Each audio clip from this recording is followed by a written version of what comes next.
Chapter 1. SYD 4851. SYD 4851 has been contained within Room 105 that all class personnel expendable individuals, predominantly death row inmates who were introduced in a Laboratory 105, have been eliminated by 4851. However, no aggression has been exhibited towards the other animals present in the laboratory. Currently, 4851 is in a highly agitated state. Should we proceed with the introduction of SYD 068 into Room 105 for the fourth test of 4851? The cold, mechanical voice resonated within the control room, where a middle-aged man stood silently, gazing at the projection of the three-metertal monstrosity displayed on the cloud screen. Within the control room, dozens of researchers clad in lab coats were intently monitoring their computers, ensuring that all equipment in the facility was meticulously calibrated. After confirming that the perimeter outside Room 105 was adequately secured, the decision was made. Agreed. And no sooner had the words left his lips than an alarm blared. Beep, beep, beep. Level 4 alert. The door to Room 105 has been opened. SYD 068 is prepared to enter Room 105, accompanied by the shrill warning. A massive door constructed from 50-centimeter thick steel swung open. A young man, appearing to be in his early 20s, stepped quietly into the so-called Room 105. His light brown eyes surveyed the interior of the 505010 room, where an unknown creature, entirely shrouded in black fur, resided. Zhang Chan exhaled a deep breath as the creature turned its gaze towards him. A peculiar smile crept onto his lips as he casually tousled his disheveled hair. Well, it seems an intriguing specimen has arrived. Roar. The moment the creature laid eyes on Zhang Chun, it became increasingly agitated, its body lowering in a menacing posture.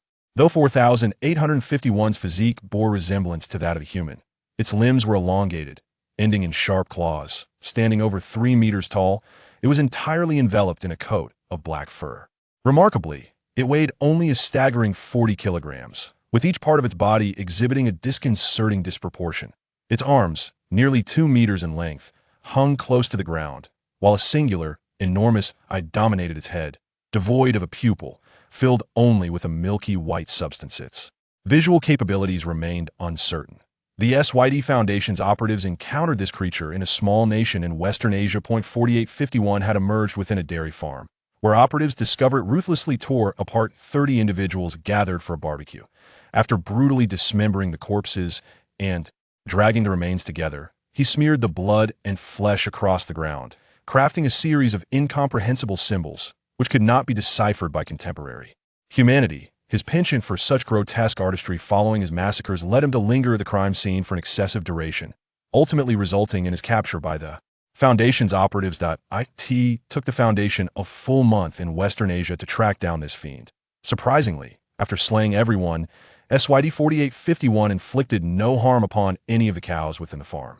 This indicated that his wrath was directed solely at humanity, having executed 5 mass killings within a month, each time sparing the nearby animals. Ultimately, the operatives managed to capture this monstrosity at the cost of 12 class personnel. While 5.56mm bullets proved ineffective against his formidable physique, 12.7mm rounds inflicted damage, leaving behind traces of his purple blood. However, the target exhibited a notable regenerative ability, rendering gunfire ineffective for a definitive execution. That it was theorized that larger caliber rounds might have the potential to rend his body. 4851 displayed remarkable swiftness, estimated to sprint at speeds of up to 80 kilometers per hour for durations exceeding 5 minutes. However, during the pursuit, the operatives interrupted his relentless dash, preventing them from obtaining accurate records of his speed. Throughout the chase, it became evident that 4851 possessed an exceptionally high intelligence, cunningly eliminating the trained soldiers one by one. Combat revealed that he harbored a distinct fear of stun guns. Thus, dozens of such devices had been prepared in the room, poised to unleash immense currents that would obliterate him should he lose control. It is evident that the target harbors a profound hatred for humanity, yet exhibits no inclination towards violence against other life forms. Instead, he seems capable of coexisting peacefully. What do you think could be the reason for this? The middle-aged man at the forefront observed the unfolding events quietly, prompting a nearby assistant to pose the question. The man fell into silence, reflecting on the fact that many supernatural beings have displayed animosity towards humanity, a phenomenon not uncommon as human civilization advanced. Supernatural entities have dwindled, particularly since the 19th century, when their numbers began to plummet dramatically. Below, SYD-068 and SYD-4851 engaged in battle. In the moment when 4851 prepared to launch an attack, a fleeting black shadow darted past, leaving Zheng Qin's silhouette behind, while 4851 instinctively sensed an imminent, life-threatening danger. Everything transpired in that fleeting moment, just a heartbeat ago. SYD-068, Zheng Qin, bore the semblance of a human, yet in an instant, he was enveloped by a dark substance, forming an armor-like coating around him. The speed at which this occurred was so rapid that it left behind a mere afterimage, leading humanity to mistakenly believe Zheng Qin remained in place, when in reality, he had already positioned himself behind you. Simultaneously, the unparalleled velocity unleashed by Zheng Qin rendered the entity known as 4851, which could easily overpower human reflexes, utterly incapable of responding. The very next second, pong! The force unleashed by this strike was such that even a steel plate measuring 50 centimeters would shatter under its impact. However, when this blow met the body of 4851, it merely sent the creature hurtling away, accompanied by the distinct sound of bones fracturing. This monster, weighing no more than 40 kilograms, was violently propelled, yet despite its lightness, its formidable physique harder than steel by several multiples still allowed it to rise once more. Why do you attack humanity? At that moment, as Zheng Qin engaged in combat with 4851, the speakers within the sealed chamber emitted the voice of a middle-aged man, indicating the impending decision regarding whether to eliminate or contain the anomalous entity. In response to the middle-aged man's inquiry, 4851 trembled as it awkwardly attempted to rise again. Zheng Qin could hear the sound of bones shifting and wounds beginning to heal anew. Chapter 2. SYT Containment Facility. Zheng Qin gazed quietly at the monstrous being before him, its colossal singular eye devoid of a pupil, merely a mass of alum, fixated intently upon him. There is no need for you to continue battling with 068. You are no match for him. Moreover, your healing capabilities have significantly diminished. There is no point in prolonging this. Answer a few questions, and perhaps we shall refrain from annihilating you. In this moment, 4851 ceased its assault, and Zheng Qin remained composed, observing this peculiar creature. The interrogators awaited a response, a series of unintelligible utterances, infused with palpable impatience. What are you saying? You should ascertain what language that is. Another segment of incomprehensible language emerged, and Zheng Qin, locked in gaze with 4851, regarded it with bewilderment, utterly perplexed by the creature's words. What are you saying? What language is this? Yet before he could finish his inquiry, I despise you loathsome, slimy, grotesque insects. You flawed and deformed species, parasites of Earth. You mistakenly believe yourselves to be the apex of the food chain. Yet you are merely a foul, nauseating swarm, selfish and greedy, exuding a putrid stench. I loathe the very essence of all humanity. The words, laced with venom and a fervent will, left the middle-aged man momentarily speechless. Zheng Qin, who shared the same room, fell into silence as well, deeply moved by the utterances of 4851. I possess the ability to perceive the depths of your hearts. My eyes can unveil the insatiable greed and foul desires lurking within you. I am not your adversary. Thus, I shall cease this confrontation. However, you, 068 Zheng Qin, wield immense power. Why succumb to these repugnant maggots? You and we are alike, endowed with the supernatural cosmic essence. You should not be so. The mind-reading 4851 regarded Zheng Qin, its words imbued with a unique resonance, and, astonishingly, it was multilingual. Yet, Zheng Qin gazed at this creature with indifference. Indeed, you speak the truth, yet I have my own reasons, he replied. As his words lingered in the air, and the room fell into an utter hush, he continued, Zheng Qin, you may depart now. For further testing, summon 857 for the final examination. The voice from the intercom signaled to Zheng Qin that he could leave. As the grand door behind him swung open once more, he turned to walk away. Simultaneously, the dark substance that surrounded Zhou Xing transformed from its solid state back into liquid form, once again seeping into Zheng Qin's being. The once radiant and handsome youth returned. This place is the SYT Containment Facility, an institution dedicated to housing anomalous objects, entities, and phenomena, unimpeded by any nation yet recognized and cooperated. With by all sovereign entities, the SYD Foundation seeks to contain potentially hazardous entities, uncover supernatural occurrences, and develop new technologies based on their principles, employing safety measures to confront future dangers. Moreover, actively seeks, detains, and eliminates any individuals or entities that hinder the fulfillment of these objectives. The overarching aim of all these endeavors is to safeguard humanity. Mankind must not dwell in fear, for nothing can shield them. Thus, they must protect themselves. While humanity thrives under the sun, the SYD Foundation must wage its battles in the shadows, preventing supernatural beings from being revealed to the public, allowing others to exist in a rational and mundane world. The supernatural phenomena that transpired at the breeding facility, including the presence of 4,851, which posed a threat to humanity, could be contained or eradicated. Of course, SYD-068 Zhengchun, theoretically, is also a product of the containment facility. However, he is distinct beyond being designated as SYD-068. He is also classified as a level personnel within the SYD Foundation, an essential member for critical operational endeavors. Once regarded as a level 1 threat, also known as a god-level menace, possessing the formidable power to annihilate all of humanity, it has now been reassessed as a level 5 threat, deemed safe. With the affairs concerning Zhengchun now resolved, it is time to meet that individual as he traverses the corridor of the containment facility. Constructed from steel, the ground beneath him is laid with plates at least 30 centimeters thick. Theoretically, this facility is the most perilous location on Earth.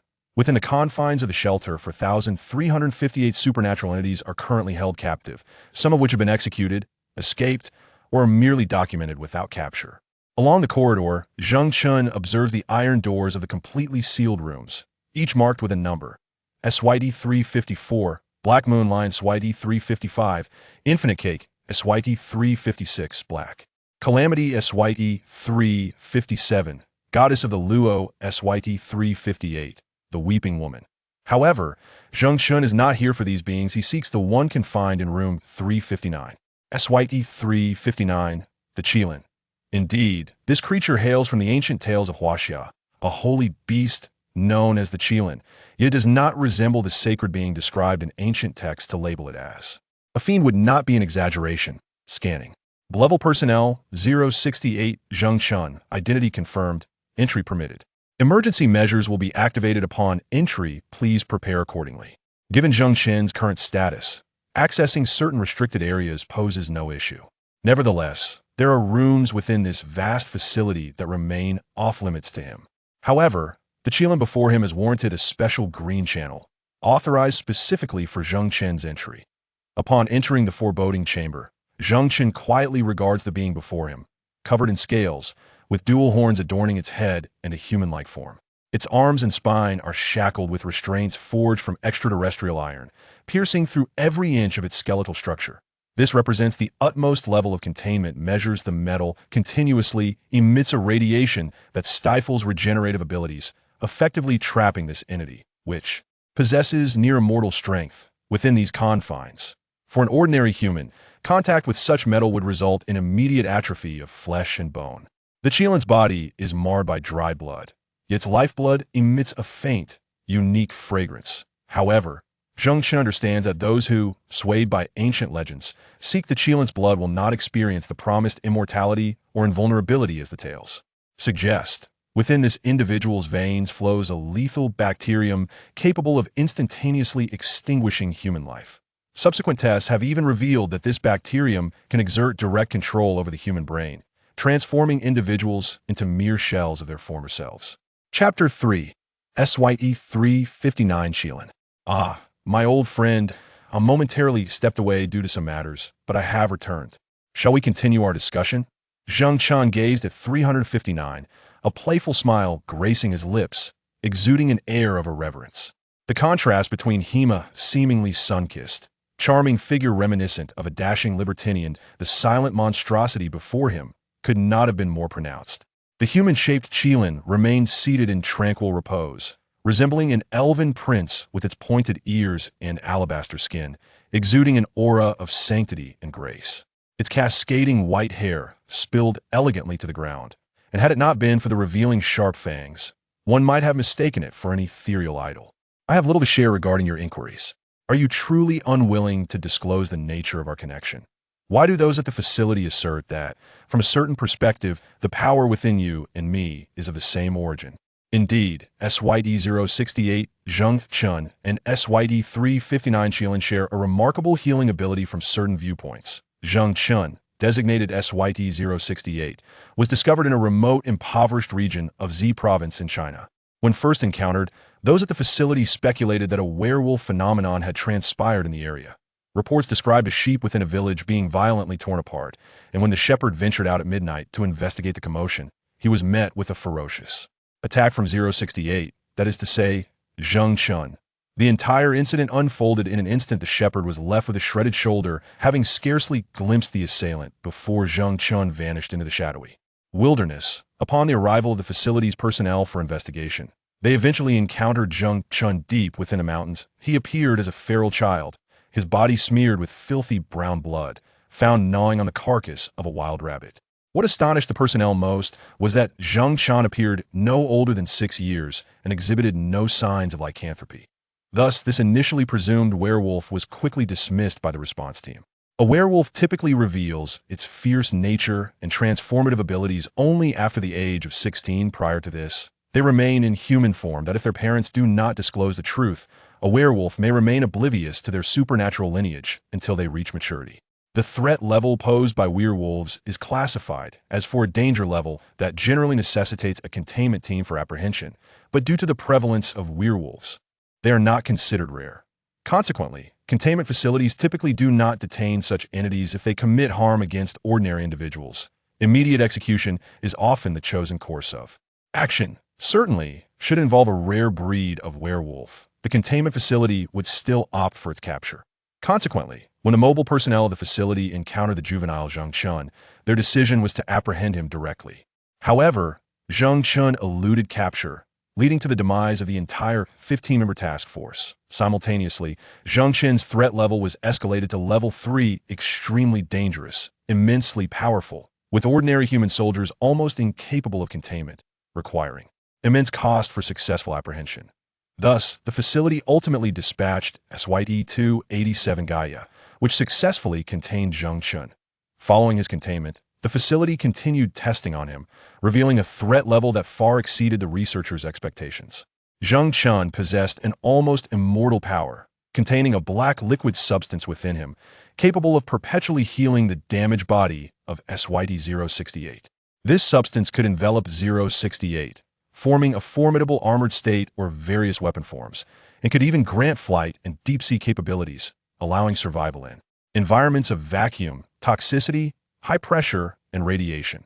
The SYD Foundation conducted numerous experiments and studies on the black substance of 068, only to discover that when extracted from 068's body, it instantaneously transformed into gray ash. Experiments conducted directly on 068 yielded no success. The only conclusion drawn was that the black organic matter did not belong to any terrestrial life form. Moreover, 068's healing abilities were observed to require no external sustenance, theoretically granting Zheng Chun a regenerative capacity surpassing that of SYD-098, the progenitor vampire Cain, despite being in his juvenile stage at the time.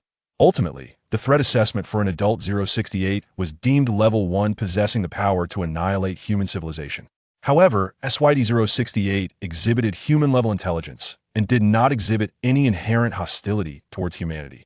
Following extensive personnel guidance and human educational programs, coupled with Zheng Chun's extraordinary learning capabilities, 068 was integrated into the SYT containment facility as a benevolent entity, with its threat level subsequently altered as time progressed. Zheng Chun continued to grow and learn, contributing to the facility's operations, conducting tests, and capturing other supernatural entities or phenomena, while also establishing a human identity to engage with society. This continued until one fateful day, following reports of a village massacre. Zheng Chun and several other SYT-contained entities journeyed to a primordial forest in western China, where they encountered the existence of a Kirin, a predatory creature, in his adult form. Zheng Chun engaged in a cataclysmic battle against the Kirin, both being indestructible warriors capable of infinite regeneration without the need for energy replenishment, as documented in the records. Zhang Chun, for the first time, exhibited an extraordinary display of power, manifesting a total of 34 weapons from the black substance within his body, including sword blades, claws, whip blades, wings, meteor hammers, bows, and spears that he unleashed tens of thousands of attacks. And the weapons forged from this enigmatic black material boasted a hardness 83 times that of steel. Yet, even under the onslaught of the Qilin, they could still be shattered, revealing the unimaginable strength possessed by both beings.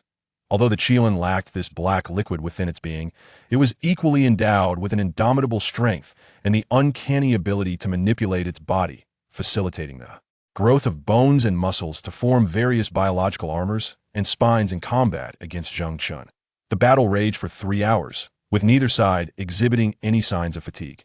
Ultimately, it was the combined forces of other SYT containment entities and Zhang Chun that sealed the Qilin with the nebula lock, subduing it through immense radiative power.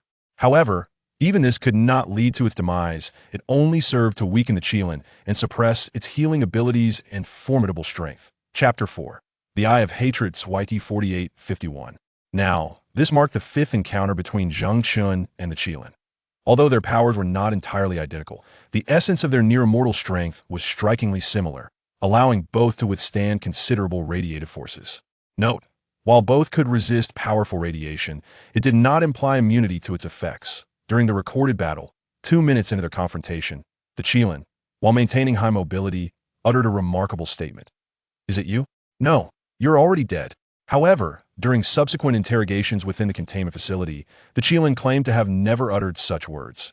Nevertheless, all SYD entities present had indeed heard this proclamation, prompting Zhang Chun's repeated visits to interrogate the Qilin before him.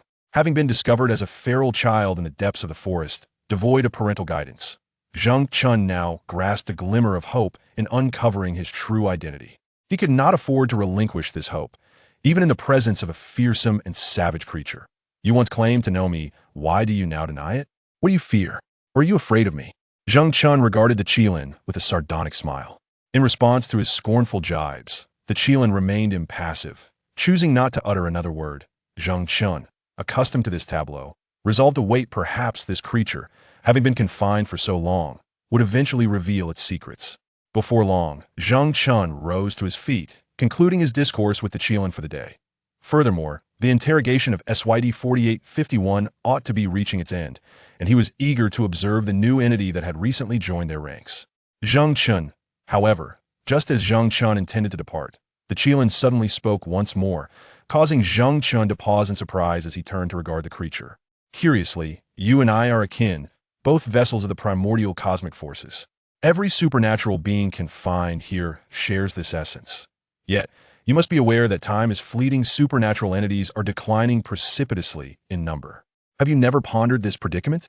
As human civilization ascends, our kin dwindle. Have you truly never contemplated this? And how long do you intend to imprison me within this demon-locked tower?"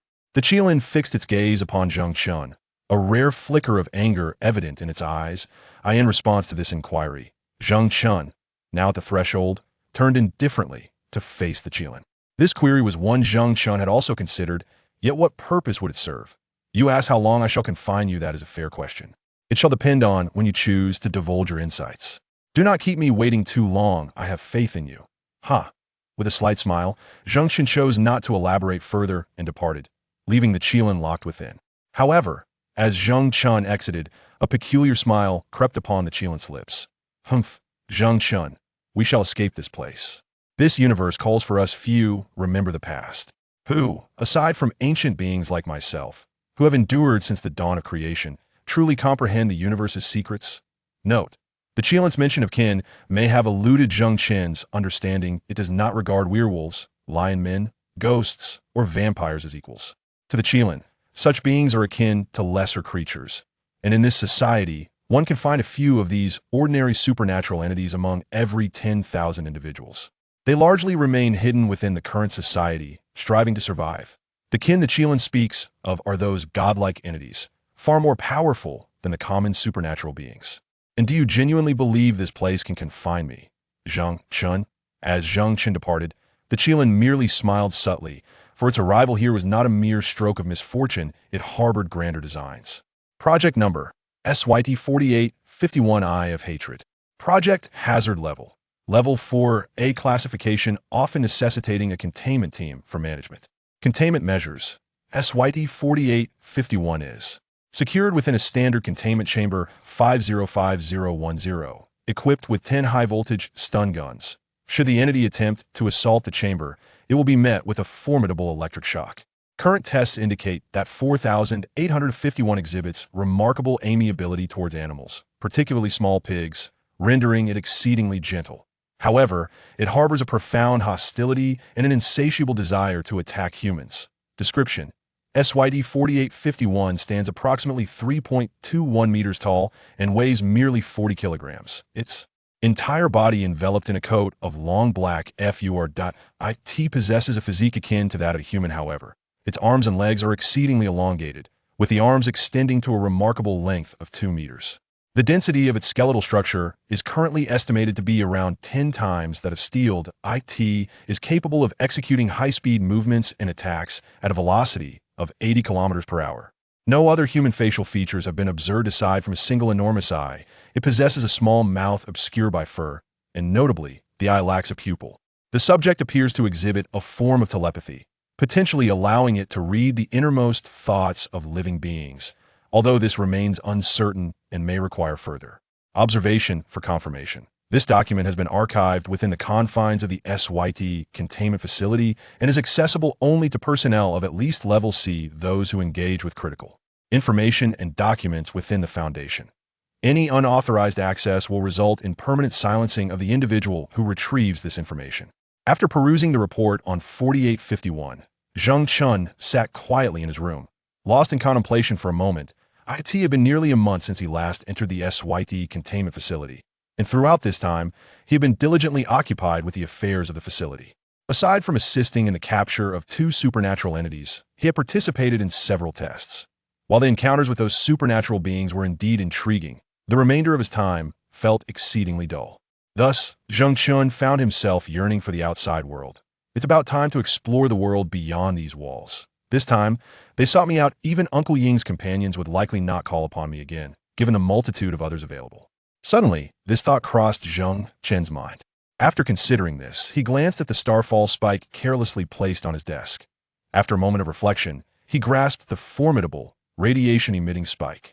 The nebula spike is composed of a unique metal sourced from outer space, designed primarily to weaken the strength of living beings.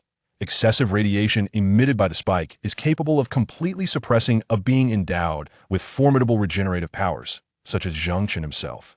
This weapon was specifically crafted by the Foundation, as the power residing within Zheng Chen is overwhelmingly potent. Even a casual grip could instantly crush a human skull. Chapter 5. In order to experience life among humans, Zheng Chen, a being of extraordinary nature, must weaken himself. Otherwise, an inadvertent revelation of his formidable supernatural abilities to ordinary people could lead to considerable complications. However, the extent of this self-imposed frailty is indeed substantial, reducing Zheng Chen to merely several times the physical capabilities of an average human. Simultaneously, he has made a promise to the researcher overseeing him, the middle-aged man who had just tested subject 4851, Uncle Ling. It is imperative that he does not cause significant destruction upon his exit. This man, who has taught him multiple languages and how to coexist with humanity, could even be regarded as a father figure. Yet, Uncle Ling typically restricts Zheng Chen's outings. And as one who once had the freedom to come and go at will, Zheng Chen now seeks to escape without divulging too much to his supervising researcher.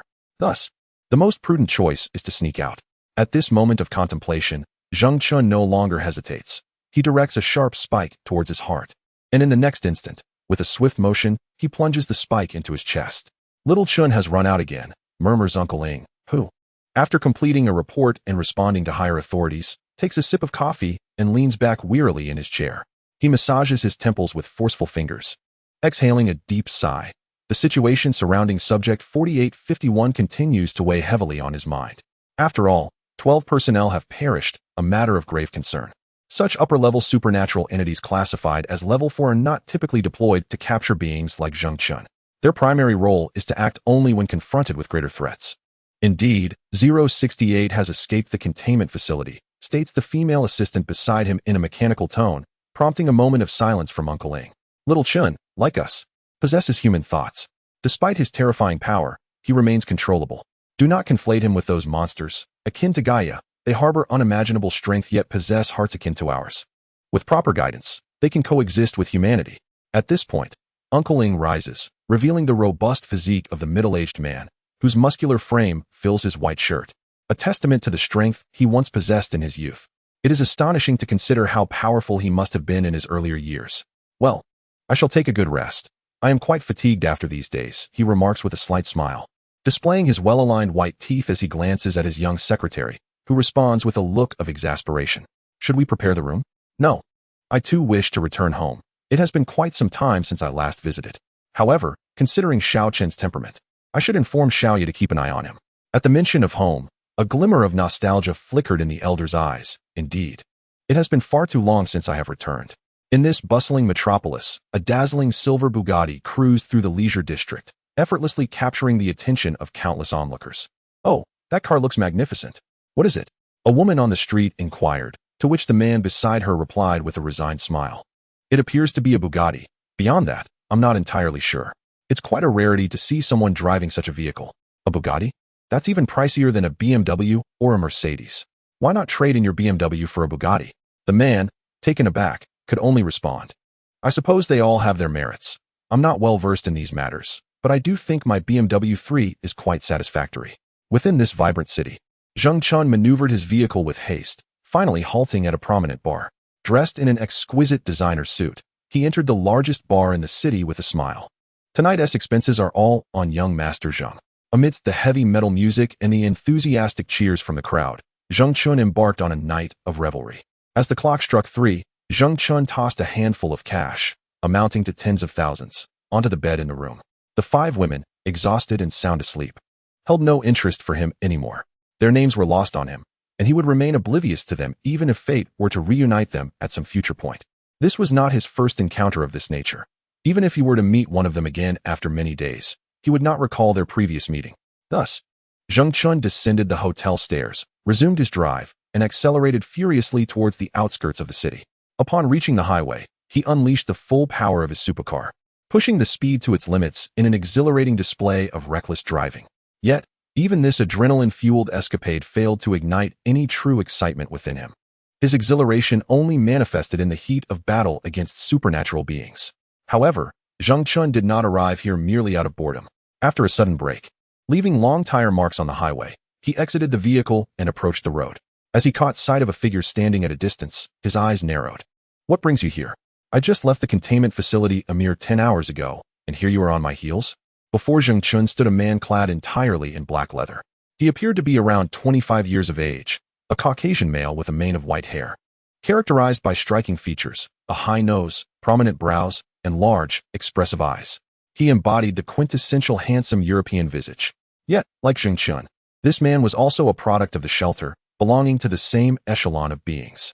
I am merely observing you, he remarked, his tone laced with an air of aloofness. You seem to be enjoying yourself quite thoroughly this evening. Have you forgotten that maintaining a low profile is essential when presenting oneself in human society? Speeding along the highway at night and causing harm, even unintentionally, is quite troublesome. It would be unfortunate to injure not only lives, but also the flora and fauna. Chapter 6. Supernatural events. The man maintained a facade of icy indifference towards Zheng Chun, yet his words carried an undercurrent of arrogance. Zheng Chun, unfazed by the man's cold demeanor, retorted with a hint of sarcasm. Oh really? You think my abilities cannot bring a vehicle to an abrupt halt? But that is not the crux of the matter. Why are you following me? Though Zheng Chun harbored a certain disdain for this man, it was not rooted in jealousy. For he was the one who had first cast a shadow over Zheng Chen's life. Gaia, as he was named, had grown accustomed to Zheng Chen's taunts of being a stoic face, and while it seemed trivial, it gnawed at him internally. The animosity Zheng Chun felt towards him was not without reason. Their first encounter had witnessed a younger, more vulnerable Zheng Chun being overwhelmed by Gaia's strength. However, times had changed. Zheng Chun had matured, his power now exponentially formidable, rendering Gaia incapable of exerting dominance over him. This individual had transformed into one of the Foundation's most elite forces, possessing terrifying strength. To this day, Zheng Chen's full capabilities remained shrouded in mystery, as only the Qilin had ever provoked him to unleash his true potential. Fortunately, Zheng Chun adhered to Uncle Ying's counsel, unlike others. The adult Zheng Chun, if he were to lose control, would wield a terrifying power that Gaia fully comprehended. He realized that he could no longer restrain Zheng Chun. "I have something to discuss with you," Gaia said calmly, feigning indifference. "I refuse. I have just emerged to rest, and I intend to indulge myself for at least 3 months before returning to any responsibilities." Zheng Chun promptly waved his hand in rejection, swiftly grasping Gaia's intentions. It was clear that supernatural occurrences had transpired nearby, and his lazy compatriots were reluctant to take action. "I understand that presenting you with a mundane supernatural phenomenon would be an utter waste of your time. Therefore, I must admit that I am unaware of the adversary we face this time. However, 5 hours ago, at approximately 15 o'clock, the police department of Huaxia City received a case report. Within an ancient church nestled in the suburbs, a group of thrill-seeking individuals from Huaxia mysteriously vanished. The local police department dispatched 8 officers into the historic edifice, yet they too became ensnared within its walls. Clearly, this was a matter requiring attention, was it not?" Gaia regarded Zheng Chun with a smile, while Zheng Chun returned her gaze with a face devoid of expression, akin to a dead fish. "So, a handful of individuals have gone missing, and you expect me to respond? Are you out of your mind? I am a top-tier combat operative of the Foundation. Unless an apocalyptic entity is involved, do not summon me. At the very least, it should be a creature of the caliber of Satan to warrant my presence." Zheng Chun cast a disdainful glance at Gaia, yet he understood the gravity of the situation. These individuals were indeed troublesome. To be called upon for an entity of level 4851 was beyond reason. Had it not been for Uncle Ying's request, Zheng Chun would have surely expressed his frustration. "I comprehend the circumstances. Although Uncle Ying has not directly communicated with you, the mobile task force has already encircled the church. Presently, it is known that the basement of the church descends at least 300 meters, and all who have ventured inside have lost contact. Most critically, 044 has also entered the church, and without exception, she too has gone silent. This revelation should suffice to summon you, no?" Gaia's sudden statement left Zheng Chun momentarily stunned. As he regarded her with an expression of incredulity, Gaia maintained her smile. 044? You are referring to Reddy?" Upon hearing the name 044, Zheng Chun, who had previously exhibited a nonchalant demeanor, transformed into a figure of seriousness. Noticing this slight shift in Zheng Chun's demeanor, Gaia smiled gently, for under normal circumstances, 044 would not be susceptible to harm. This girl, possessing the ability to alter causality, should remain unscathed. However, she has been uncontactable for 22 hours, while the others are still engaged in their tasks. Hence, I have come to seek your assistance. So will you go? At that moment, the typically aloof Gaia appeared oddly enigmatic, and in response to her question, Zheng Chun turned and re-entered his vehicle. "Send me the coordinates. I will proceed directly." At this juncture, Zheng Chun exhibited no hesitation whatsoever. "All right, but are you certain you do not require my assistance with transportation? Though it will take you merely an hour to arrive, teleportation is swifter. Do you not prefer speed? I can arrange for you to drive one of my cars. Yours is indeed quite stylish." As she spoke the last words, a hint of mischief flickered in Gaia's eyes. "No need, Gaia. I wouldn't offer you the keys even if I discarded the car. However, there is one thing I wish to discuss with you. When shall we engage in a duel? To be frank, I have been eagerly anticipating this moment." Before departing, Zheng Chun revealed a mischievous grin directed at Gaia, who, in response, squinted her eyes and continued to smile. "Remember to heed Uncle Ying's advice. Good children do not engage in fights." Gaia, the boy with a feigned smile, maintained his faade, while Zheng Chun brazenly raised his middle finger in the car before accelerating with fervor, speeding away into the distance, leaving Gaia alone on the highway. In the wake of this scene, an alternate dimension materialized behind Gaia. At the moment a wormhole took shape, he took a step back, returning to his chamber within the Foundation. Excellent. The matter has been successfully deceived from Zheng Chun. Now, as Gaia contemplated this, he turned his gaze towards his gaming console, at which point his aloof demeanor completely shattered. "Tonight, I shall conquer this game."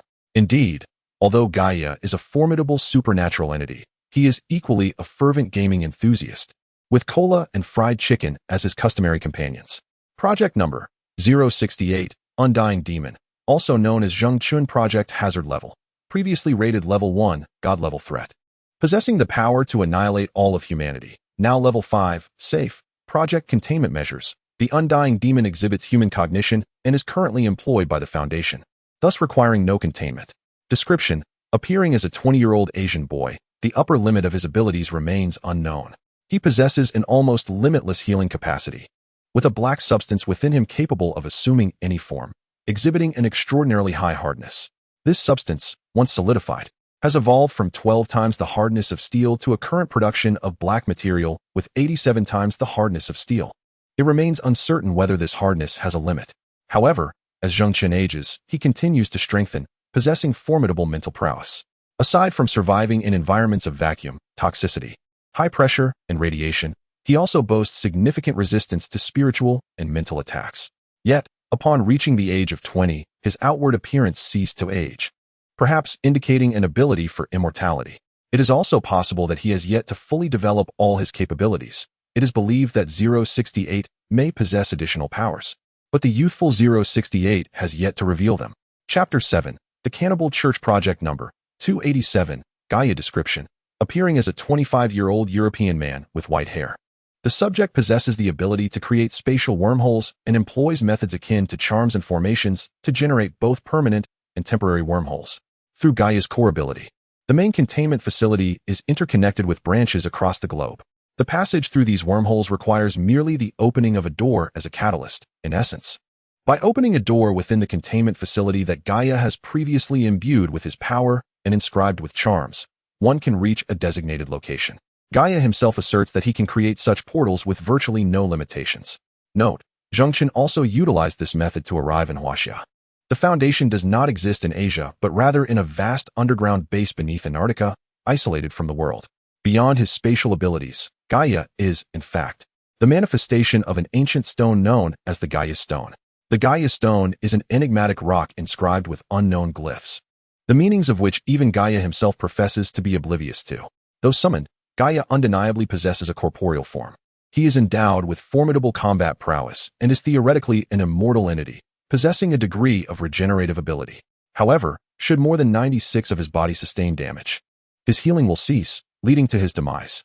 Yet, the Gaia Stone will subsequently recreate a 25-year-old version of Gaia.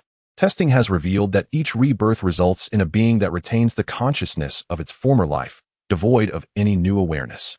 Currently, Gaia is engaged in work at the containment facility, classified as a level personnel, and serves alongside Zhengchen in a specialized mobile task force within the Research Institute.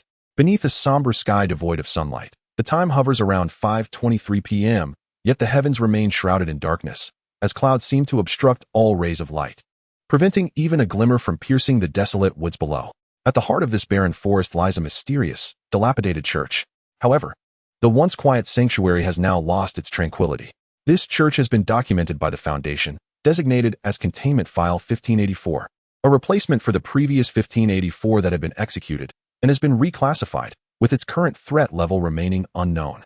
According to reliable reports from the local town, 1584 is a decrepit church that materialized abruptly on an uninhabited hillside. Records from the surrounding town indicate that no churches have been documented in this area, suggesting its sudden appearance. Perhaps this church is linked to the numerous disappearances that have plagued the vicinity, compounded by the seemingly immobile cloud cover that perpetually enshrouds the region, resulting in the complete desiccation of 98 of the trees in this woodland. Yellow caution tape emblazoned with the Foundation's insignia encircles a 100-meter radius around this ancient church. Within this perimeter, a multitude of individuals clad in white lab coats have erected temporary tents, bringing with them advanced equipment to conduct research on the church's structure. Additionally, a mobile task force known as the Seraphim has encircled the area. Note, the Seraphim Task Force is among the elite teams, deployed for operations involving threats rated level 3 and above. With all members classified as level personnel, individuals granted access to significant information and documents within the Foundation regarding containment subjects, with the most basic being classified as important documents. They are clad in black military uniforms and armed with the most advanced weaponry available globally, tasked with securing the church. These mobile task forces are equipped with extraordinary weaponry capable of engaging supernatural entities, such as spectral forms. Their current mission is to maintain their position while awaiting the arrival of higher-ranking personnel to manage the situation. However, just as this meticulously trained and disciplined group of soldiers was stationed here, a man suddenly barreled into the desolate woods in a Bugatti. The sound of revving engines accompanied by the harsh grinding of metal and stone. The surrounding personnel looked on in bewilderment at the now utterly wrecked vehicle due to the rough terrain. Upon arrival, Zhengchen kicked the car door open and stepped out, showing indifference to the Bugatti, which bore the marks of wear and mud. His gaze fell upon the completely isolated church before him, and his eyes narrowed slightly. So, This is the infamous church that devours its visitors whole? It certainly exudes an ambience reminiscent of Silent Hill. Feigning a serious demeanor as he surveyed the church, Zheng Chun addressed the bewildered crowd surrounding him. "Oh, thank you for your hard work, everyone. Please, enjoy some coffee. I shall enter now." Unfazed by the peculiar looks directed at him, he strode confidently toward the interior of the church. "Are you a level personnel, Mr. Zheng? I have some information to share with you. Currently, the spectrometer and the X-ray device cannot penetrate this structure." As a level personnel approached Zheng Chun briskly with a report in hand, Zheng Chun offered a polite smile at the elderly man. "Thank you for your efforts. Do take a good rest. Your wife is waiting for you at home." After this casual dismissal, Zheng Chun continued on his way, ignoring the report entirely. The level personnel stood stunned, their expression one of bewilderment, as it was uncharacteristic for someone of high rank to behave in such a manner. As Zheng Chun entered the church and vanished into the darkness, the surrounding personnel finally regained their composure from the initial shock. "Who is this person? I don't recognize him. Is he a level personnel? To be honest, I've only seen 2 individuals of that rank, and this fellow seems rather unorthodox. Seriously, driving a supercar along a mountain road? How extravagant. Shoo. I haven't read anything in the confidential documents that would shed light on this. He is undoubtedly a significant figure, someone only a select few can comprehend." Though they spoke of him with a mix of admiration and disbelief, one could not help but chuckle. He truly is quite the character, as expected of someone of his stature. These individuals were all rigorously trained operatives, typically exhibiting restraint. Unless truly unable to contain themselves, who would be so reckless as to abandon a multi-million-dollar vehicle in such a manner? Yet, none of this was the crux of the matter. The moment Zheng Chun stepped into the church, a chilling gust of wind swept through, stripping away his previously jovial demeanor, leaving his expression solemn. Yes, I can smell it, the scent of fear. Chapter 8. The decayed middle-aged man. The dimly lit interior of the church bore no distinction from an ordinary, aging house of worship. However, one peculiar aspect captured attention. The mural at the front appeared astonishingly pristine, as if it had just been freshly painted. Logically, a church mysteriously appearing in such a remote wilderness should not possess such a new mural. Yet, the very existence of this church in the desolate expanse was already a curious anomaly. Upon closer inspection, what was depicted in this mural was even more unsettling. The painting illustrated a figure clad in tattered pilgrim garb, whose face was grotesquely decayed, revealing white bones beneath, yet posed in a manner reminiscent of Christ's redemptive stance. Zheng Chun found the scene rather intriguing. One might think it would be amusing for Jesus to witness this portrayal of his own decayed likeness within his church. However, it occurred to him that this must indeed be a Christian church, as Jesus is the Christ. Never mind, he mused. Perhaps he would return someday for a proper conversation with Jesus. The atmosphere was eerily tranquil, yet a sense of dread seemed to emanate from somewhere. After casually commenting on the mural, Zheng Chun leaped forward, landing upon the platform beneath the mural. There, he discovered a staircase that appeared to lead to a basement. The staircase was devoid of any light, flanked by walls resembling gray stone, and Zheng Chun could distinctly count 20 steps. Without overthinking, he stepped onto the first stair. However, the moment his foot touched the step, an overwhelming sense of danger enveloped him. His sixth sense was warning him of imminent peril. Nevertheless, confident in his own strength, Zheng Chun pressed on without hesitation. His vision surpassed that of ordinary people, allowing him to pierce through the darkness with even the faintest glimmer of light. Yet, this darkness was entirely different. It consumed the light itself. As Zheng Chun continued down the staircase, a minute passed, and he still beheld only the 20 steps below. When he turned to glance back, the original exit had vanished. He could see nothing but the 20 stairs behind him. Slightly narrowing his eyes, Zheng Chun resolved to ascend the staircase. Strangely, despite only having descended for about a minute, when he turned back to return at nearly the same speed, he found himself traversing the same black staircase for nearly 3 minutes. The path back was nowhere to be found. This was perplexing. Gaia had told him it was about 300 meters deep, yet had failed to mention anything about a wall of illusions. Cursing under his breath, he lamented the misleading information. Zheng Chun silently cursed Gaia, but as he glanced at the seemingly unchanged walls surrounding him, a thought suddenly struck him.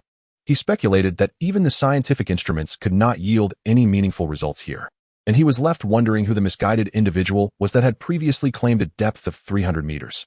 This was hardly an endless staircase. It was evident that someone was up to mischief. However, Zheng Chun was no stranger to such tricks, and throughout the ordeal, he wore no expression of concern. Well, the game of hide and seek has lost its charm. Let me guess where you've hidden Xiao Di. A faint smile graced Zheng Chun's lips as he spoke. With a swift motion, he grasped his chest, peeling back his skin and flesh to extract the meteorite shard embedded within him. As a small amount of blood spattered, Zheng Chun lifted the shard and forcefully drove it into the surrounding wall. Simultaneously, as his wound began to heal, a surge of black matter erupted from his body. As this dark substance enveloped him, it formed an armor that appeared to be forged from the very fires of hell, igniting his fighting spirit to its zenith. Yet, Gaia had spoken a truth. There indeed existed a worthy adversary here. With a forceful press of his legs against the ground, Zheng Chun cracked the surface made of the unknown material. His gaze fixed on the encroaching darkness ahead, a wild grin spread across his face. Let me unveil your true form. In an instant, Zheng Chun unleashed a speed that transcended the sound barrier, propelling himself forward like a missile. As his supersonic velocity unleashed a wave of destruction upon the environment, he charged downward, only to collide with a black surface. The staircase that should have been there was absent. Beneath him lay not steps, but a solid black wall. In that fleeting moment, Zheng Chun raised his arm and delivered a powerful punch to the already cracked black wall. It shattered instantly, and he reached out to seize the figure lurking behind him, gripping its neck tightly. What manner of creature was this? Its face was grotesquely decayed, revealing the skull beneath. It donned garments reminiscent of a pilgrim. If Zheng Chun's intuition served him correctly, this was the very figure depicted in the mural at the church's apex. Well, I must admit, I am not at all surprised to encounter such an unsightly being, he remarked, gazing at the decayed visage of what appeared to be a middle-aged man as he held it captive.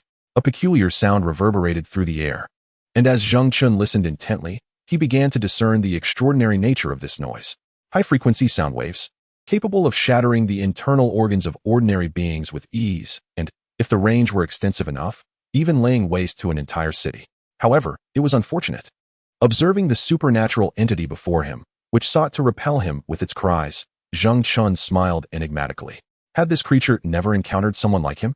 Such an assault held no sway over him. In the next instant, a fierce kick landed upon the neck of this grotesquely decayed being.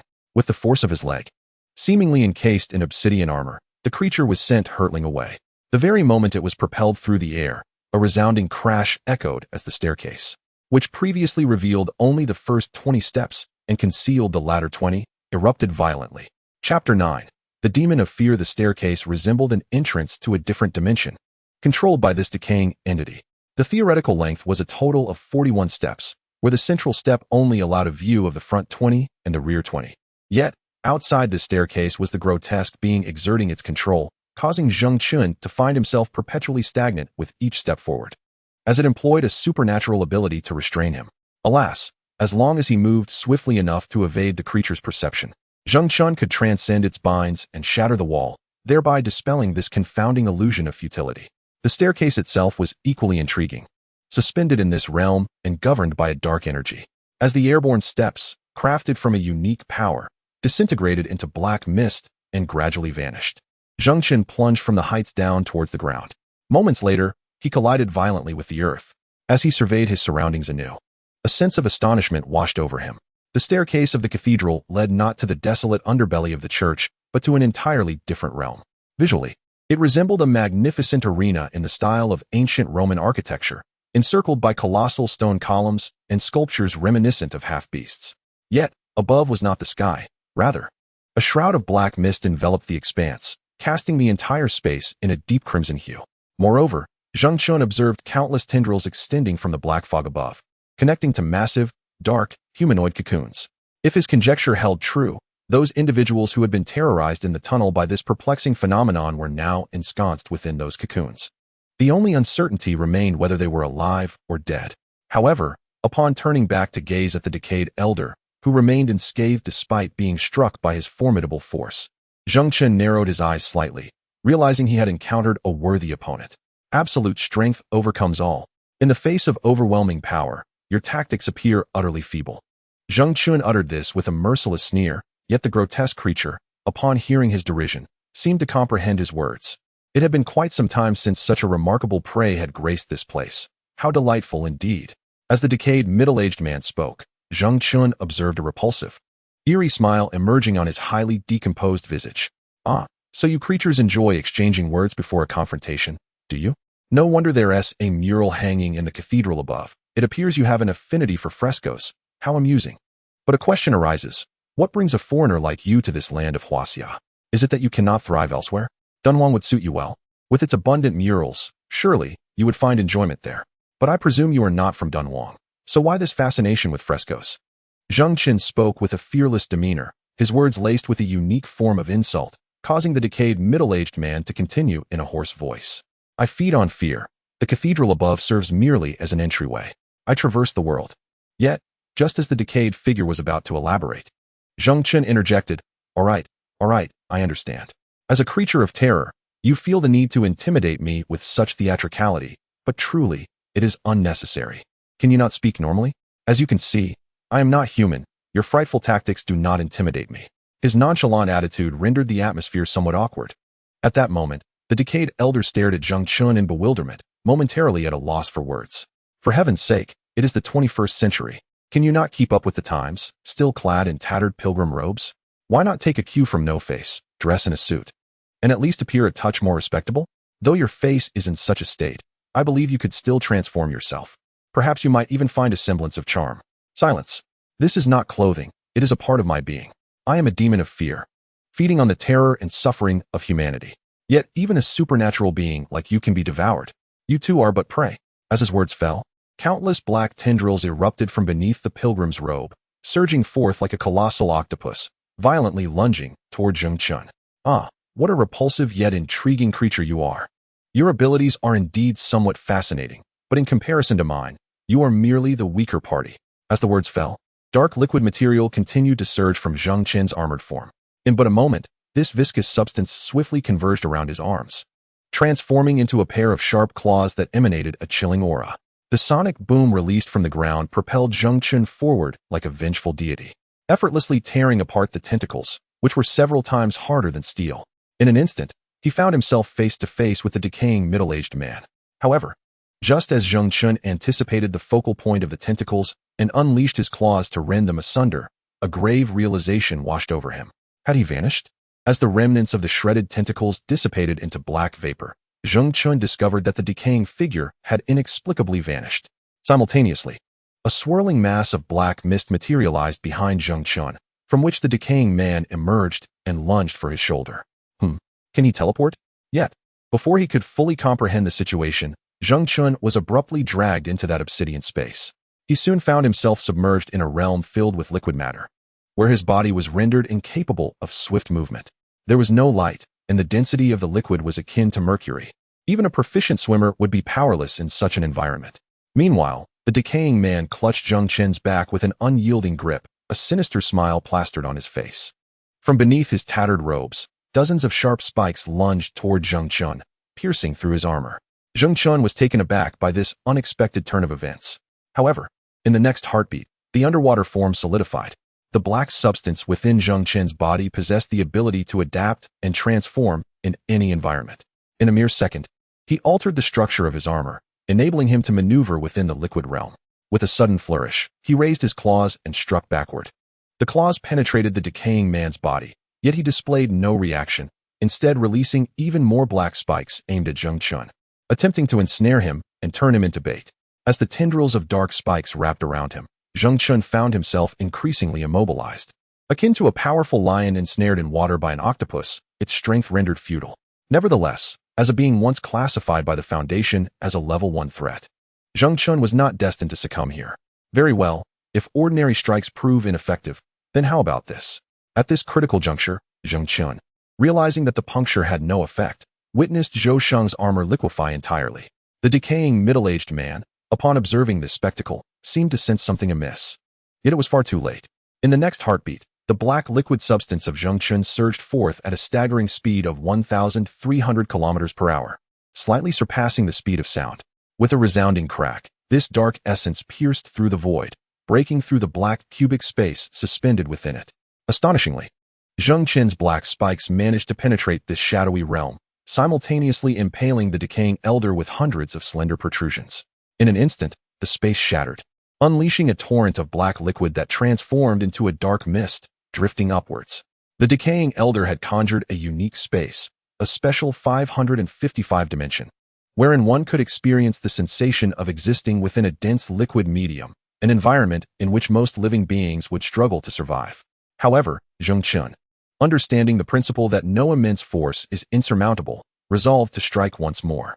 As the spikes obliterated the space, he swiftly retracted them, returning to a liquid state before reforming as armor upon his body. In one fluid motion, he pivoted with unparalleled speed and executed a magnificent flying kick, striking the grotesque visage of the decaying man, sending him hurtling away. The already highly decomposed features of the elder shattered spectacularly, scattering chunks of flesh in all directions. Zheng Qin's momentum did not wane. More black liquid surged forth from his hands, coalescing into a spear. Without hesitation, he hurled the spear, impaling the decaying elder against the wall of the vast space. Following this initial thrust, he continued to conjure dozens of spears in rapid succession, ensuring the foe remained pinned to the wall before finally pausing. With a relaxed exhale, he remarked, "You seem quite extraordinary, possessing some spatial abilities. Yet, did you just claim to be a demon?" His gaze lingered meaningfully upon the decaying middle-aged man. As he stepped forward, the spikes embedded within the elder's form created a violent friction against his flesh, yet astonishingly, the decaying man appeared unfazed as he departed from the spear's grasp. The entire body was pierced like a honeycomb, revealing the hollow form of the opponent within the ghastly wound. Yet, as a thick black mist descended from above, it was absorbed by the decaying middle-aged man, and astonishingly, the wound began to heal perfectly. "Haha, little one, have you realized? This is my domain, and your attacks are utterly futile against me. I am the demon of terror, a fiend that feasts upon the essence of souls. Today, you shall meet your demise here." The rotting man gazed at Zheng Qin, dramatically pressing his hand to his forehead, bending his body in a grotesque manner as he laughed with abandon. Zheng Qin, taken aback by this spectacle, quickly comprehended the situation unfolding before him. "Ah, I see. It appears I am beginning to understand. You are a rare supernatural entity immune to physical assaults. But perhaps it is more complex than that, spatial abilities. And you claim to be a demon blessed with extraordinary regenerative powers. If that is the case, I may have discerned something significant. Let me take a guess." A subtle smile graced Zheng Qin's lips as he looked upward. "I wager 50 cents that this is not your true form.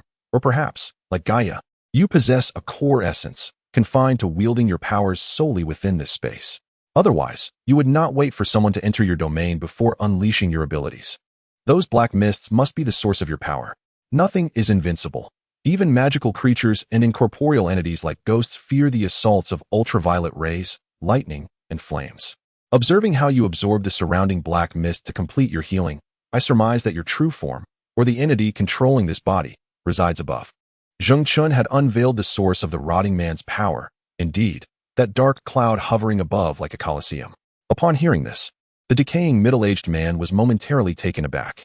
However, in the next instant, a torrent of black liquid surged around Zheng Qin, coalescing behind him into a pair of massive wings resembling those of a demon. "Let me behold your true visage." Zheng Qin smiled slightly, and as those enormous wings powerfully flapped, he gathered strength in his legs, propelling his entire body upward like a cannonball toward the heavens. The red eyes within the skeletal sockets of the rotting man widened in alarm. "No, do not approach." But Zheng Qin hesitated not, soaring directly into the black mist.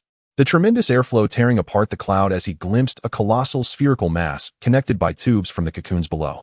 "Upon observing your method of healing, even a fool could discern that your source of power emanates from the dark mist, within which lies your true essence. At this moment, you have already lost this round." As Zheng Qin spoke, the black substance in his hand surged forth, materializing into a double-headed blade affixed to his arm. "General." No sooner had he uttered these words than, swish, Zheng Qin delivered a fierce slash that tore through the tendrils, instantly shredding them apart. In that very moment, the suspended flesh cocoons plummeted to the ground, crashing down with a thud, while the severed tendrils writhed in a desperate struggle. As all the tendrils receded, Zheng Qin beheld an object resembling a rusted, handcrafted metallic skull, its eye sockets flickering with an eerie black substance. Without hesitation, he extended his arm and forcefully yanked the object from the air. With this action, a cacophony erupted as the surrounding space fractured into countless fissures, shattering the vast colosseum and the black walls above. In the next instant, a thunderous crash resounded, obliterating everything within this realm into black mist that dissipated into the air, including the decaying middle-aged man below, who instantly transformed into smoke. However, the true visage of this space soon revealed itself to Zheng Qin. This was not some mysterious realm, but rather the outside world, a basin-like terrain that, under its guise, appeared as an ordinary plane. Even normal passers-by would remain oblivious to the fact that beneath lay an other-dimensional space. With the entrances to such dimensions crafted by this entity scattered around the globe, in places like cathedrals. As sunlight cascaded over the basin, the surrounding cocoons gradually turned to black ash and vanished. Zheng Chun then noticed the individuals lying on the ground, all of whom were ensnared in a deep, unending slumber. Damn it, he muttered, realizing that this being had discovered his true form. I am a demon born from the consciousness of Earth, existing solely to annihilate and obliterate it. A parasite with the singular purpose of destruction. You, who align yourselves with humanity, shall all perish. You will all die. The metallic skull roared in impotent fury. Zheng Chun tightened his grip, and in an instant, cracks appeared on the surface of the metallic skull, which emitted a wretched howl. Goodness, there are so many murals. It seems this task is well within Gaia's capabilities. If it were him, managing you would be far simpler. After all, your spatial abilities pale in comparison to Gaia's. Nevertheless, the 1584 incident has been successfully captured. Now it is time to contain you. Alas, I must report. Please refrain from summoning me for the experiment, or I fear I shall lose my sanity. Zheng Chun clutched the metallic skull tightly as a torrent of dark substance surged forth from his hand, enveloping the skull entirely. With a resigned exhale, he acknowledged that it appeared many high-ranking individuals would perish tonight, though he found the experiments themselves rather intriguing. Subsequently, Zheng Chun unfurled his wings and descended towards the group below. However, upon witnessing the pallid and emaciated figures, as if their very essence had been drained, he could sense the torment of their souls and the waning of their life force. A grim revelation struck him. Most had succumbed to death following the self-destruction of their cocoons. Their tortured souls, entwined with their battered bodies, were unable to escape the protective embrace of the cocoons. Yet, in a way, death might also serve as a form of liberation.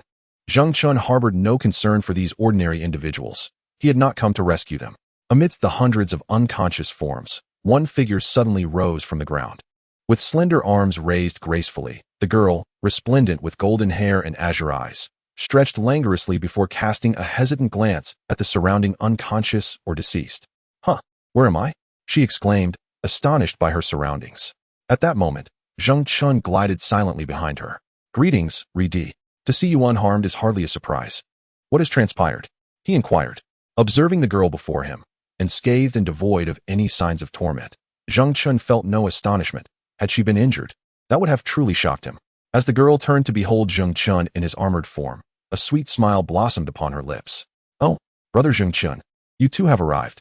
It seems that after I ventured into the staircase of that church, something frightened me persistently. Yet you know, brother Zheng Chun, I harbor no fear of such things. However, my attacks appeared ineffective against that creature. Then, in a fit of urgency, it dragged me into a peculiar realm, rendering me asleep. It continued to terrify me within my dreams, yet I remained unscathed and unable to vanquish the fiend. Then, I awoke, and here we are now. Where exactly are we? The girl gazed at Zheng Chun with innocent curiosity, her smile radiant. Designated as 044, known as the injury-proof girl, her name is Ri-Di. She possesses a unique ability, the power to alter causality, rendering any attempt to harm her utterly ineffective. This seemingly naive maiden embodies a remarkable strength. In truth, all those who attempt to attack her will find themselves ensnared in a peculiar causal loop, ultimately injuring themselves or being harmed by others, objects, or events. Whether one resorts to indiscriminate gunfire or aims directly at the temple, the firearm will inevitably jam or fail to strike its mark. Similarly, mental assaults prove ineffective, and even a truck careening straight towards her will suffer a blowout and veer off course, despite having undergone 4 thorough inspections prior to its journey, revealing no issues. Moreover, those who harbor intentions of attacking her may find themselves unexpectedly met with demise at the hands of others or unforeseen circumstances before they can carry out their plans. Currently, it remains uncertain whether she possesses regenerative capabilities or immunity to physical attacks, as inflicting harm upon her seems an impossible feat consequently. She has successfully navigated numerous perilous missions unscathed. Furthermore, she embodies 2 distinct personas when in the presence of those she adores. She radiates the charm of a sweet young girl, yet when confronted by those she despises, she will resort to any means necessary to eliminate her target. This distinction between affection and aversion is discernible to her from the very first moment she encounters someone. When pressed to explain how she determines such feelings, she asserts that the voice of the universe guides her, revealing who deserves to be spared and who must be vanquished. Chapter 12. The metal skull. No method exists that can indefinitely restrain her mobility. Any attempt to impede or confine her will eventually prove futile. A locked door will automatically yield to her, and the cocoon released by the metal skull will likewise lose its binding effect after a certain duration. In essence, Zheng Chun arrived here to rescue her, and in a way, it was her own abilities that catalyzed this outcome. Here, I am utterly at a loss. Zheng Chun, bewildered, gazed skyward at the radiant sun, realizing that while he had been in Huaxia City around 5 o'clock, it was now midday. He contemplated whether the temporal rules within this space differed from those outside, yet he felt that the metal skull lacked the power to facilitate such a significant time shift. Thus, he surmised that he must have been transported to a distant corner of the world. Judging by the geographical time difference, this place must be somewhere in the Americas. No matter, I shall contact headquarters. A dark tendril of blood surged forth from Zheng Chun's hand, reaching for the fallen Starfall spear on the ground. Upon reclaiming this device of restraint, he relinquished his armored abilities. The dark substance reverted to a liquid state and flowed back into his body, while the Starfall spear was once again embedded within him. As Zheng Chun activated a ring upon his finger, which functioned as a locator device, capable of communicating with headquarters. A logistics team designated for post-event management arrived 30 minutes later to swiftly cleanse the battlefield. The deceased were buried without ceremony, adhering to the Foundation's regulations. Each surviving individual was to be managed meticulously, should they become privy to any information regarding the Foundation. They would be silenced permanently to safeguard greater interests and prevent the exposure of supernatural incidents. Within the confines of room 505010, as the blinding lights flickered to life, 3 bewildered individuals clad in orange uniforms emblazoned with the Foundation's insignia were unceremoniously brought into the space. During their transport, they had been blindfolded and deafened, remaining oblivious to their surroundings. Once their senses were restored, they found themselves roughly shoved into this unfamiliar location. Where the hell is this? The first inmate, astonished, surveyed the excessively sterile room. Weren't we supposed to be taken to the execution ground? Where are we? The second inmate echoed similar confusion. Hey, who runs this place? Where is everyone? What is going on? Let me out. I still have 32 days left. The third inmate shouted in frustration. All 3 were compatriots, incarcerated for multiple homicides. And due to the Foundation's international connections, they were periodically extracted from prisons worldwide to replenish their supply of expendables. Despite their outcries, no one attended to them. And in a moment when their gazes strayed from the center of the room, a quaint wooden cabin materialized unexpectedly. Just moments before, no such structure existed. Its sudden appearance left the trio momentarily stunned. Hey, did you just see that cabin? One of them inquired, bewildered. No, I didn't. What is going on? How did it just appear? In the midst of their astonishment and curiosity, the most reckless among them, after confirming there were no other exits, suggested, why don't we go take a look? It seems there's no other way out. Upon this suggestion, the other 2 exchanged glances, and after a brief discussion, they reluctantly decided to approach the cabin. Containment file, 1584 project number, 1584 designation, metallic skull threat level, level 3, extremely dangerous, exceedingly powerful, nearly impossible for ordinary soldiers to contain, requiring significant resources for successful containment. Containment procedures, 1584 is housed within a standard containment chamber designated 555. Description, in most instances, 1584 manifests as a metallic artifact resembling a skull, currently marked by a fissure across its cranium. The supplications for mercy from its adversaries suggest that should the metal skull be shattered, 1584 might face immediate demise. The entity was unearthed from a profound pit in the western expanse of Mexico, and has concurrently established a series of unique spatial conduits across approximately a dozen locations worldwide. These structures appear to influence local weather patterns, resulting in predominantly overcast skies in their vicinity. These conduits are concealed behind edifices such as churches, wooden cabins, and abandoned construction sites, each adorned internally with a decaying self-portrait of a middle-aged man, sometimes depicted as Jesus, and at other times as a forest hunter or a mechanic. However, a commonality persists. All representations bear the visage of a grotesquely decayed middle-aged man. 1584 sustains itself by absorbing human fear, summoning forth a fully decomposed servant to assist it, who is capable of traversing the globe through teleportation. By interacting with and releasing vast quantities of black mist, these edifices are directly conjured, vanishing under bright light, thus primarily appearing in dim environments and at night. Occasionally, they manifest abruptly, leading onlookers to initially perceive them as mirages. Yet upon closer inspection, their tangible reality is revealed.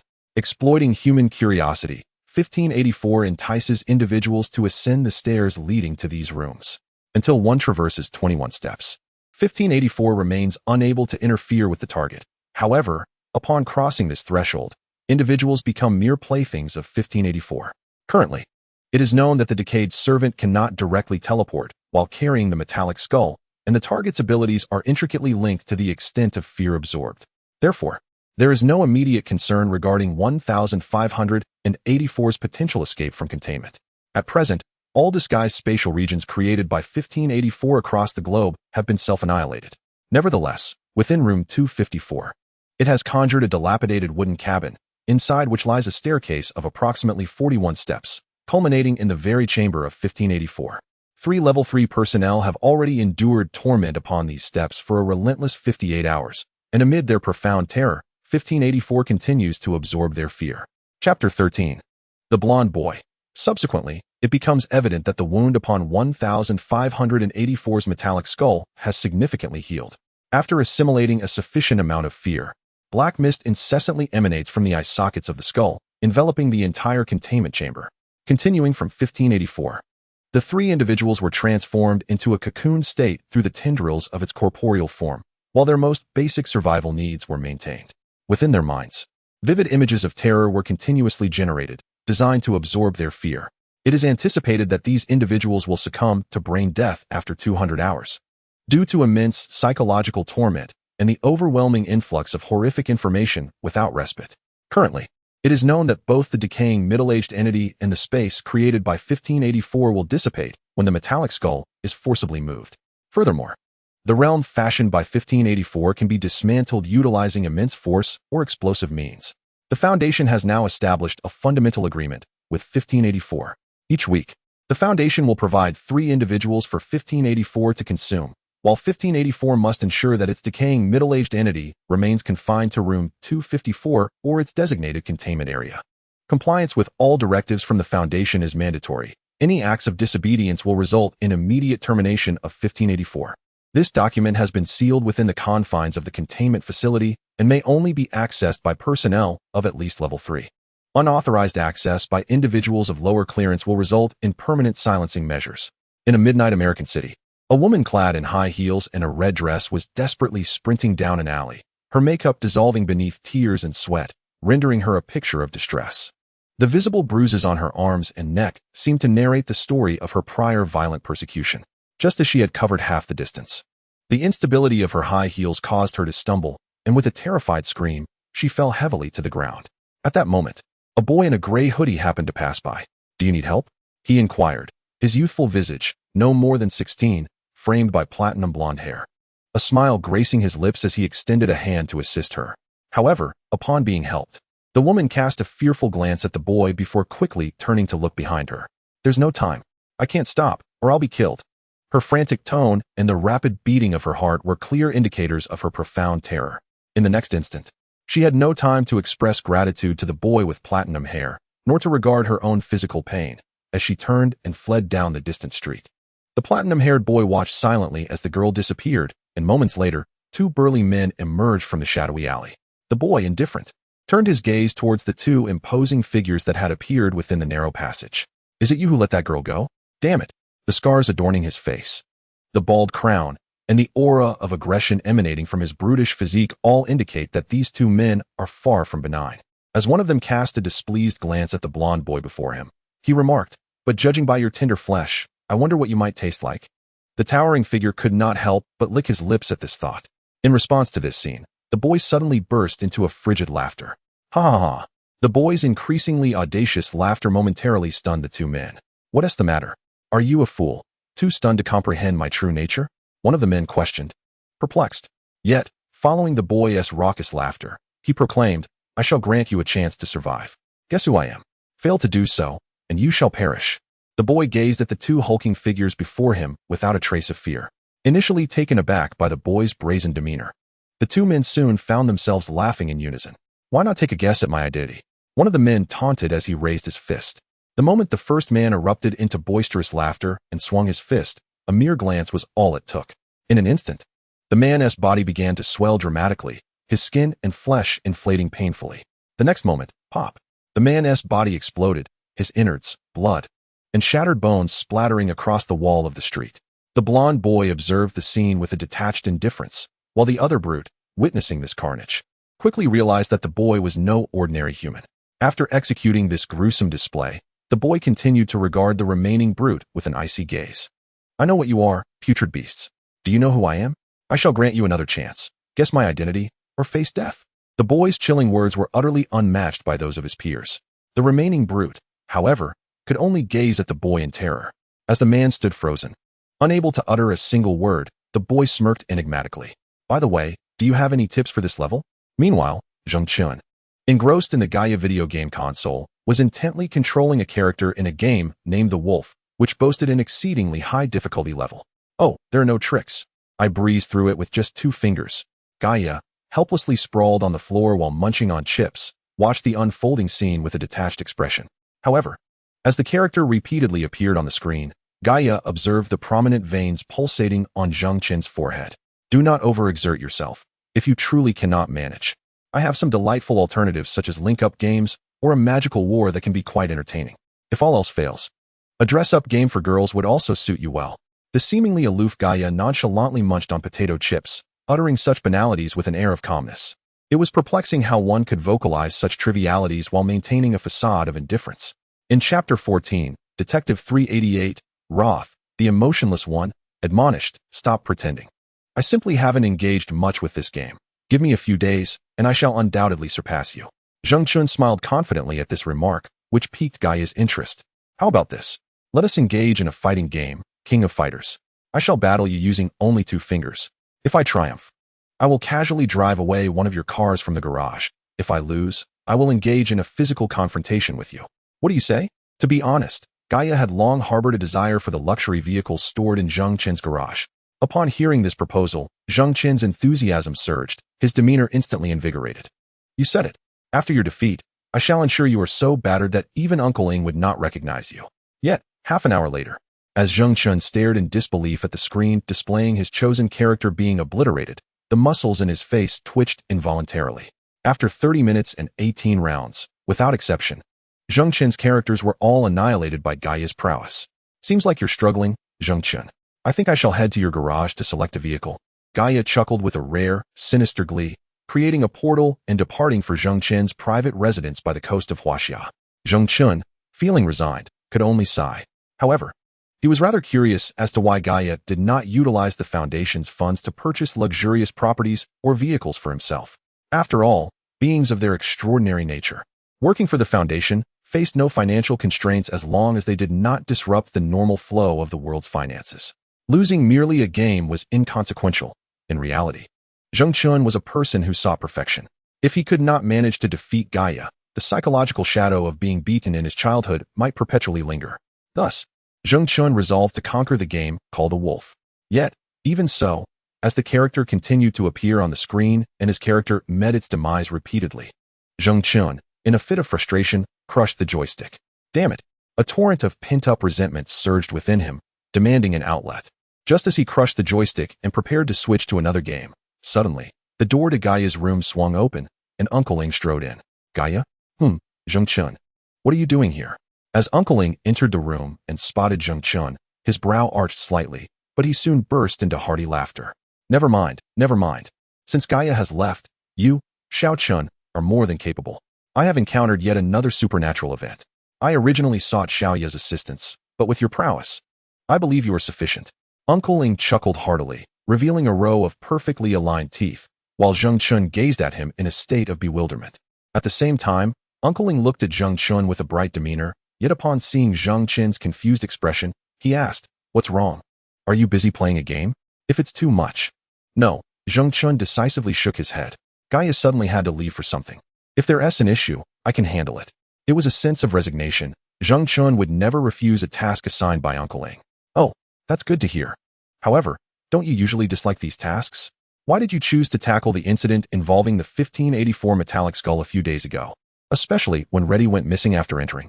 Initially, it was planned for Gaia to address the matter, but unexpectedly, you, Xiao Chun, took the initiative to capture 1584. Uncle Ing laughed heartily, completely unaware of the circumstances, and Zheng Chun was momentarily taken aback by his words. Their essay saying, "A mute eats bitter herbs and cannot express their suffering." Ha ha, Isn't it great to contribute to the Foundation? On the surface, Zheng Chen smiled. But internally he was exasperated.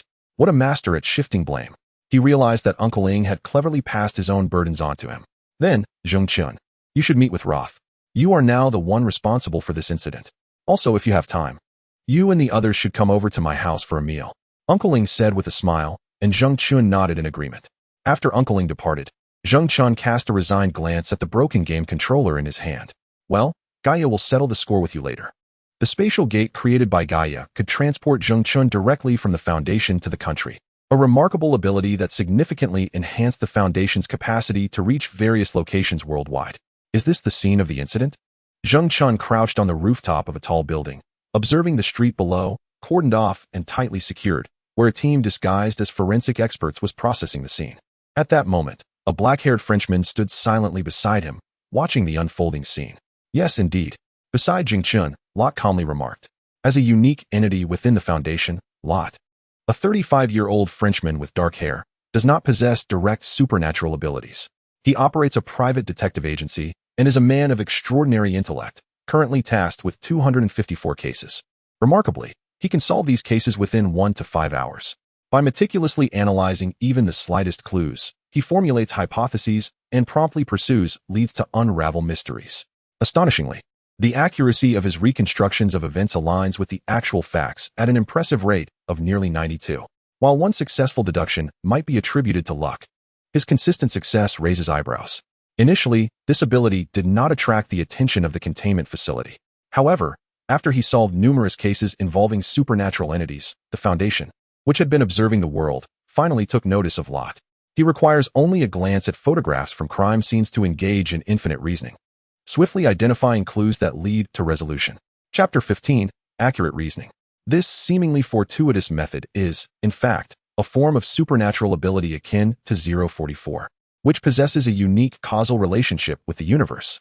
Similarly, 566, known as Miss Good Fortune, appears as an ordinary person, yet engaging in games of chance with her guarantees perpetual loss.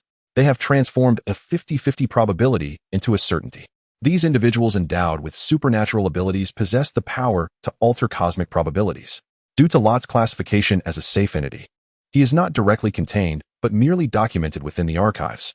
Nonetheless, the existence of his extraordinary ability has earned him a position among temporary personnel. Thus, when an event arises that seems insurmountable, the Foundation calls upon Lot to uncover the truth behind concealed incidents. His keen interest in supernatural entities is part of the conditions for his temporary role, granting him privileged access to all documentation concerning these entities.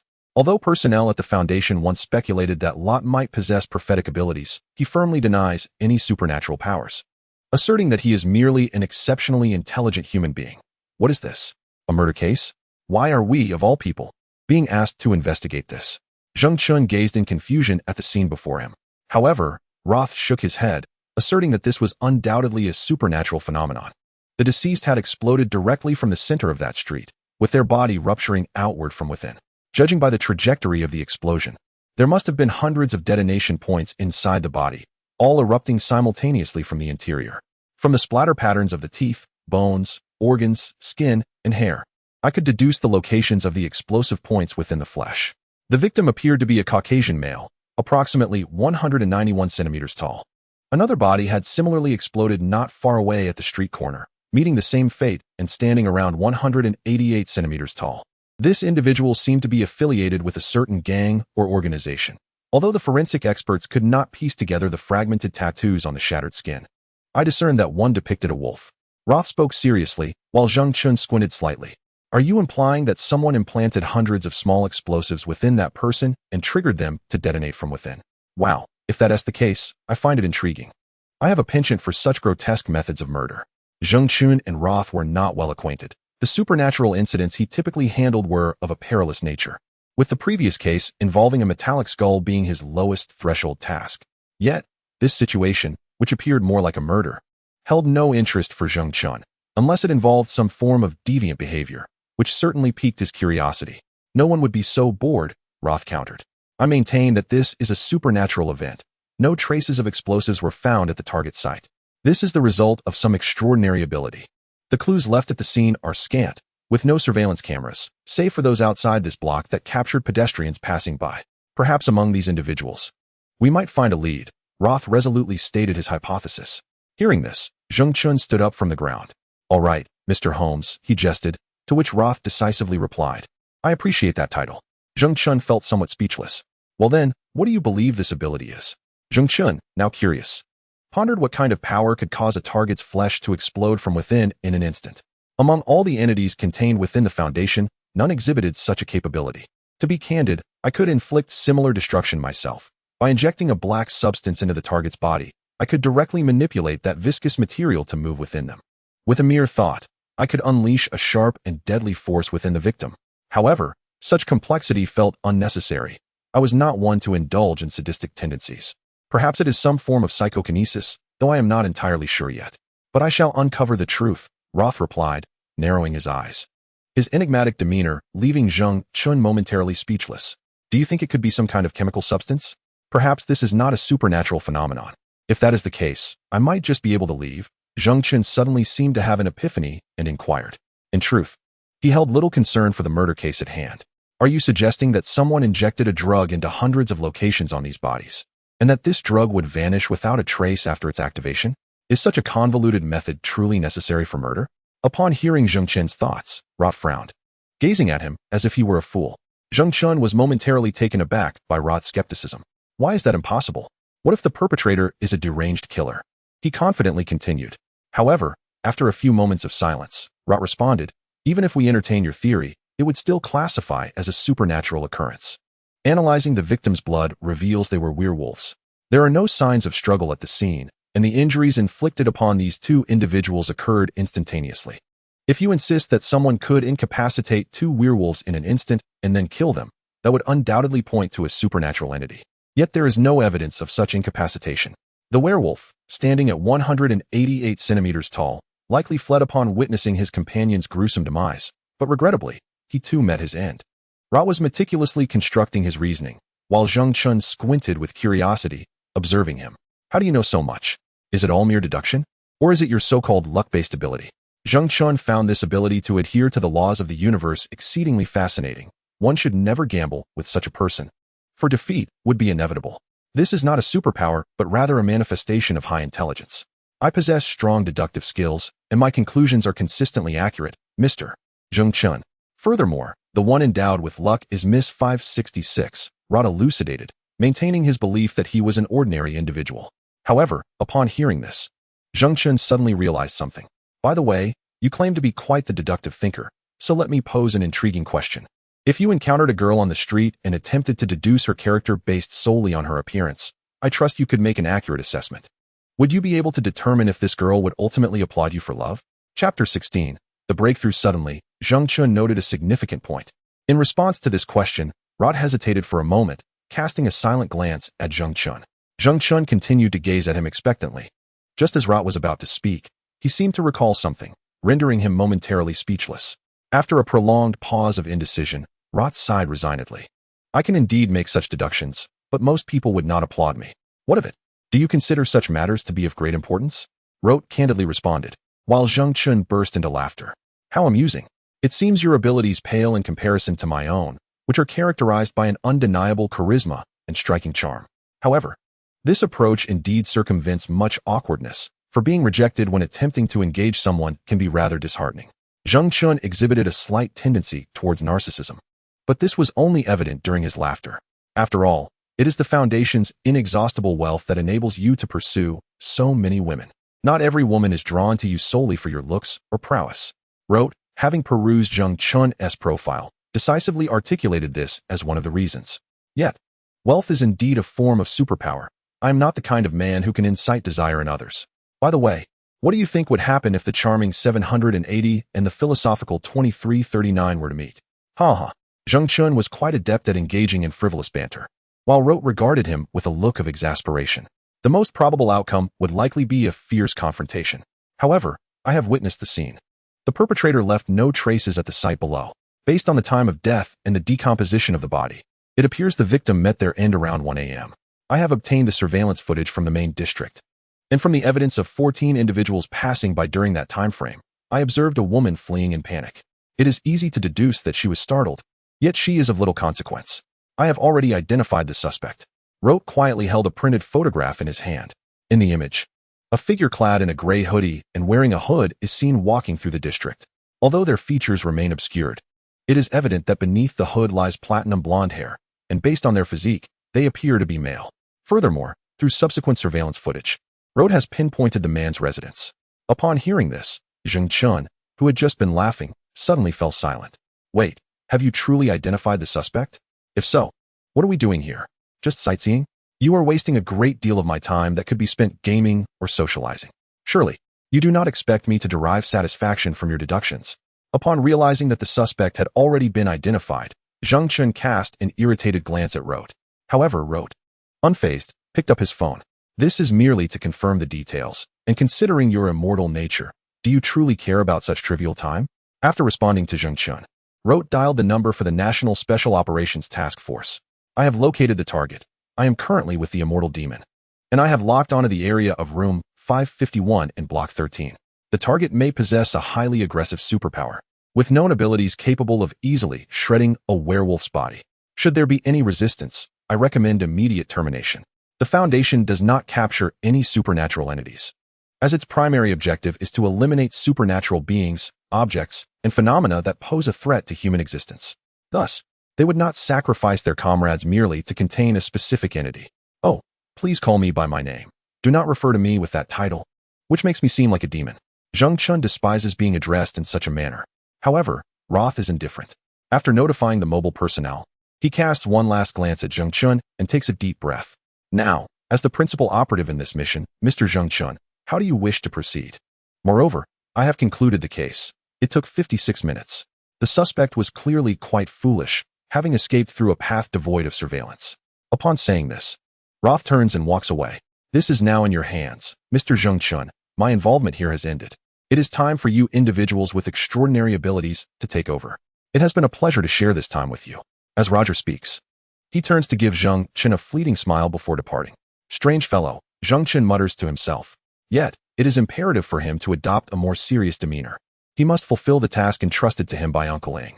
In a cramped room, a blond boy clad in a gray hoodie sits against the corner, quietly savoring a bowl of instant noodles, the steam of the seafood aroma wafting through the air.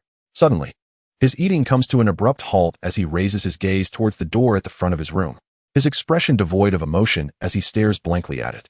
In the next moment, with a resounding explosion, the door is blasted open.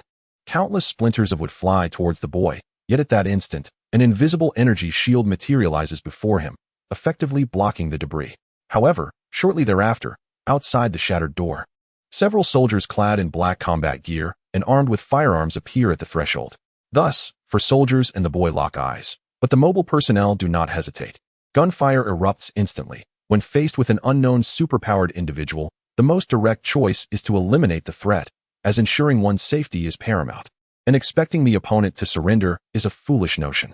Should the adversary strike first, the inevitable outcome would be the loss of their own lives. Yet, as the bullets are fired, they come to an abrupt halt mid-air, leaving the four operatives momentarily stunned. However, as the boy shielded himself from the barrage of bullets, his previously indifferent visage suddenly transformed into a peculiar smile. Come, guess who I am. Fail to do so, and you shall perish. At that moment, the apartment building and the surrounding neighborhood had been completely evacuated, the pretext for such an exodus being simple. There were terrorists in the vicinity. This singular assertion was sufficient to compel the civilians to heed the evacuation orders without hesitation.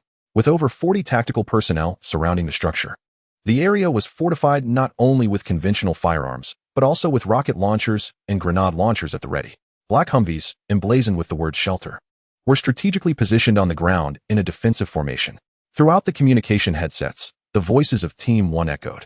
They could only hear the sounds of gunfire and the boy's subsequent taunt.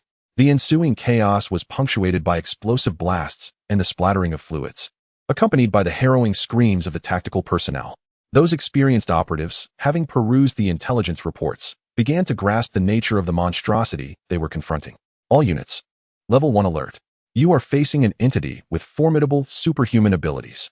Yet, just as the team commander was articulating this warning, a violent surge of energy erupted, causing the walls of the apartment to shatter. In the aftermath, a tactical operative, his left arm and right leg torn asunder yet still clinging to life, was ensnared by an unseen force, lifted into the air, and hurled from the building. The surrounding personnel stood frozen, witnessing the harrowing spectacle. Help me. Despite his mangled condition, the operative still yearned for survival. Who will save him? As queries arose among the onlookers, contemplating how to rescue the stricken man, the next moment brought a chilling sound, squelch.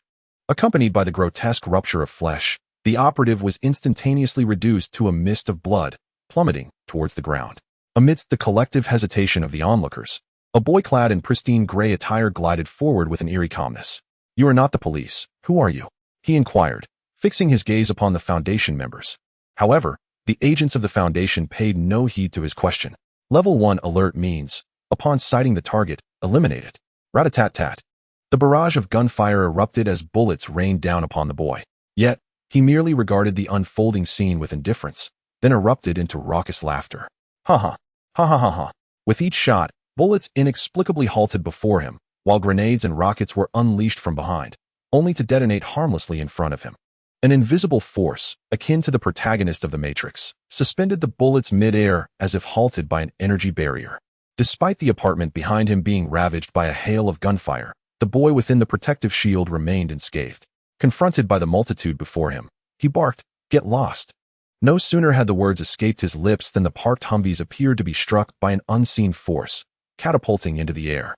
The assaulting mechanized soldiers were likewise sent tumbling across the ground, disrupting the formation of this formidable squadron in an instant. This was not a creature that humanity could confront. The golden-haired boy surveyed the devastation he had wrought, his heart swelling with a sense of satisfaction. "Guess my name, and if you fail." Yet, before he could finish, he abruptly sensed something, turning swiftly to look behind him. A creature, possessing enormous wings akin to a demon, surged towards him from the distance at a speed surpassing that of bullets. In the face of this supersonic assault, the boy channeled all his intent towards countering Zheng Chun.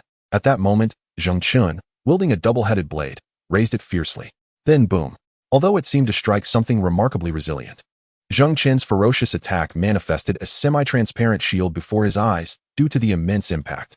With a powerful thrust, he drove the blade's tip deep into the shield.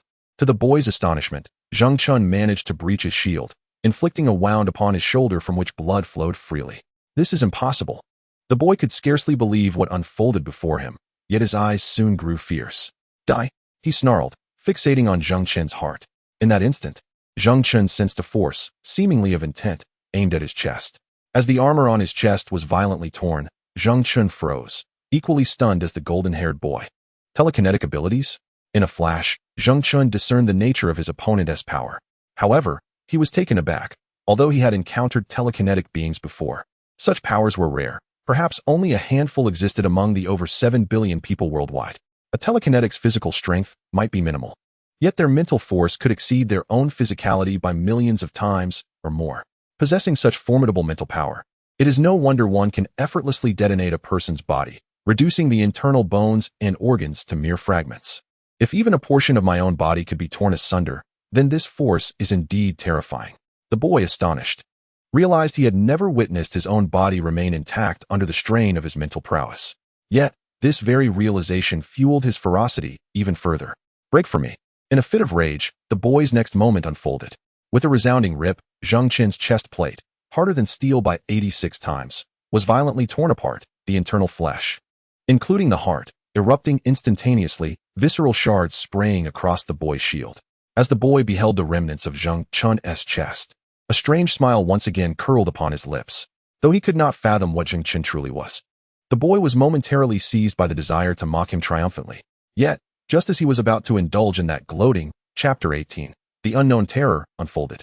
Zheng Chun, undeterred by the devastation of his chest, raised his other arm, coalescing the dark substance within him into a massive gauntlet, empowering him to unleash an even greater force in a heavy punch form.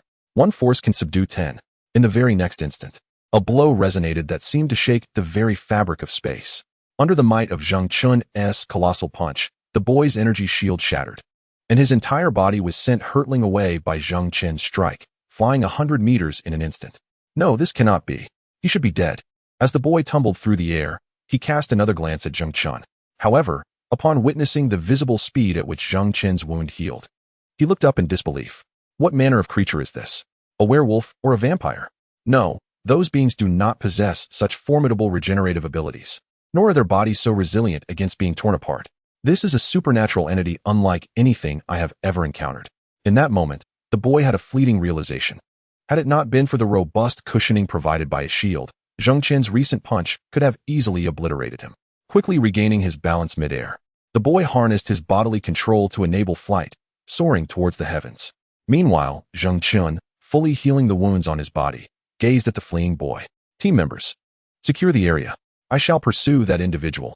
His ability is a powerful mental force, likely at level 2. However, I believe I can handle this alone. It is important to note that danger levels do not accurately reflect a creature's strength. They merely categorize them according to regulations. This individual's capabilities far surpass those of the previous metallic skull. However, it is precisely for this reason that catching up to the opponent has become exceedingly vital. With mighty wings unfurled, Zheng Qin surged fiercely toward the boy. In the turbulent currents, the boy conjured an energy shield before him to withstand the fierce winds. He then ascended at full speed, soaring to an altitude of 10,000 meters, safeguarding himself from frostbite and ensuring a supply of oxygen, continuing his rapid flight ahead. Yet, at that very moment, whoosh! Like a dark demon, Zheng Qin closed in on the boy. When the boy turned to see Zheng Qin gaining on him at supersonic speed, an unusual dread washed over him. How long had it been since he felt such fear? However, Zheng Qin wasted no time. He advanced relentlessly toward the boy. Before the boy could contemplate anything else, Zheng Qin raised his arms, palms together, as dark matter surged forth, coalescing in his grasp. In an instant, it transformed into a colossal axe. Thud! Zheng Qin swung down with tremendous force toward the boy. As the boy beheld the shadow of the massive black axe descending upon him, an overwhelming power shattered his shield, leaving him vulnerable. Without the protection of the shield, the high-velocity winds threatened to tear the boy's body apart, sending him spiraling uncontrollably toward the ground. Damn it, I've lost control. The fierce gusts inflicted excruciating pain upon him, as if his limbs were on the verge of being shredded. And then, thud! Zheng Qin pressed one hand against the boy's chest, further accelerating his descent. The boy found it impossible to maintain control over his thoughts amidst the violent turbulence. The agony of his flesh being torn apart, combined with the suffocating sensation of oxygen deprivation, made him feel as if he were on the brink of death. His eyes were bloodshot from the pressure changes in the air. Though endowed with supernatural abilities, his body remained human, unable to withstand such intense high-altitude winds as Zheng Qin did. As the man approached the ground, mere meters away from impact, he roared in rage. In that instant, a tremendous surge of mental energy erupted from his being, striking Zheng Qin with the force of an invisible blade piercing into his chest. It sought to invade Zheng Qin's body and tear him apart from the inside out. Such formidable mental prowess. At that moment, Zheng Qin could not help but marvel at the astonishing strength harbored within this seemingly 16-year-old boy. Yet, there was no time for Zheng Qin to ponder further. As his chest was relentlessly shredded, he sensed impending danger. And then, splatter! Zheng Qin's body was violently torn asunder from the chest by an immense force of thought. Consequently, he released the boy and extricated himself from the boy's form. After dealing with Zheng Qin, the boy swiftly turned to perceive his rapidly descending body. He exerted every ounce of his will to stabilize himself. However, the excruciating pain coursing through his body severely hampered his ability to harness his powers. Yet, at the critical moment, just 10 meters above the ground, the boy ultimately managed to regain control and landed safely. He knelt upon the earth, his entire body marred by gashes inflicted by the turbulent winds, each wound a testament to the immense suffering he had endured during his descent. The shoulder wound, pierced by Zheng Qin's razor-like strike, was particularly agonizing, sending waves of torment through him. Damn it, that monster drained my strength and managed to breach my defenses. How terrifying, he thought. However, just as he was about to finish his lament, an explosive sound erupted from behind him, shaking the very ground. As the boy turned in astonishment, he beheld Zheng Qin, clad in black armor like a demon, landing with a force that shattered the earth beneath him. No way. I clearly tore him in half. How could he heal in just a matter of seconds? The sight of Zheng Qin standing before him as if nothing had transpired was utterly unfathomable. Could it be that this creature is indestructible? A truly supernatural being in every sense. For the first time, the boy experienced a profound fear in the face of an unknown entity. Chapter 19, 012 Deity. If I had intended to kill you, I would have done so while you were falling, but I refrained. I have some questions for you, Zheng Qin stated calmly, devoid of anger. He felt no discomfort regarding the boy who had torn his body apart. After all, Zheng Chun had endured far greater agony before. What are you? Unknown. Humanity exhibits a profound fear of the unknown, and it is not solely humans who react this way. Supernatural beings share this trepidation as well. Aside from the omniscient creator, all existences harbor some fears or nemesis. My name is Zheng Chun. It is evident that both you and I possess supernatural powers. With that, Zheng Chun's armor receded. I wish to take you to a place inhabited by numerous supernatural beings, objects, and phenomena. Is this your first encounter with a being like me? Zheng Chun could not help but inquire, recalling that Rod had previously mentioned that this boy had slain 2 werewolves, leading him to suspect that this was not his first encounter. Are you referring to werewolves and vampires? He queried, clearly implying that this was not an unprecedented event. To be honest, I harbor an intense loathing for your kind of supernatural beings. As the boy uttered these last words, he glared at Zheng Chun with gritted teeth, prompting Zheng Chun to raise an eyebrow in mild surprise. So, you are a hunter of supernatural entities? I must admit, your formidable power is indeed astonishing. Yet, as you can see, your abilities are insufficient to vanquish me. Even if you were to relentlessly repeat your intent to tear my body apart for a millennium, you would still fail to achieve my demise. Moreover, I can perceive that, with your physical injuries and the fatigue from exerting your powers, your mental fortitude has significantly waned. You are no longer capable, little brat. Zheng Chun spoke calmly, while the boy laughed upon hearing his words. Ha ha ha, I am incapable? What a jest. Yet, you are indeed the mightiest supernatural being I have encountered. But do you know what a god truly is? The boy looked at Zheng Chun, grinning maniacally. A god? Zheng Chun echoed, intrigued by the term. In fact, I know a god, who resides not far from where I live, Zheng Chun replied honestly, though the boy dismissed it as mere bravado. Gods possess absolute authority over life and death. I can slay whomever I choose, for I wield that power. Upon awakening this formidable strength, I realized I am a unique existence in this world. A lion killing an antelope evokes no sorrow within the lion. Similarly, my slaughter of you detestable supernatural beings is merely the law of the jungle. After a fit of manic laughter, the boy glanced at his arm. Blood trickling from a wound torn by the force of the wind. Ha ha ha. No one can harm me again. I am a god. I am the chosen one. As he spoke, with bloodshot eyes, Zheng Chun could sense a tremendous power surging within the boy. I possess this power, and thus I can accomplish all that I desire. I am a god. His words grew increasingly frenzied, and Zheng Chun could feel the boy's deep-seated hatred for supernatural beings, though he remained oblivious to its origins. As the boy prepared to disregard his own injuries to unleash a mighty force against Zheng Chun, the latter observed him indifferently. No matter the harm he inflicted upon himself, he could never truly end Zheng Chun's existence. Even if reduced to mere pulp, Zheng Chun could heal at lightning speed without any expenditure of energy. But in the next instant, a figure suddenly appeared behind the boy, and then, Ada, a swift strike from the hand of the assailant landed squarely upon the boy's neck, rendering him unconscious in an instant. The previously tense atmosphere dissipated immediately. When Zheng Chun lifted his gaze to the unexpected figure before him, he was momentarily taken aback. What are you doing here? Hey, greetings, 068. I couldn't bear to watch him flaunt his bravado any longer, so I took the liberty of knocking him out. Hee. I hope you don't mind. It's just that his pretentiousness was unbearable. How can one be so melodramatic at such a young age? Before Zheng Chun stood a man who appeared to be around 40, his skin a deep, rich hue. This individual was one of the operatives of the Special Task Force, known as the Phantom, codenamed 3322. A formidable dark assassin, he possessed the ability to completely phase his body, adopting any degree of transparency, even to the point of becoming entirely invisible. With no discernible aura or sound, his powers theoretically surpassed those of an invisible man. Beyond mere invisibility, he could seamlessly pass through any object, rendering him immune to all physical attacks. However, akin to a ghost, he remained vulnerable to fire and other magical assaults. Gazing at the Phantom, Zheng Chun found himself at a loss for words, but ultimately made a decision. Very well, take him away. Inside the facility, the first test commenced, featuring a dialogue between the Mind Boy, codenamed 4555, known as Puskin, and the entity designated as 012, within room 08. Given the nature of 012's powers, this conversation posed no threat. In room 10103, as the blond boy Puskin regained consciousness, he discovered he was not bound, but rather seated upon a chair. In a state of panic, he turned to see an elderly man with white hair seated across from him. Puskin was momentarily stunned, his face lined with wrinkles, rendering it difficult to discern the man's nationality. What astonished Puskin further was the halo behind the old man, adorned with ancient hieroglyphs that spiraled around him continuously. Who are you? Pushkin stammered, his eyes wide with shock. The old man smiled at Pushkin's inquiry, replying, Indeed, I am the one you envision in your heart.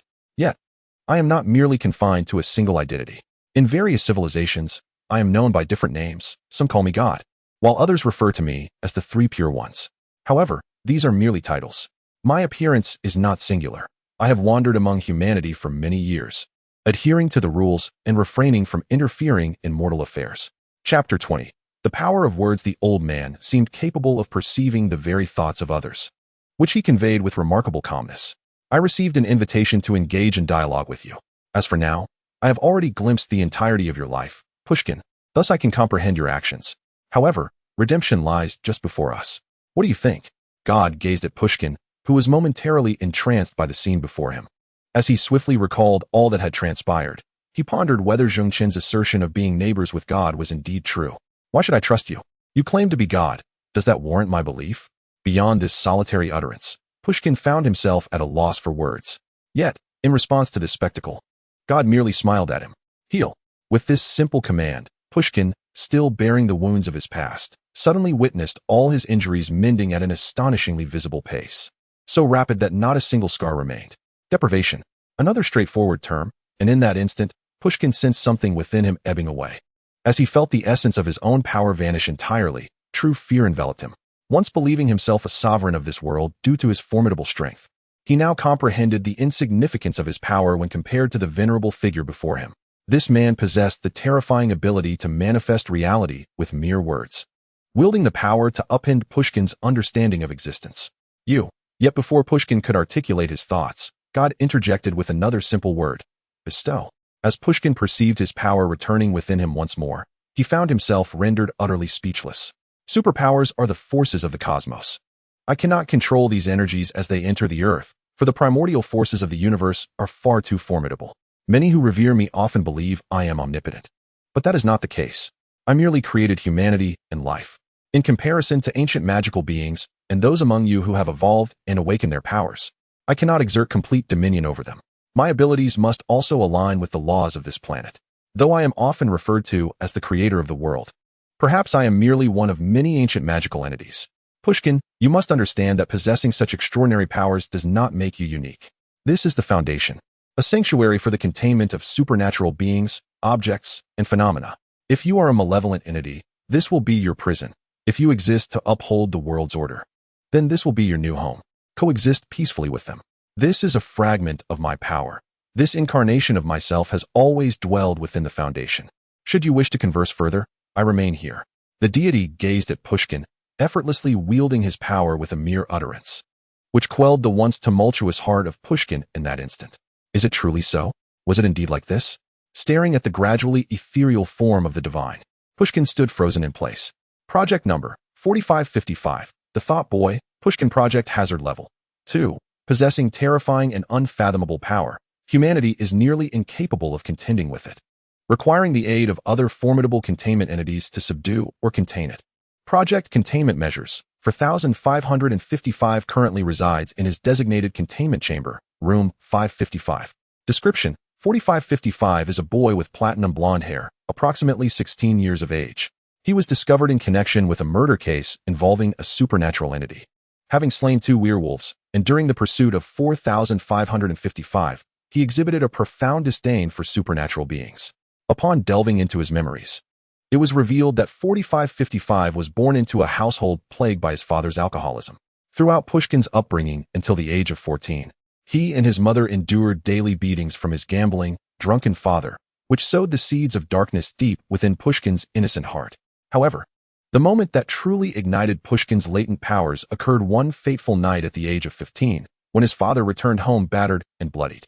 As Pushkin and his mother looked on in concern, a formidable man burst into their home, seeking the 100,000 his father owed. After being thoroughly beaten, Pushkin's father fled back home, where he retrieved a shotgun hidden within the house.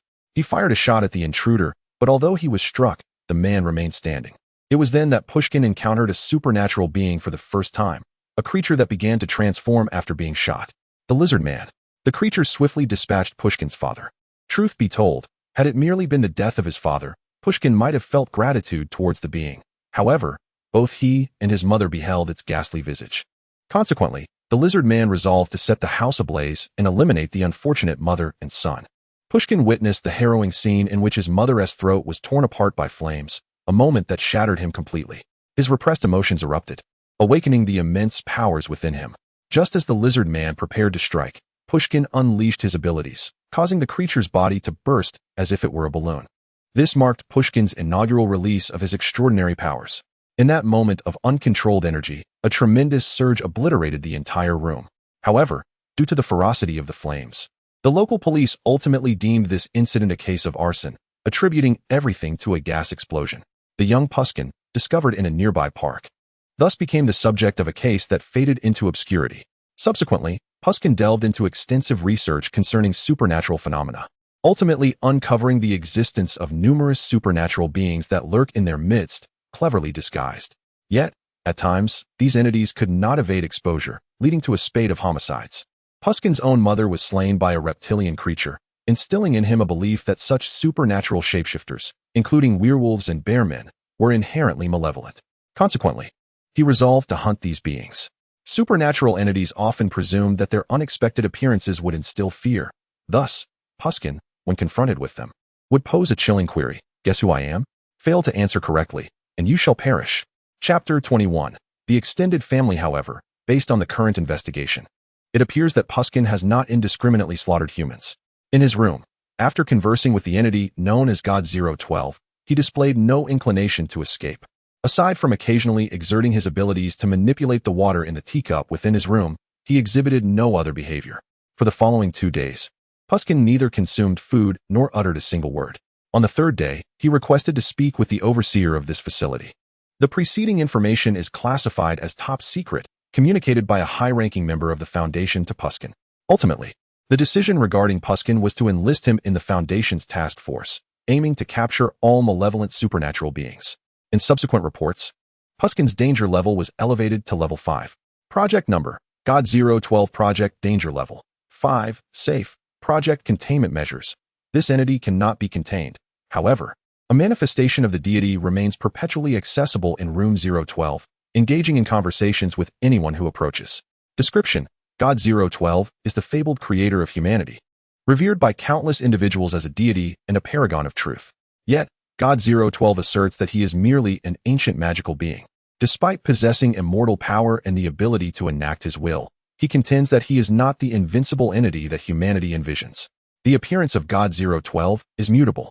He may present as an elder, a middle-aged man, a youth, or a child, and can adopt various ethnicities, along with changing attire and hairstyles. Furthermore, God 012 has numerous manifestations, each imbued with self-awareness. He harbors no aggression, stating that he will not interfere with the operations of this world. He is merely a creator, perpetually admiring his own creation, despite humanity's inherent propensity for evil. However, the divine expresses that it is an inevitable phenomenon of the world. Where there is light, there must also be darkness, for how else could the distinction between light and shadow be manifested? Thus, regarding the beings he has created, whether virtuous or malevolent, he remains indifferent, though naturally, he hopes that they will gravitate more towards benevolence. Indeed, I recall mentioning that the child is merely one who has acquired extraordinary powers without proper guidance. Once appropriately directed, he would likely consent to join the Foundation. In a traditional courtyard adorned with the essence of Chinese architecture, Zheng Chun, Gaia, Reddy, Uncle Ing, the Spectre, and 3 others endowed with supernatural abilities gather, altogether 8 individuals, including Uncle Ing, who is an ordinary man. They encircle an 8 immortals table, indulging in the delectable dishes laid before them. Zheng Chun, though not needing sustenance to survive, experiences the physiological sensations of hunger. To satiate himself, he must consume 3 times the amount of food that an ordinary person would require. This courtyard is, in truth, constructed atop a towering edifice reaching 380 meters into the sky. Naturally, this building is the headquarters of a leading enterprise in China, with Uncle Ling serving as its director, his veiled identity in human society. Regarding Zheng Chen's predicament, yes, there exists an ancient saying in China: a child can be taught. Had you not mentioned it, I am relieved I did not exert excessive force. However, when that young lad later learns of his capture, might he harbor resentment toward me for having rendered him unconscious? Alas, had I known, I would not have included myself in the report. What an annoyance. Nonetheless, I feel he is not a malevolent individual. I believe we can become good friends. At that moment, Reddy, maintaining her charming guise of a young girl, cheerfully remarked. Aside from the similarly playful Spectre and the amicable Reddy, the others simply ate in silence. Zheng Chun, however, felt no embarrassment. The majority of this 8-member team possessed a rather aloof demeanor, making the situation quite simple. Of course, this does not imply that only these 8 containment members are working for the Foundation. They constitute merely one of many teams. The one overseeing these 7 individuals is Uncle Ing, this ordinary human. Indeed, you make a valid point, but why is my game controller broken? Did you crush it? Suddenly, Gaia, who had been speaking calmly, turned his gaze toward Zheng Chun. In response to Gaia's scrutiny, Zheng Chun scratched his neck and looked at him defiantly. Well, that's about right. Did you not also drive my Lamborghini Venom into a ravine? It's quite laughable that a supernatural being with spatial control cannot drive a car. How amusing. Zheng Chun's merciless jest left Gaia feeling somewhat irked, yet he ultimately maintained his composure and continued to eat. All right, during meals. It would be prudent to refrain from discussing such matters. Zheng Chun, your efforts are indeed commendable. However, Gaia perplexes me with his increasing penchant for playfulness. Coincidence or serendipity aside, the 2 tasks that were originally yours have been accomplished by Zheng Chun. Uncle Ing promptly shifted the conversation, as his understanding of Gaia suggests that only the destruction of his gaming console could incite his wrath. Zheng Chun, with his habitual provocations towards Gaia, should not be allowed to continue this discourse. When questioned about this, Gaia fell into a brief silence, followed by a couple of coughs. Of course, it was an accident. Am I the type to shirk responsibility? Uncle Ing, you know me. I am a dedicated youth with a profound love for society, aspiring for a world steeped in an idealistic utopia. The most impressive aspect remains Gaia's ability to maintain composure, lying with a calm demeanor, his heart untroubled.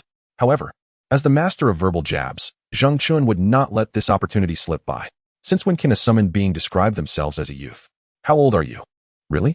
The combined ages of everyone present do not even amount to half of yours. Zheng Chun continued his poetic mockery. Upon hearing this, Gaia narrowed his eyes slightly, a faint smile gracing his lips as he resumed his meal. No, I must uphold my elegant demeanor. I cannot allow this fool, Zheng Chun, to tarnish my image. Gaia pondered to himself, firmly believing he is the most handsome and graceful man. Thus, amidst 2 jesters, 1 innocent, the other pretentious, and 3 truly aloof individuals, they gathered for casual conversation, a ritual they indulged in nearly every month.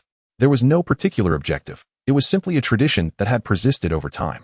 Moreover, this arrangement worked well since Uncle Ing had no children, and neither did the others possess any relatives. Theoretically, this second task force had become their family. Chapter 22. The Weeping Woman. In a small town in the mountainous region of a European country, a pickup truck sped along the bumpy roads. Oh, my sweet darling. Where did you say we are headed? Inquired a red-haired German beauty, her voice laced with excitement as she glanced at her equally handsome companion. Leaning casually against the van seat, the young man smiled and replied, a distant grandmother of mine has passed away, leaving me a villa. I just received the news yesterday, and it seems there is also an inheritance of 1 million euros. To be honest, I have never heard my parents mention this. I had no idea I had a wealthy distant grandmother. It's rather unfortunate. Perhaps they simply didn't have the time to inform me before her passing. The boy produced a cigarette, deftly steering the wheel with one hand as he navigated the winding mountain roads. Yet, amidst the conversation, an exhilarating anticipation enveloped him. He seemed eager to acquire a sum of money to purchase a new car for himself. Yes, I understand this. But what I truly wish to know is the location. The girl pressed on, her curiosity palpable. It seems to be called Su-Rue Town. To be honest, I couldn't locate it on the map, but who cares? The 10,000 euros sent to us is more than sufficient for our journey. Once I receive this money, I will be prosperous, and my life will no longer be as it is, he mused, lost in dreams of fortune. Oh my, how shall I spend such a sum? He turned to his girlfriend, excitement radiating from him. Darling, what car do you fancy? A Lamborghini or a Bentley? I adore both, she replied enthusiastically. Then I shall purchase both, and darling, would you join me in testing their suspension performance? Oh my, I would love to accompany you every day for such tests. Their playful banter was punctuated by kisses, further igniting the boy's enthusiasm. Following the directions indicated in the mail, they pressed onward, the allure of 1 million euros proving overwhelmingly enticing. For the entirety of their 3-hour journey, they remained in a state of exhilaration, oblivious to the encroaching fog that silently enveloped them, gradually obscuring their presence in the mist. Within the confines of the Foundation, in room 359 where Kieran resided, 8 cameras monitored him without respite. The screens displayed 2 observers whose sole task was to watch the motionless Kieran. However, on this day, a shadowy figure appeared silently behind the 2 surveillance personnel. As the mysterious figure exhaled a plume of dark mist, the 2 observers, caught unaware, succumbed to unconsciousness. Having executed this maneuver, the enigmatic figure smiled cryptically, dissipating once more into the black mist. In the next instant, the mist coalesced within Kieran's chamber, materializing into a pale-skinned woman adorned with peculiar black markings and unkempt braids. "Kieran, have you found the key?" she inquired simply. Yet the question elicited a bemused smile from Kieran, who was ensnared in his predicament. "Are you dreaming, witch? I am confined here. How could I possibly seek the key? Simply providing you with the precise location to access this most secure realm is already quite commendable. The matter of the key is something you must pursue on your own. It is evident that the Qilin, captured here, harbors ulterior motives." However, the woman remains silent as she strides toward it. Yet, as she approaches, the intense radiation emitted by the star-fallen spikes on the Qilin's body prevents her from getting any closer. How could these chains possess such formidable radiative power? Soon, the witch realizes she cannot draw near, while the Qilin, indifferent, acknowledges that it has always had the opportunity to escape, but refrains from doing so for a greater purpose. These chains, forged from extraterrestrial meteorite iron with immense radiative strength, continuously unleash tremendous energy. Although much of it is released within my flesh, the residual waves, due to the overwhelming presence of this metal, also create disturbances in the external environment. You cannot rescue me, and time is running short. Though I could escape on my own, it would inflict permanent damage to my body. For now, do not concern yourself with me. Create some chaos and find the key for me, will you? The key is of utmost importance. The Qilin stated this with solemnity as it gazed at the witch, who fell silent for a moment before finally breaking into an enigmatic smile. "Very well, I understand." No sooner had she spoken than her form dissolved into a cloud of black mist, vanishing from sight.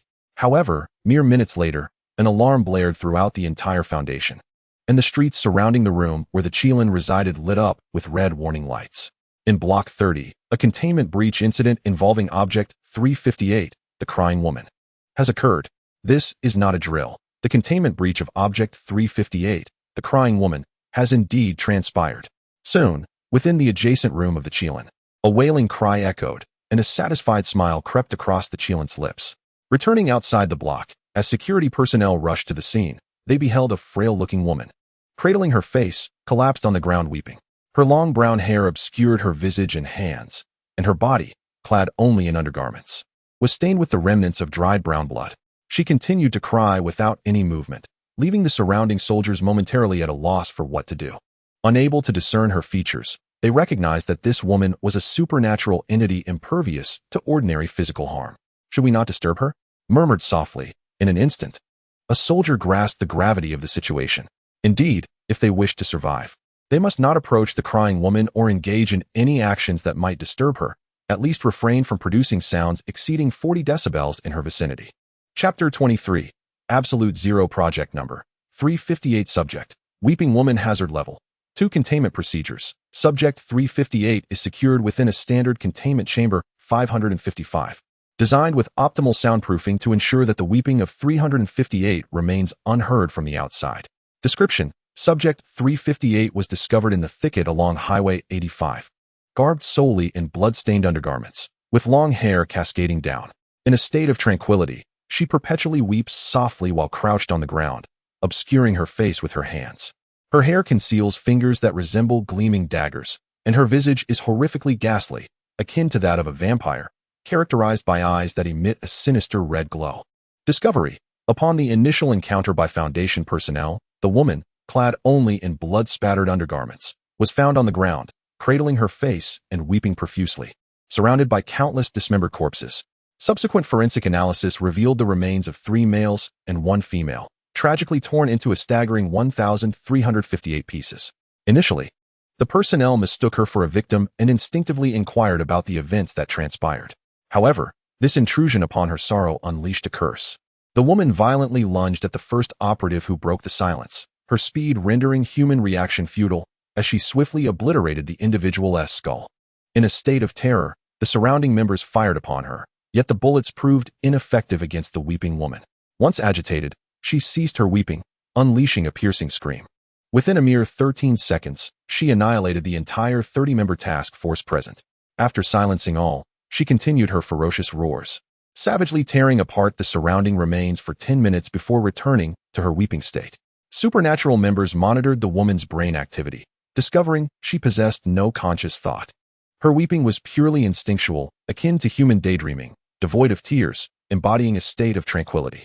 Upon hearing any sound, she would enter an instinctual rampage, targeting all living beings within her vicinity for a duration of 10 minutes. Following this period, she would revert to her serene state. Theoretically, she resembles a zombie or some unknown aberration. As attempts at communication proved futile, her actions were driven by primal predation, entirely devoid of any intent to consume. The means of hunting involves masquerading as a weeping woman, luring nearby humans or other creatures, and executing the hunt when emitting sounds to attract them. Due to the inability to detect other factors in each test, the containment facility ultimately confined her to a room. Yet, as the surrounding individuals pondered what to do with the woman, a voice resonated from afar, commanding, "Eliminate them." In an instant, the woman, with a visage akin to a specter, lifted her head, and, as she cast her ghastly gaze upon those around her, let out an ear-piercing scream that echoed throughout the street. With fingers sharp as daggers, she lunged at the first member. Before he could utter a terrified cry, frost began to manifest upon her form. At the moment when the absolute zero temperature of -273.15 degrees, unattainable by humanity, enveloped her spectral body, the once swiftly moving woman was suddenly immobilized upon the ground. Ice crystals spread upward from the ground, gradually encasing her entire being. Just as she exerted every ounce of strength to move, signs of frostbite appeared upon her skin, and as the frost's grip extended, her wails were abruptly silenced. In her struggle, her body contorted grotesquely, her skin fracturing under the unbearable cold, resulting in numerous cracks. The specter, poised to enact a massacre, was transformed into a mere ice sculpture, frozen in place. In such frigid conditions, no object can endure. This is the sheer force of absolute cold. Any further attempts to move would lead to her disintegration. Yet, she did not perish. She was merely immobilized by the frost. Meanwhile, the previously terrified personnel, trembling in fear despite their training, found it difficult to maintain composure amidst such an unforeseen circumstance. However, upon turning to glance behind, they beheld a woman with an alluring yet imposing presence, calmly leaning against the wall. What an abominable supernatural creature, she mused. Why does the facility not eliminate such a useless and uncommunicative being? It is not beyond their capability.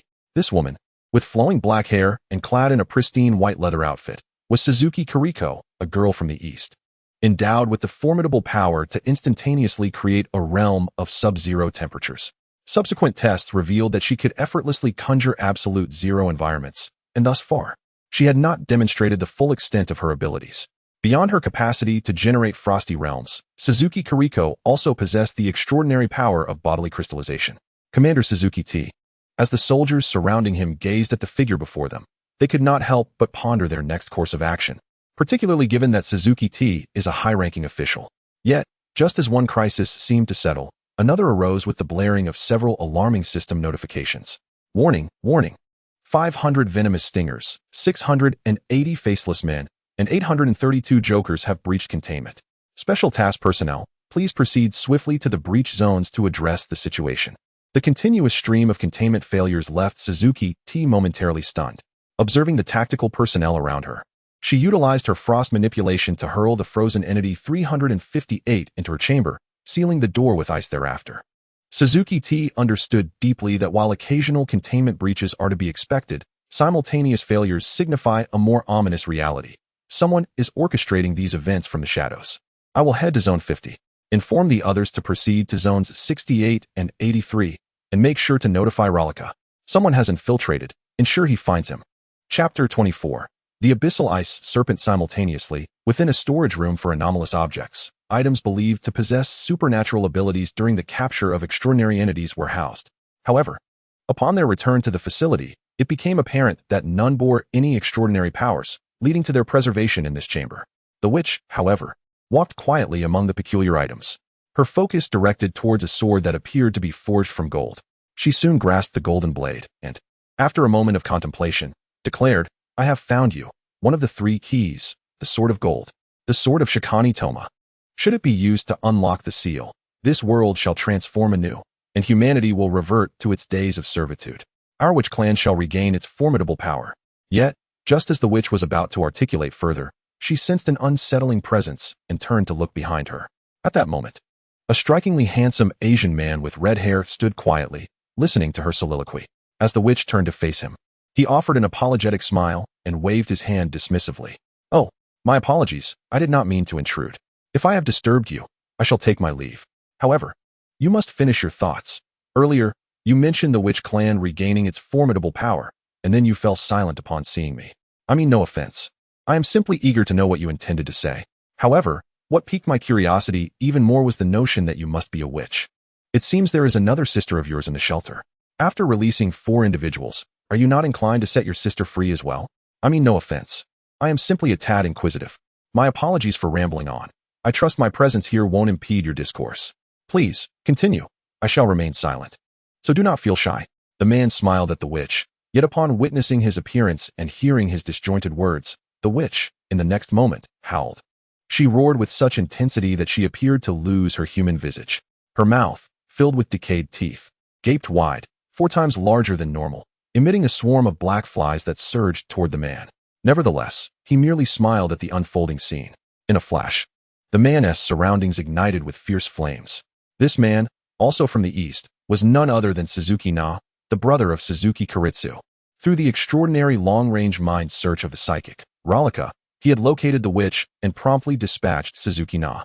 Upon witnessing the witch's abilities, Suzuki Na felt no curiosity.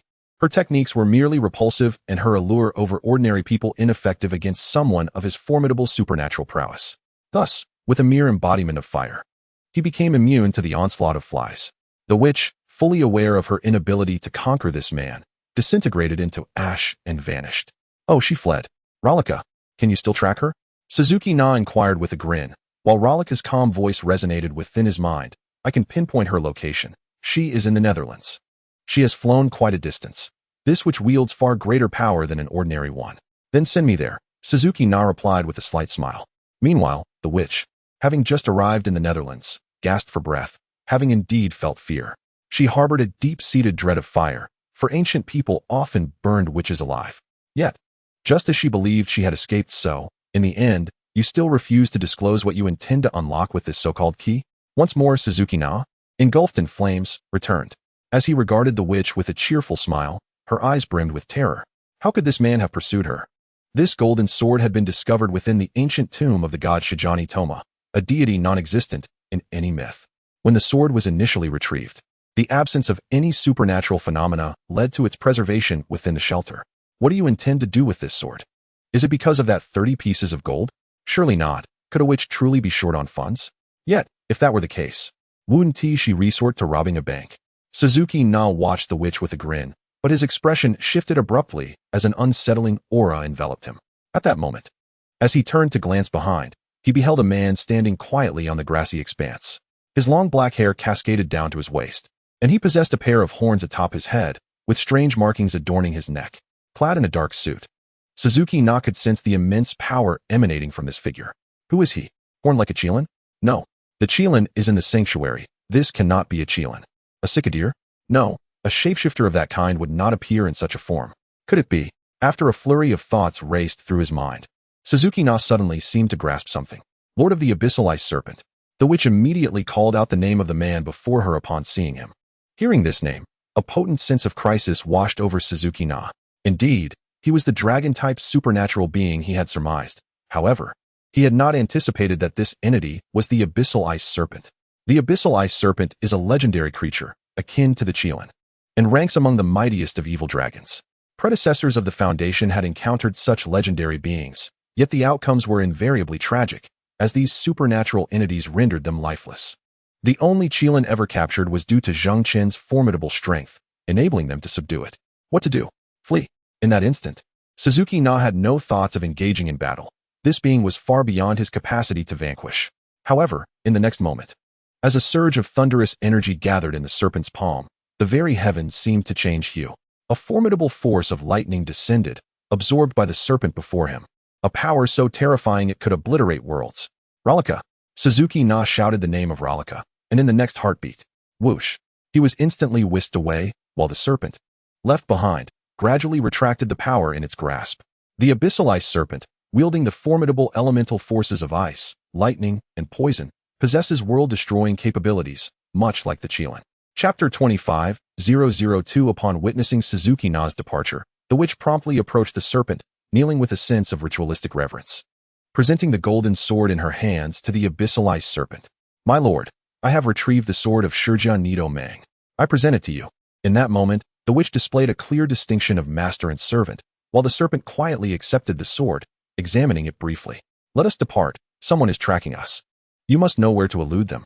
The magical serpent, with its vivid violet eyes, gazed at the witch beside it, who nodded in acknowledgement. In the next moment, they vanished from sight.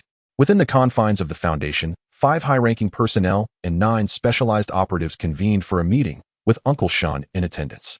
This assembly took place in the deepest bunker of the containment facility, accessible only through the combined keys, fingerprints, and passwords of at least 3 high-level officials. This chamber, reserved for the most classified discussions, contained a wealth of information strictly for the eyes of those with the highest clearance.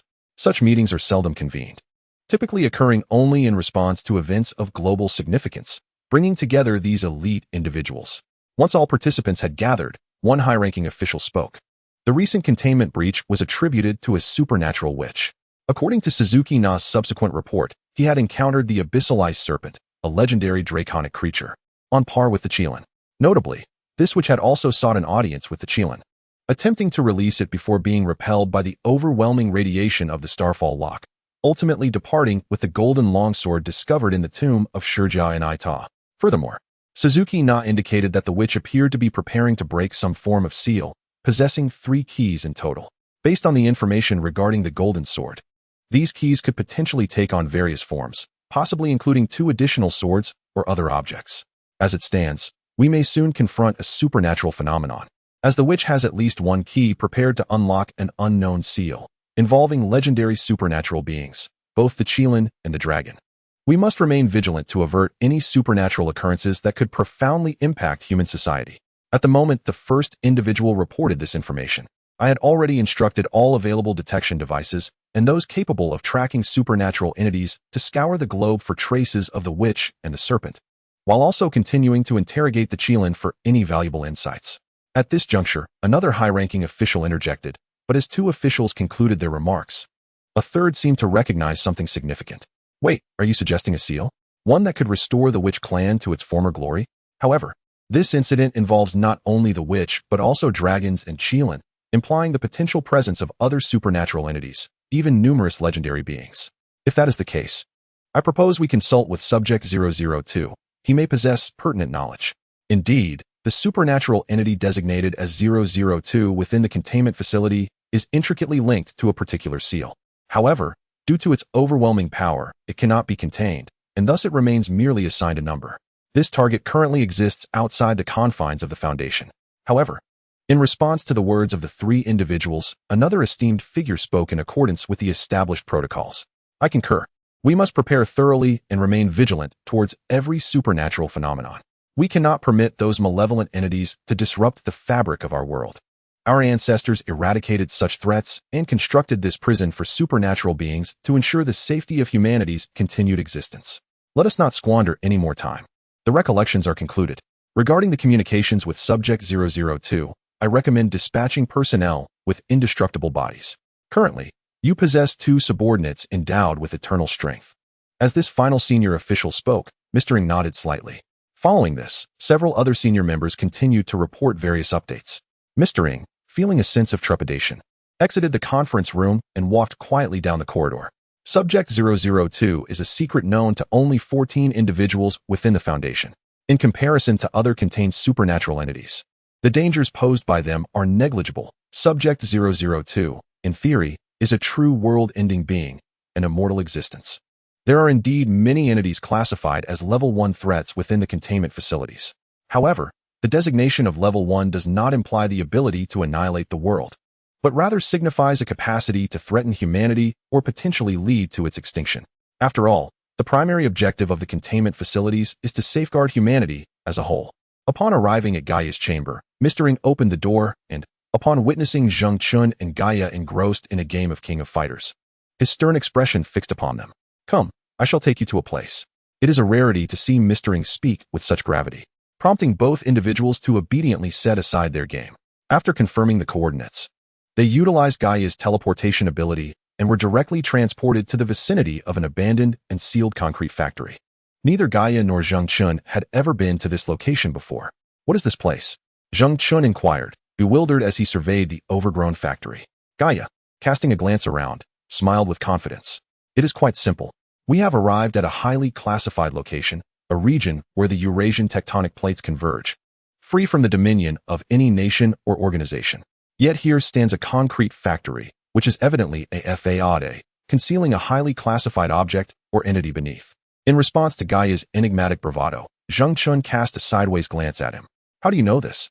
Just then, Xiaya interjected. What exists beneath us is Subject 002, a formidable entity that you have never encountered nor can contain.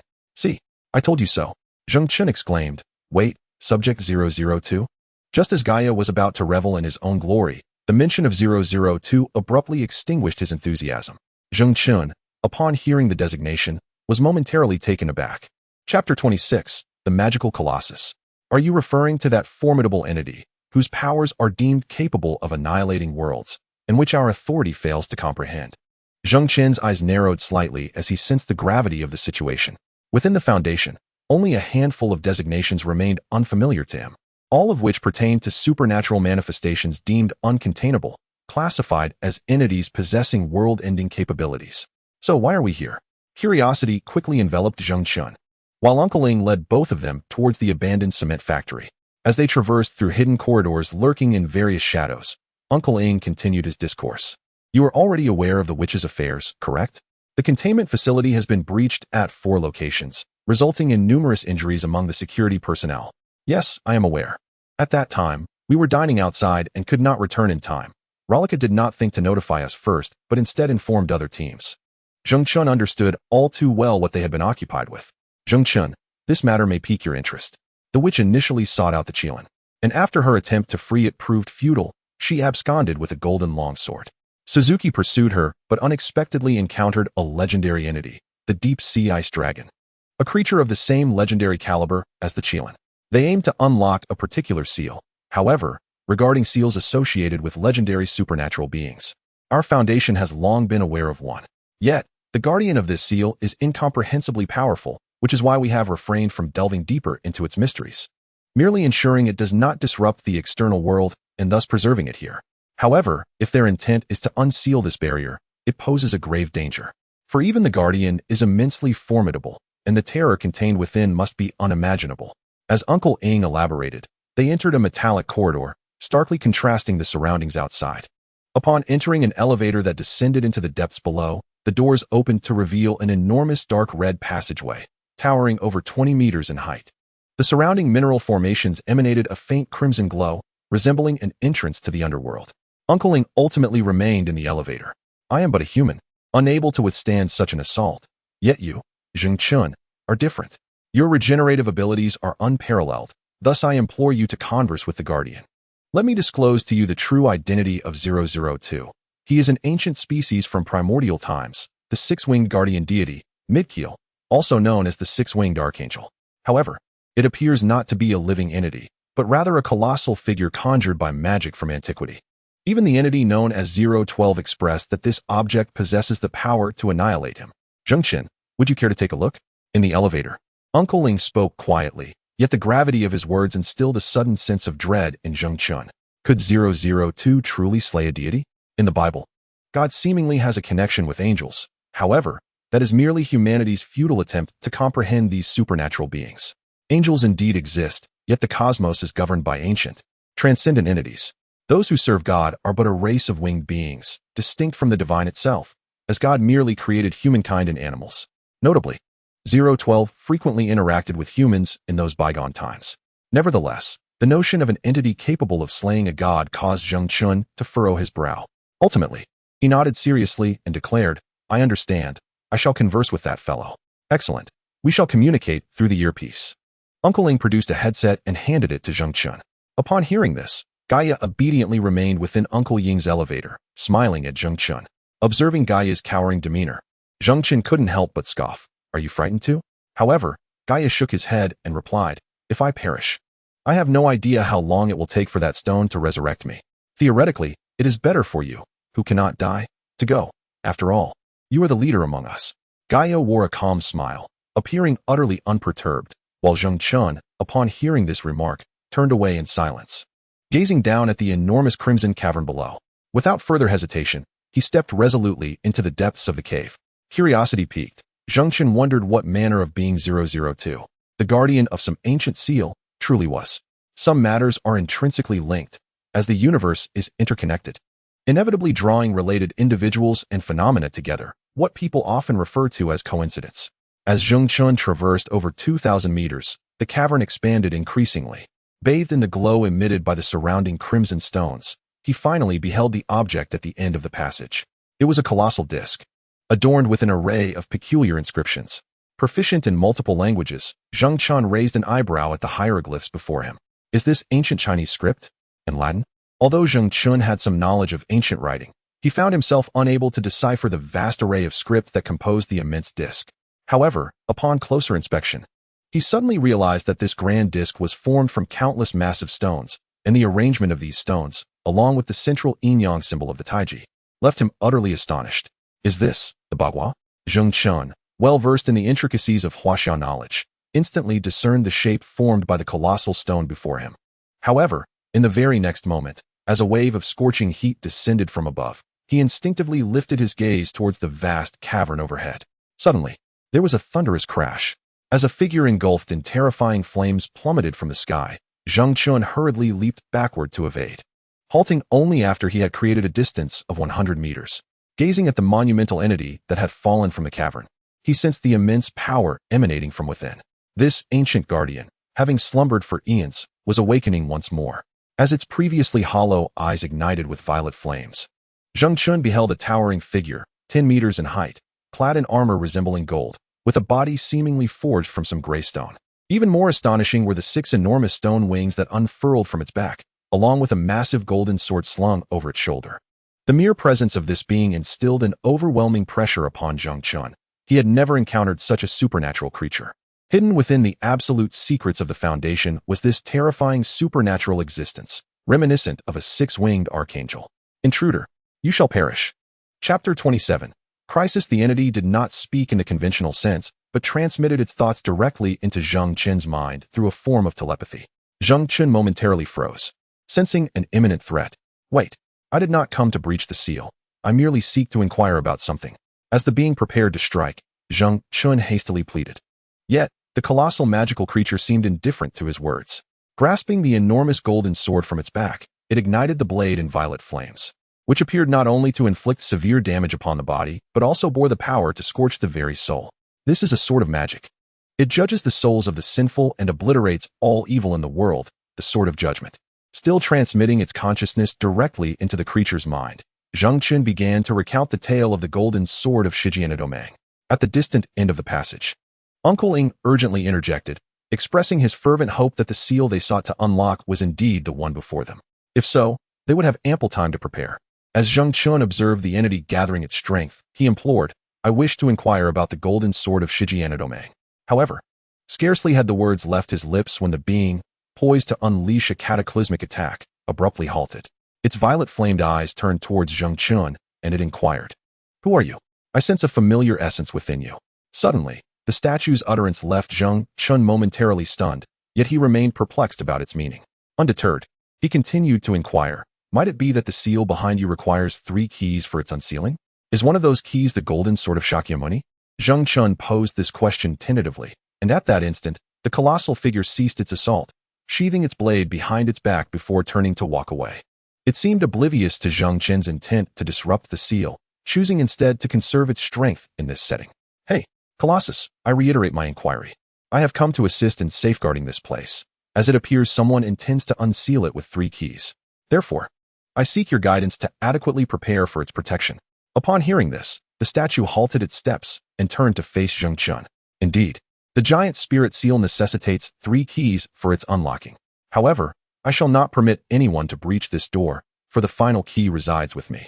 As this last thought transmission concluded, the purple flames in the statue's eyes extinguished, rendering it once more a mere stone figure, standing motionless. Though their exchange was brief, it sufficed for mutual understanding. Is that so? Zheng Chun pondered upon hearing this, momentarily taken aback. Yet the positive news was that they seemed to have clarified the matter concerning the seal. Containment file, 002 project number, 002 entity designation, six-winged guardian deity. Mid-Kale classification, top secret threat level, class 1 containment measures. Incapable of containment description, the entity designated as 002 manifests as a colossal statue, seemingly composed of a type of rock, and is enveloped in armor resembling gold, complete with 6 massive stone wings, reminiscent of a legendary angel. However, it is distinctly not of the winged humanoid race, but rather an authentically ancient supernatural being. Here, being encompasses both life and material. Discovery process. In 1880, it was unearthed by a team of miners excavating a luminescent red ore. During the extraction, 002 awakened and eliminated all personnel present, incinerating their remains to ash. Subsequent personnel involvement led to the realization that they could inflict no substantial harm upon 002, combined with the entity's apparent unwillingness to vacate the cavern, prompting the sealing of the mine and designating the incident as top secret. Furthermore, the entity appears to guard a specific seal, and to date, they have had only 2 opportunities to study 002. Later, when 012 was asked to comment on 002, the deity could only express that it was a being of formidable destructive capacity, capable of annihilating itself, yet was unable to divulge further details regarding 002. It is evident that the divine is aware of 002, yet remains reticent to elaborate, and naturally, individuals cannot compel 012 to further divulge matters concerning 002, resulting in an unresolved situation. According to survivors who encountered 002's onslaught, they recounted that 002 uttered but 3 statements. The first, intruders of the forbidden ground, die. The second, judgment upon the sinful souls, annihilating all malevolence in this world, the sword of judgment. The third, I safeguard this seal. Subsequently, no further words were spoken. However, the arrival of Zheng Chun today prompted that entity to articulate more intriguing remarks. Yet now, that being has chosen to disregard Zheng Chun. And despite his persistent inquiries about why he emits a familiar scent, 002 has ceased to respond. Clearly, those within the containment facility are now aware of the witch's intentions following the theft of that sword. And today's interaction between Zheng Chun and the statue will undoubtedly be recorded anew in 002's dossier.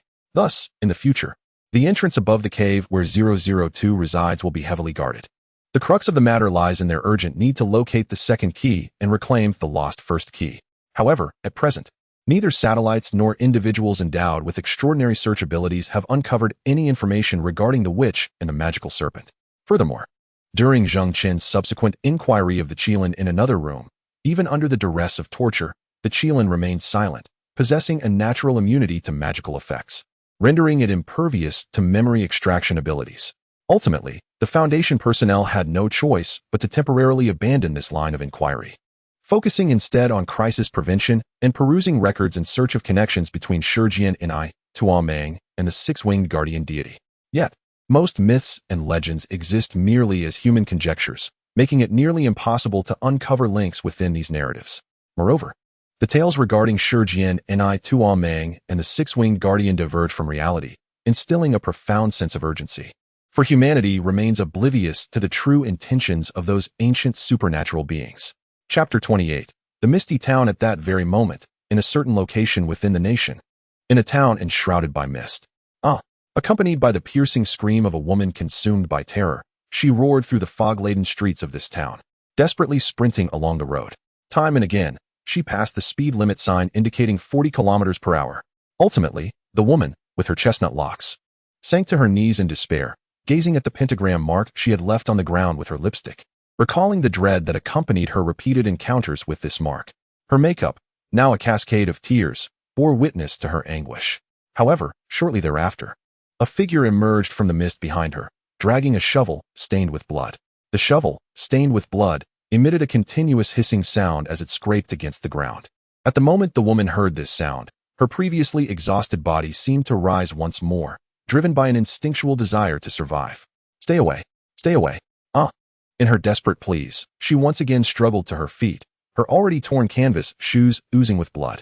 Despite the excruciating pain, she sprinted forward along the road, even as the ominous scraping noise behind her grew ever closer. Faced with this helpless scenario, the woman could only continue her agonizing flight.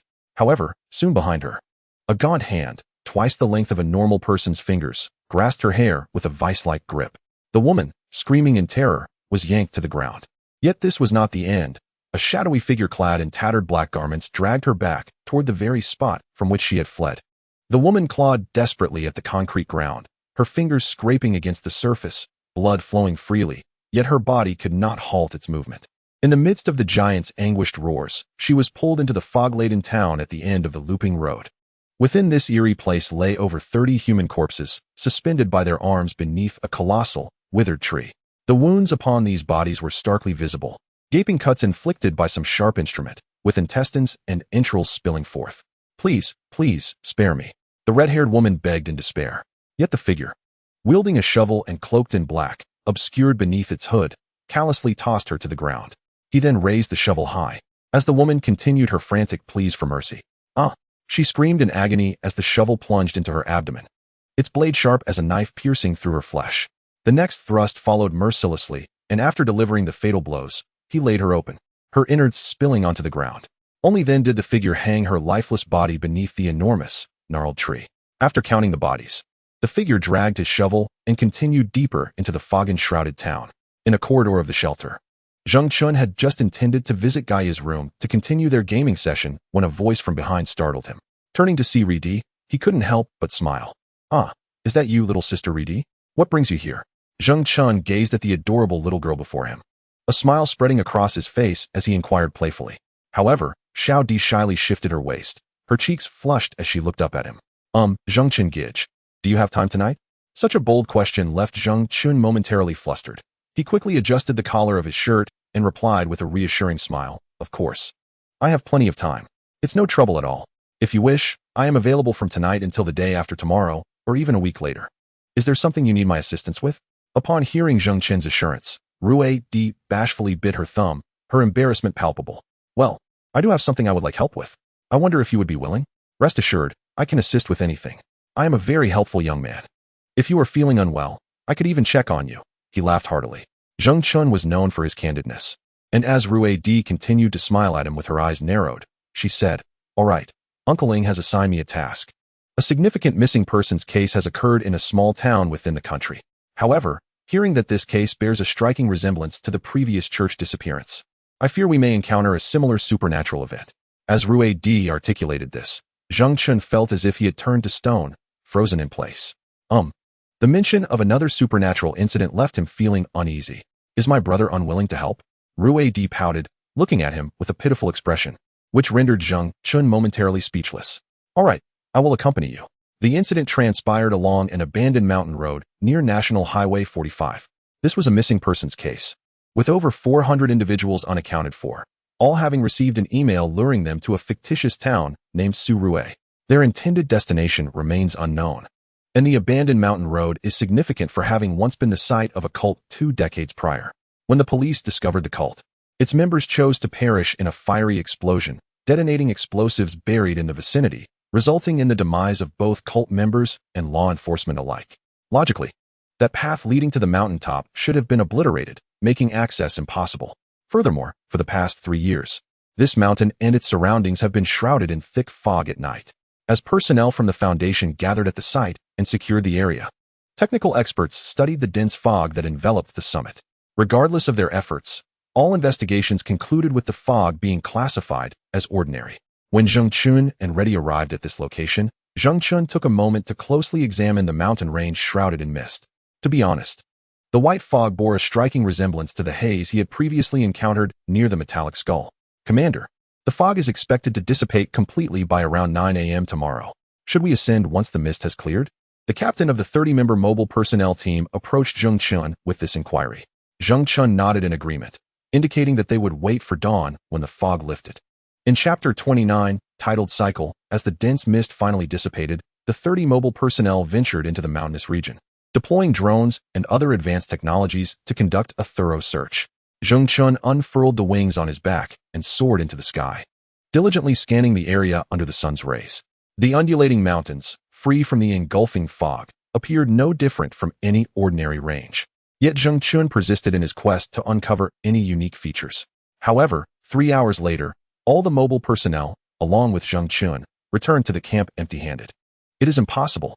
If they had truly followed the addresses in those emails to reach this place, their vehicle would have plummeted over the cliff when it reached the broken mountain road without stopping. There are no other paths on the mountain. The researchers identified inconsistencies. While Zheng Chun sat quietly on a chair, reflecting on the search process during his flight, he pondered whether he had overlooked something. Nevertheless, he was certain he had surveyed the entire mountain range. If there were indeed things he had missed, they must lie beneath the earth. However, excavating an entire mountainous area was clearly impractical. Brother Zheng Chun. At that moment, Reddy approached him, eliciting a smile from Zheng Chun as he regarded her. What is it? The fog is the entrance. Reddy quickly perceived this crucial detail. Zheng Chun had considered this possibility as well, though it remained unverified. The fog, which mostly dissipated during the day but reappeared at night, might indeed hold the key to the disappearance of those 400 individuals. Yes, I suspect so. Apart from that, I can think of no other anomalies regarding this region. The fog instilled an unsettling feeling in Zheng Chun, but there was little he could do. Those supernatural entities thrived on instilling fear, and he could not fathom their motivations. Soon, Zheng Chun rose and walked outside, addressing the several researchers and mobile personnel gathered there. Prepare yourselves. Tonight, when the fog begins to gather once more, we shall ascend again. It is likely that the entrance will manifest when the mist envelopes the area. Soon, Zheng Chun issued his command, and the mobile personnel fully complied with his orders. As the clock struck 7 in the evening and the fog inexplicably gathered once more, the team was prepared, seated within the modified Hummer. The convoy then set off, ascending the mountain. Despite the fog lights being activated, visibility remained horrendously low, forcing the convoy to advance at a sluggish pace. After 20 minutes of progress, the surrounding conditions were too obscured to ascertain how long they had been traveling based on nearby landmarks. Suddenly, as the road beneath them became unexpectedly smooth, Zheng Chun called for a halt. The soldier at the wheel promptly obeyed. Zheng Chun quickly disembarked, with surrounding soldiers swiftly following suit to establish a perimeter. What captured Zheng Chun's attention was a speed limit sign indicating 40 kilometers per hour positioned by the roadside. He had searched this mountainous area for 3 hours without encountering such a marker, and upon surveying the surroundings, he felt an even deeper sense of unease. This was certainly not a mountainous region. The previous mountain paths had been dilapidated and rugged, yet now they seemed to be traversing a standard highway, the surface impeccably even. Calculating their earlier speed, they should have reached the location of the broken mountain road, and Zheng Chun was certain of his calculations. This had to be the place. Although the thick fog obscured his vision, there were no protruding mountains to be seen, let alone any remnants of a broken path. Everyone, hold on a moment. I shall investigate the situation. As a pair of immense wings appeared behind him, Zheng Chun soared eastward along the road at full speed. Unfazed by the fog ahead, he pressed on, accelerating to supersonic speeds, creating a sonic boom in his wake. In less than half a minute of flight, Zheng Chun suddenly noticed a glimmer of light. However, as he continued his trajectory, he was taken aback, realizing the light was merely that of headlights. He swiftly returned to the highway, his presence astonishing the researchers who witnessed him soar eastward only to reappear on the western side of the road. Commander, did you make a loop? In the fog-laden environment, it was easy to lose one's bearings without discernible landmarks. Yet Zheng Chun possessed a method to discern the true nature of their surroundings. Having flown at supersonic speed for half a minute back to his original position, he estimated he had traversed approximately 10,000 meters. As an immense quantity of black substance continued to surge forth from Zheng Chun, it coalesced in his hands into a formidable black longbow. With resolute determination, Zheng Chun nocked an arrow and aimed towards the west. Then, with a swift motion, the arrow shot forth at a velocity that transcended the sound barrier, racing into the distance. Mere seconds later, an arrow flew straight from the east towards him. Without hesitation, Zheng Chun seized the incoming arrow, his trajectory having been impeccably straight. This method bore resemblance to the cyclical staircase created by the metallic skull, yet his technique was far more sophisticated. Within such an expansive circular domain, he found it impossible to dismantle the structure undetected. No matter, I shall attempt again. Zheng Chun resolved to try once more, yet if he was not mistaken, it remained an infinite loop. After 2 additional attempts, he settled quietly beside a speed limit sign indicating 40 kilometers per hour. Ultimately, Zheng Chun made a decisive choice. Let us proceed inside. Everyone, prepare ultraviolet and silver bullets. Engage any unidentified entities with immediate fire. Note: Ultraviolet bullets are equipped with a radiation device effective against ghosts and certain supernatural beings that shun sunlight. Remaining idle here was not a viable option.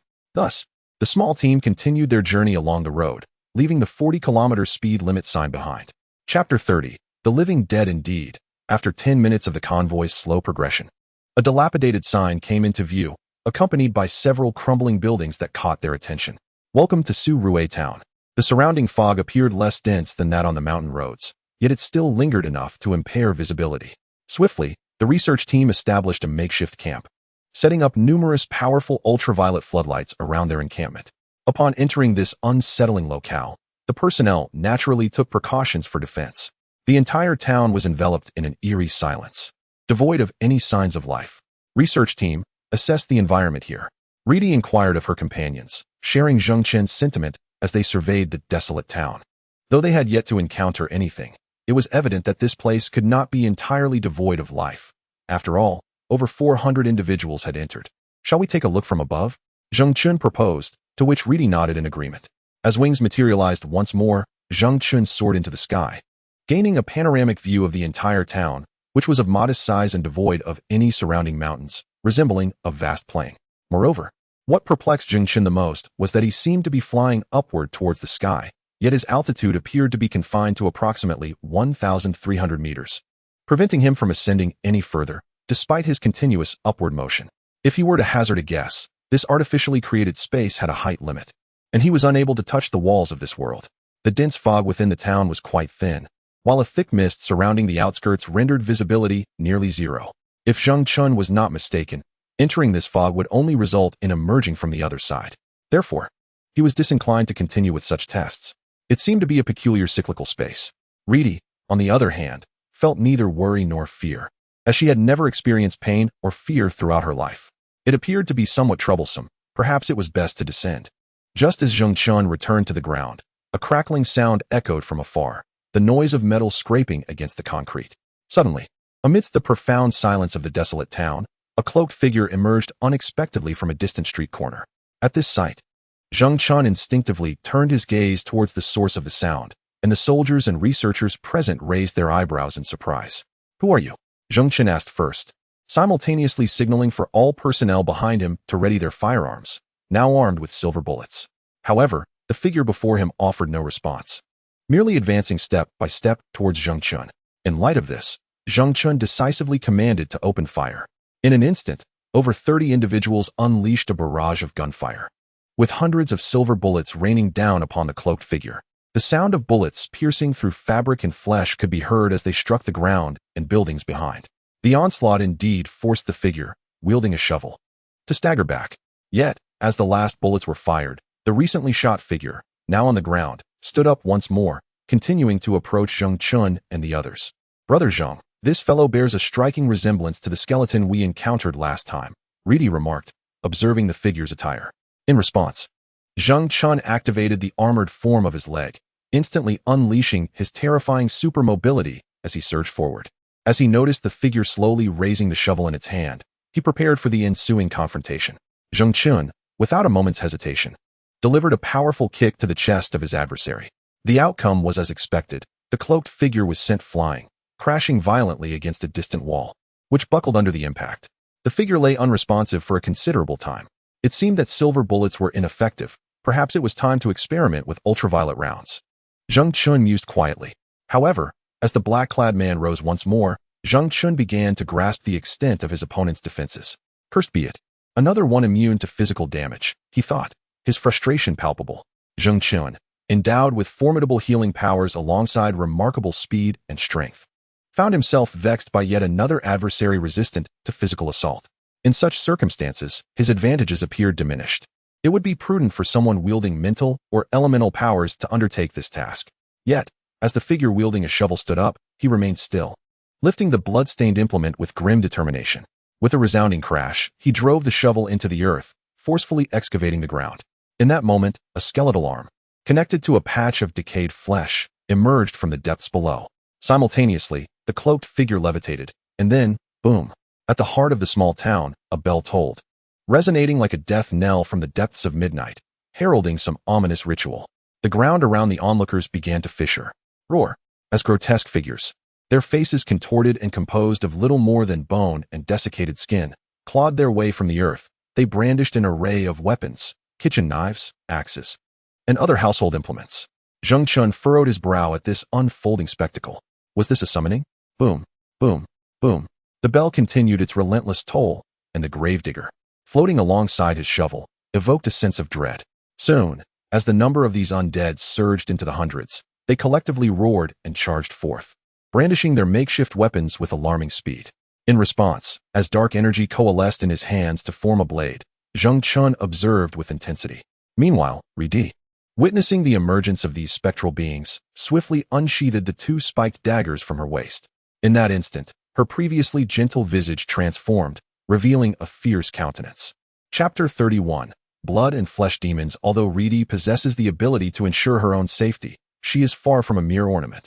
As someone who pursues those she deems deserving of death, her physical prowess, while comparable to that of an average person, is complemented by formidable combat skills. The mobile personnel, upon witnessing the undead rising from the ground, exhibited no signs of panic. Trained warriors, they had long been accustomed to encountering numerous supernatural beings. As the undead continued their advance, the mobile units swiftly arranged themselves into a defensive formation. Fire! The bullets erupted forth in a torrential cascade.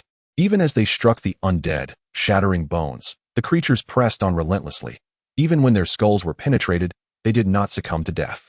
To effectively thwart their advance, significant damage must be inflicted upon their forms. Zheng Chun and Ridi were the first to charge into the fray, undeterred by the menacing visages of the undead. Both were unconcerned about the bullets from behind. Zheng Chun's physique inherently disregarded such levels of assault, while Ridi's protective ability ensured that even 1,000 guns aimed at her would either misfire or jam.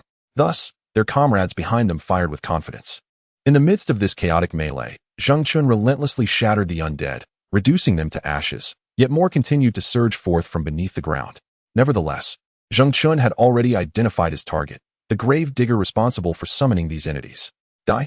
As he locked onto his objective, Zheng Chun surged forward with incredible speed. The grave digger, upon witnessing Zheng Chun leap towards him, realized he could not evade the impending strike. The blade in Zheng Chun's hand tore through the grave digger's body with ferocity. Yet, to Zheng Chun's astonishment, the black-clad figure was devoid of any blood or flesh, collapsing lifelessly to the ground. What? Zheng Chun stood momentarily stunned, but upon confirming the absence of anything within the clothing, he noted that the tolling of the bell had not ceased. The sound continued to echo throughout the town, while the undead continued to emerge from below. Observing the scene, Zheng Chun felt a sense of confusion. However, as the distant tolling persisted, he glanced back at his comrades still battling the living dead. Ultimately, he unfurled his massive wings and began to flap vigorously, propelling himself towards the source of the bell's sound. As he advanced at supersonic speed, Zheng Chun soon beheld the origin of the sound. Simultaneously, dark matter surged forth from his arms, coalescing into two colossal, powerful fists. A moment later, Zheng Chun arrived before the towering clock tower. As he raised his arms, an immense force struck the structure, causing the entire edifice to collapse in an instant. The massive bronze bell plummeted from above, crashing violently to the ground. After accomplishing this feat, Zheng Chun swiftly surveyed his surroundings. However, an awkward turn of events soon unfolded. As the bell hit the earth, the haunting chime that summoned the undead continued to resonate. Zheng Chun sensed something amiss. It appeared that the sound was not a mere physical tolling, but rather a supernatural phenomenon. After pondering this for a brief moment, a chilling sound suddenly emanated from behind him, sending shivers down his spine. As he turned to look, he beheld a grotesque creature on the ground, its body seemingly covered in countless blood vessels, leaving a trail of blood with every movement.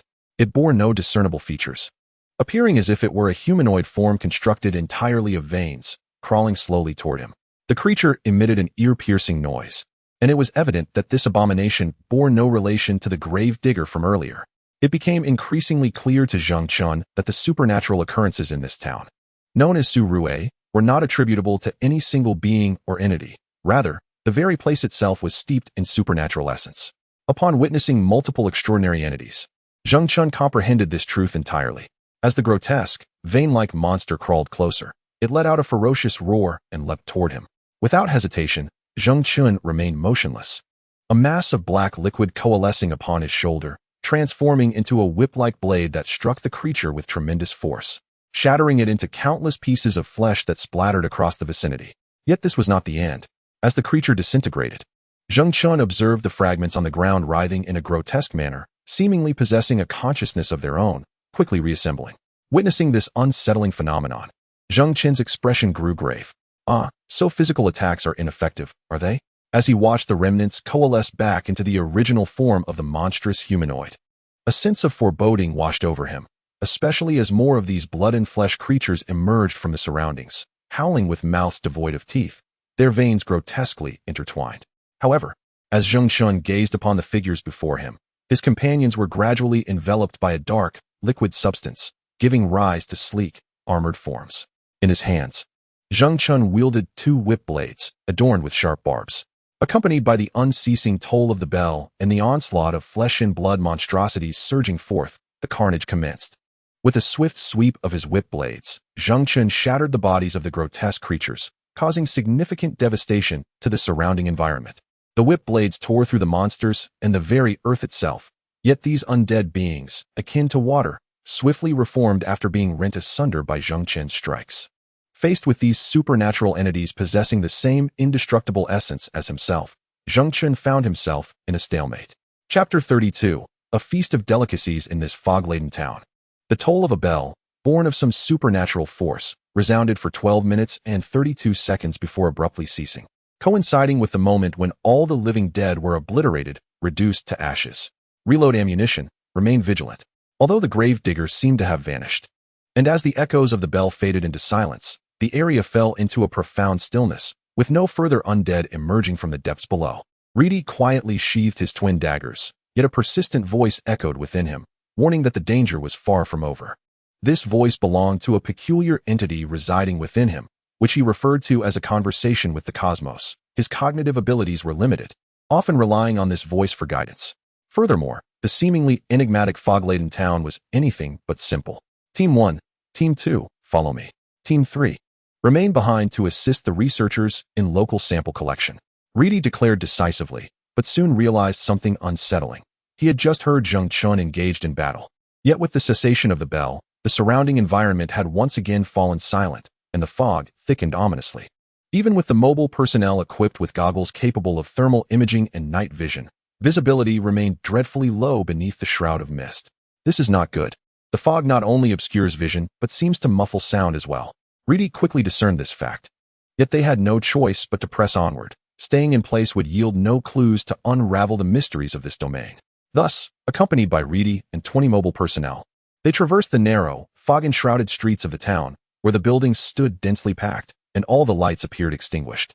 Together, the 21 of them advanced cautiously through the mist-laden thoroughfare. After a brief 3-minute walk, a restaurant ahead suddenly illuminated with vibrant, colorful lights. A striking contrast in this dreary world. Instinctively, Reedy drew the submachine gun slung across her back and glanced at the personnel behind her.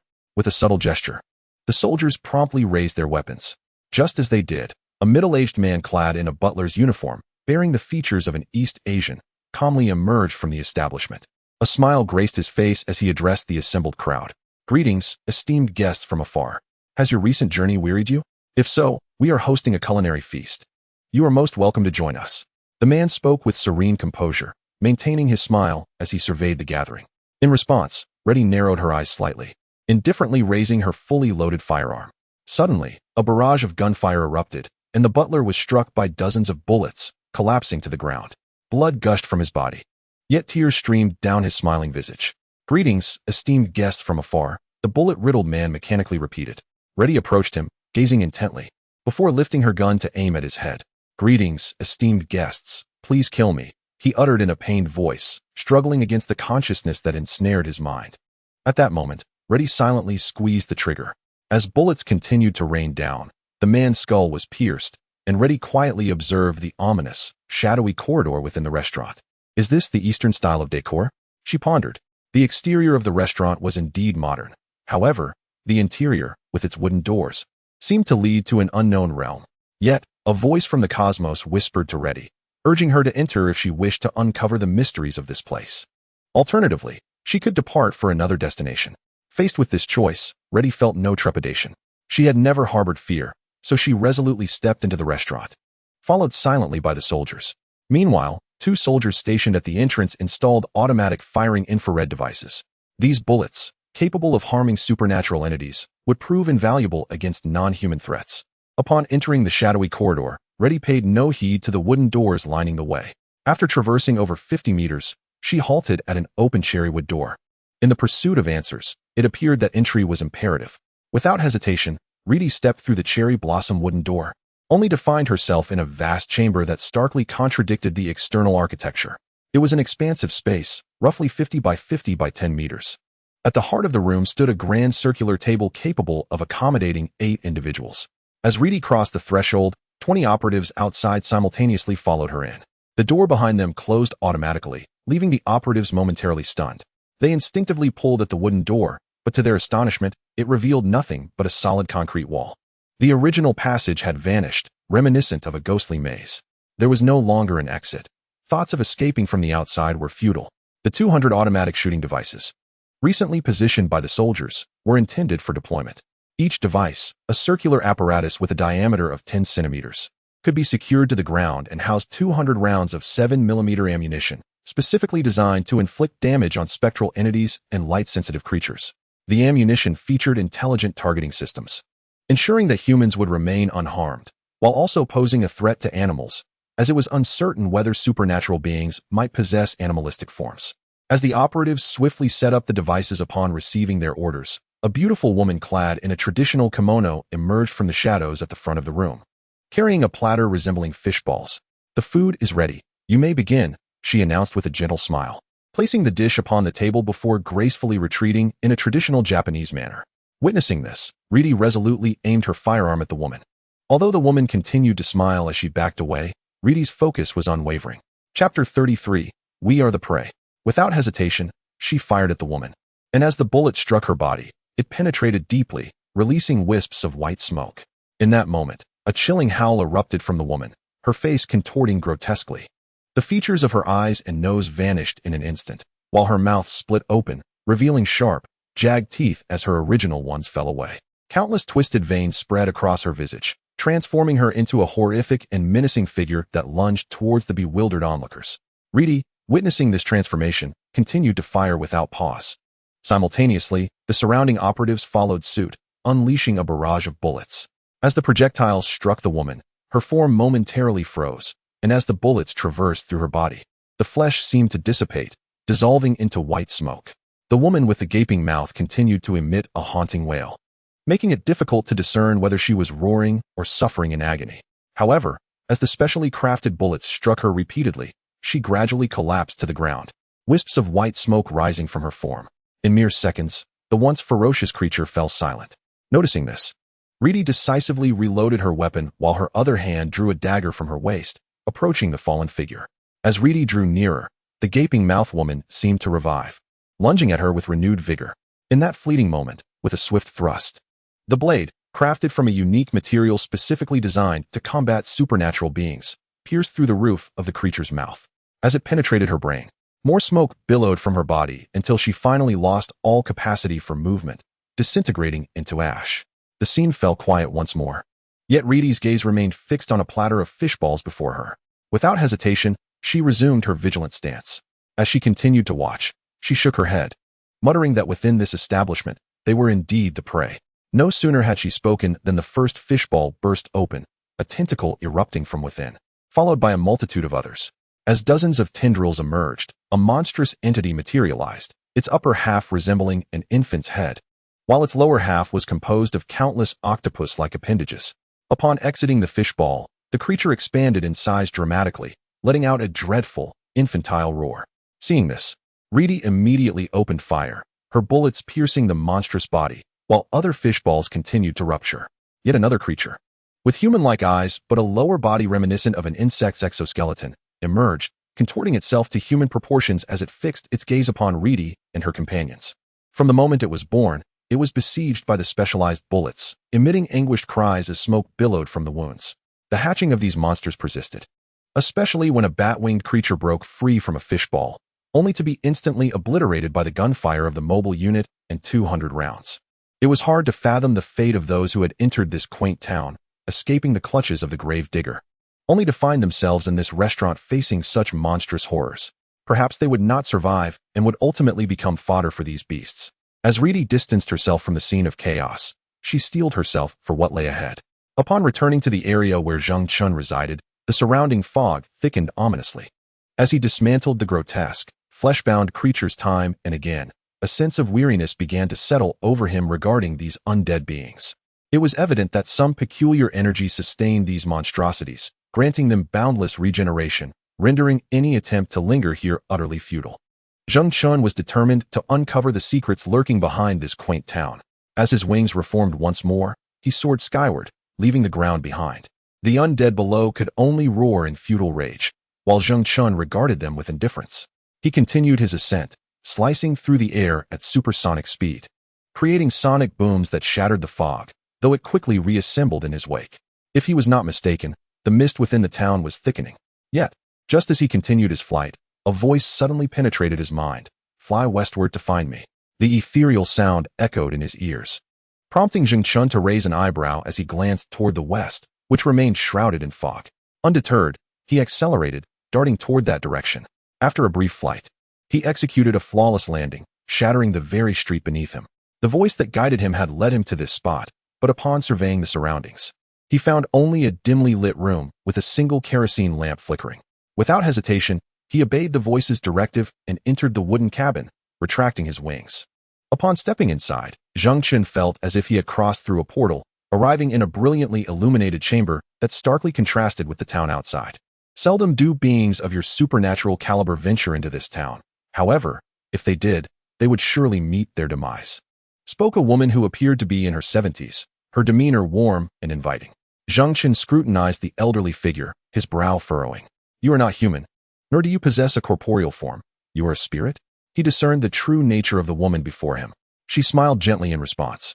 "To be precise, I am a witch. After my death, my soul was bound to this place against my will. This town harbors a formidable force, ensuring that every being who enters is condemned to eternal torment, their souls controlled and tortured by malevolent spirits, ultimately transforming into demonic energies that perpetuate this fog. However, I am different. In my lifetime, I cast a spell upon myself. As long as I remain within this room, I am shielded from the malevolent forces outside. Yet I am confined here, and they cannot breach my sanctuary. Over the past 2 decades, numerous individuals have ventured into this place, and without exception, they have all met their demise. I have reached out to many, hoping to guide them to this sanctuary that could offer them protection. Yet none have succeeded in arriving here. This small town is home to 3 malevolent entities, which have already claimed the lives of countless souls." Chapter 34. The Realm of Demons. The elderly woman continued her discourse, while Zheng Chun naturally took a seat on a nearby stool. "Many people? You mean over 400? Zheng Chun inquired curiously, but the woman merely shook her head. "The souls are not solely human. In fact, the number of human souls alone exceeds 2,000, alongside innumerable other beings whose essences have also been devoured by these 3 demons. In the past 3 years, as their intake has increased, they have acquired the ability to turn those who enter but have not yet been completely annihilated into puppets, thereby enticing others from the outside world into this realm." The witch's spirit spoke calmly, and Zheng Chun nodded in quiet understanding. There are indeed various types of witches, each possessing distinct powers. Some are born as witches, while others are created through magical circles or potions. Witches may be inherently magical or rely on potions and enchanted items to wield their power.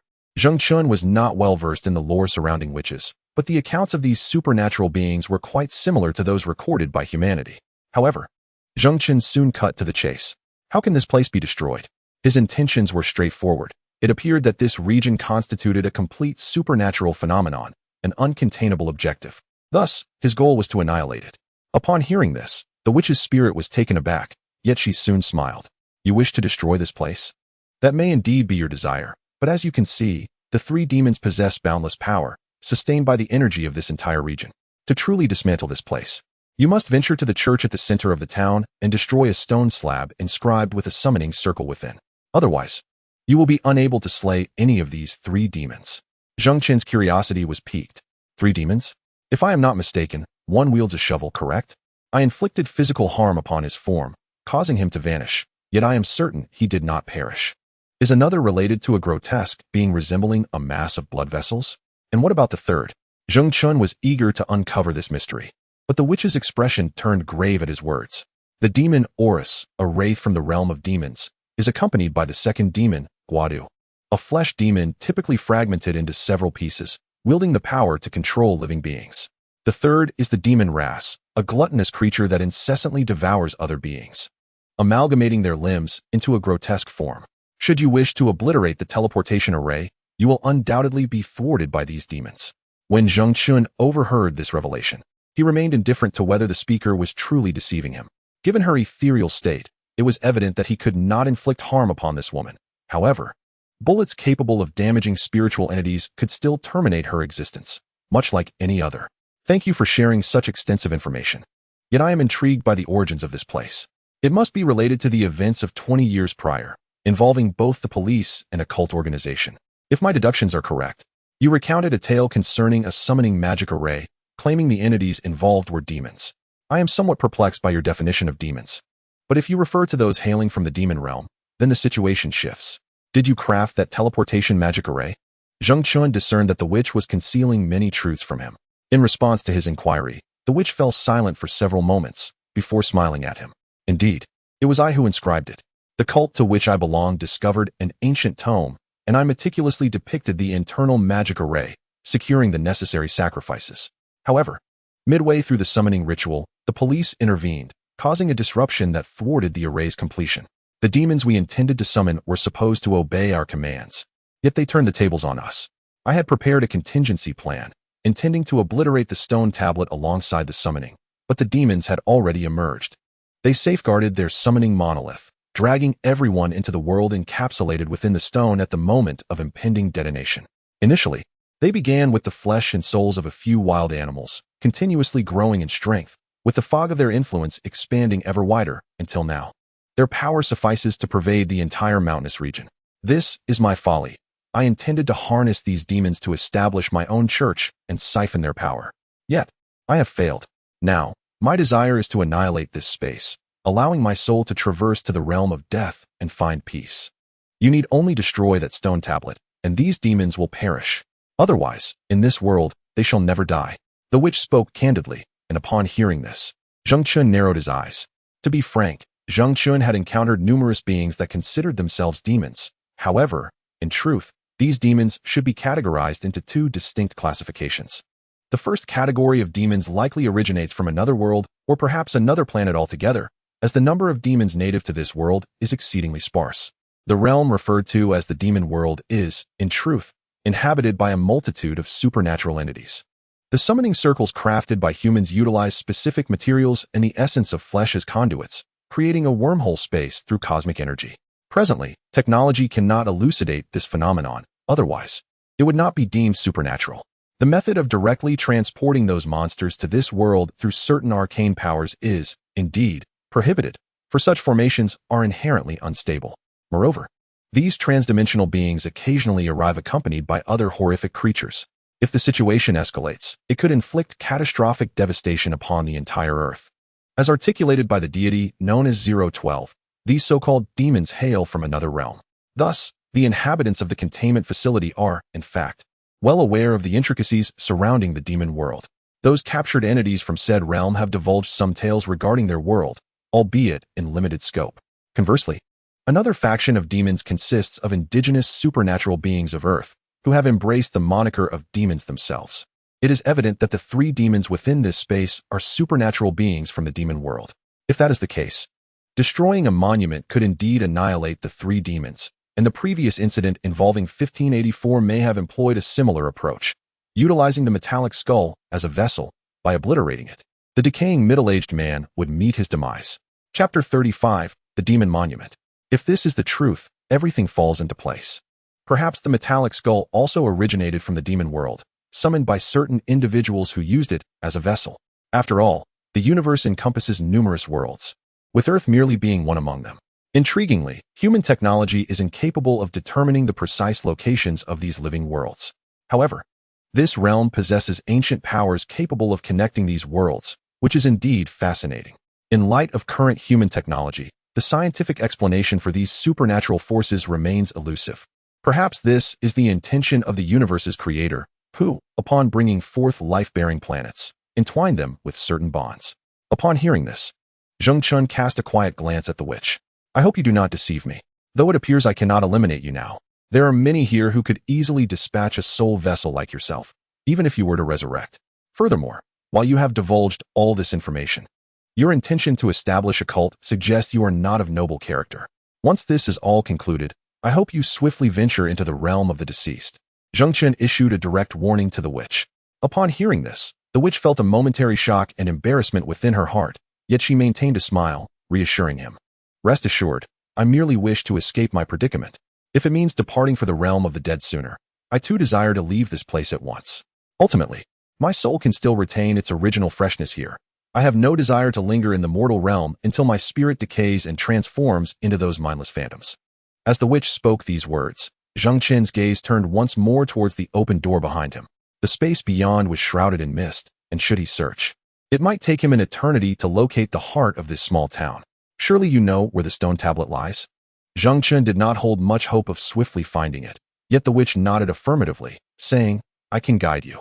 The space here will shift when you are unable to see, much like flying straight ahead while the environment confounds you, causing you to circle in place. Coupled with the fog's obfuscation and auditory barriers, you will find yourself perpetually lost. Very well, then, lead me. At this juncture, Zheng Chun felt little interest in remaining any longer. Departing from this place had become paramount. As he spoke, a pair of immense wings unfurled behind him once more. Proceed towards 10 o'clock. The witch continued to convey her thoughts to Zheng Chun, who no longer hesitated, launching himself swiftly into the distance. Upon returning to where Reddy was situated, the ground was strewn with spent shells, and Reddy, smeared in the foul, dark blood, wiped his face.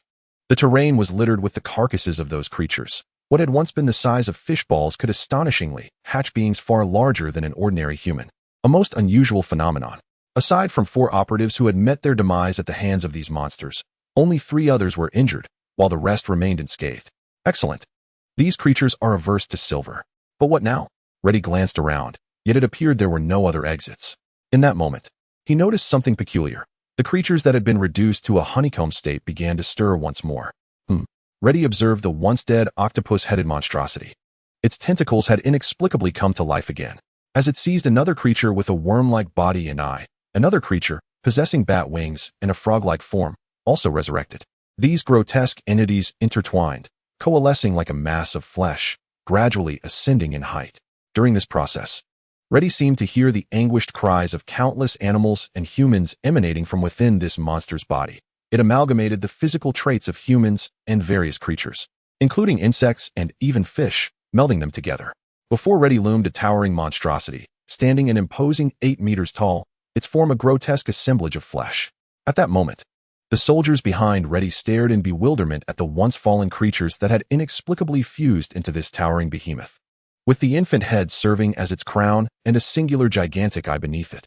As the grotesque creature, resembling a monstrous chimera, opened its maw formed by the bodies of 2 other entities, it unleashed a thunderous roar. Lacking any semblance of humanity, it was merely a conglomeration of monsters.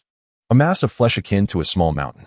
Below, countless tentacles intertwined with various insect limbs, animal appendages, and even human hands writhed as if animated by some malevolent force. What a filthy being it was. A manifestation of death and sin, embodying the essence of monstrosity. An aura of wickedness enveloped the entire space. However, Reddy resolutely unsheathed her twin daggers, and the soldiers behind her swiftly raised their firearms. Then, they opened fire. This was a room that would inevitably instill despair in any human who dared to enter, as the monstrous heap, resembling a small hill, endured a barrage of gunfire. It bellowed in fury, targeting the mightiest among them, Reddy. It lifted a tentacle composed of numerous intermingled human arms, preparing to strike. Yet, just as it was poised to attack, the creature suddenly halted, allowing the crowd before it to unleash their bullets. It turned its gaze towards a wall behind it, and from the lower part of its body, countless spider-like legs sprouted, swiftly scuttling away. Astonishingly, it traversed through what should have been a solid wall. Confronted with this surreal event, Reddy was momentarily taken aback. Once she confirmed that the creature had departed, she approached the wall, only to find it solid, which caused her brow to furrow in concern as she glanced back at her soldiers. Blast it! The gluttonous demon's exit from its chamber was effortless, for as one of the 3 demons, its existence was irrevocably linked to the summoning stone. These lesser demons had to resort to such means to survive in this alternate realm, Otherwise, they would perish. Thus, the stone was now under threat. Zheng Qun stood quietly before the completely sealed church, his arms morphing into formidable fists. He was the first to gather his strength before charging forward in a straight line towards the church. With immense power, he shattered the wall, which was dozens of times harder than steel, a testament to the supernatural forces at play. Upon entering the desolate church, he discovered a massive stone tablet suspended within, adorned with eerie crimson patterns and inscrutable inscriptions.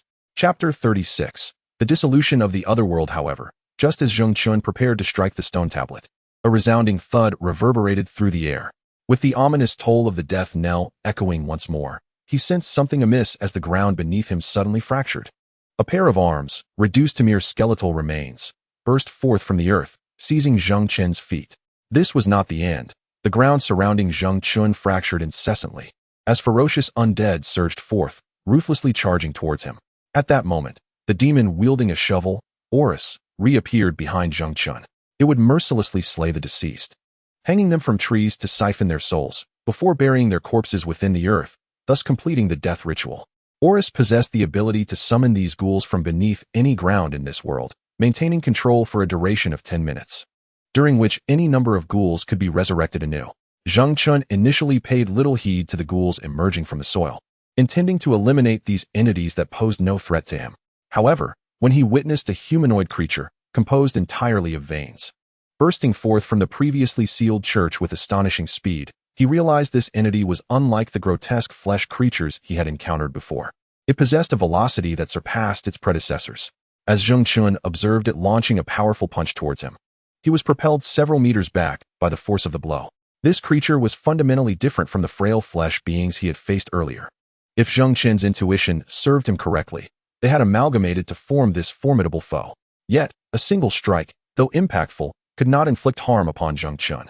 Nevertheless, it forced him to retreat a considerable distance.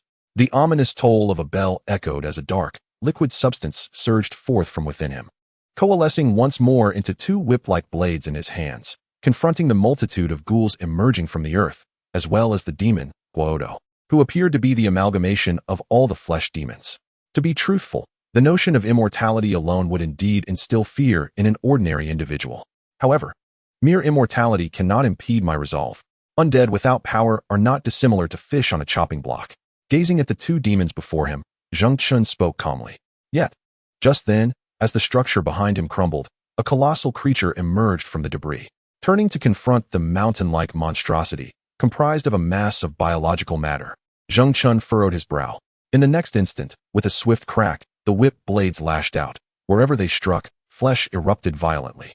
With a single blow, Zheng Qun tore the otherworldly demon apart. Yet, as before, from the severed wound, torrents of flesh surged forth, reconstituting the original injury in an unsettling display of regeneration. The grotesque creature, resembling a colossal mass of flesh, rapidly healed itself. Simultaneously, as the demon, composed entirely of blood and sinew, hardened its skin, it erupted forth with terrifying speed, charging straight towards Zheng Qun. It became evident that this malevolent entity, known as Guodo, was perhaps the mightiest force in this realm. Yet, despite this, at the very moment Zheng Qun decisively surged forward, the whip-like blade struck fiercely and with a cataclysmic force. The blood-soaked demon was obliterated in an instant. These wretched beings were no match for Zheng Qun's true prowess. Ignoring the countless ghouls that lunged towards him, Zheng Qun barreled through, reducing the frail creatures to mere shards in a heartbeat. He then charged into the church, his gaze fixed upon the floating stone slab. While behind him, three demons continued their relentless advance. Even the necromancer, frantic, seized his shovel and raced towards Zheng Qun, intent on delivering an attack. They had never fathomed the existence of someone like Zheng Qun entering their world. However, as the encroaching foes surrounded him, Zheng Qun's armor morphed once again into a liquid state, coalescing around him. With the adversaries closing in, he became the epicenter, unleashing thousands of sharp spikes in a 360-degree arc, impaling those who dared approach him. Once freed from the spikes, Zheng Qun was acutely aware of the urgency. The dark liquid would dissipate within a minute of leaving his body. Roaring with fury, the demons behind him howled, but Zheng Qun remained composed, summoning a formidable weapon. As a massive, sharp axe materialized in his grasp, he fixed his gaze upon the stone monument and raised the axe with resolute determination. Witnessing this, Guodo instantly divided his form, merging anew, and surged towards Zheng Chun with a furious roar. Yet, no amount of his howling could alter the course of events unfolding before them. With the axe raised, Zheng Chun hesitated not. In a thunderous crash, as the axe descended, countless fissures spiderwebbed across the stone slab. The surrounding demons, upon witnessing this spectacle, froze in terror. The moment the stone monument shattered, a shockwave erupted, leaving Zheng Chun unharmed while annihilating the demons in an instant, bringing the supernatural occurrences in the small town to a sudden halt. Subsequently, the monument was reduced to ashes, and as the entire town succumbed to a cascade of dust, it began to vanish into nothingness.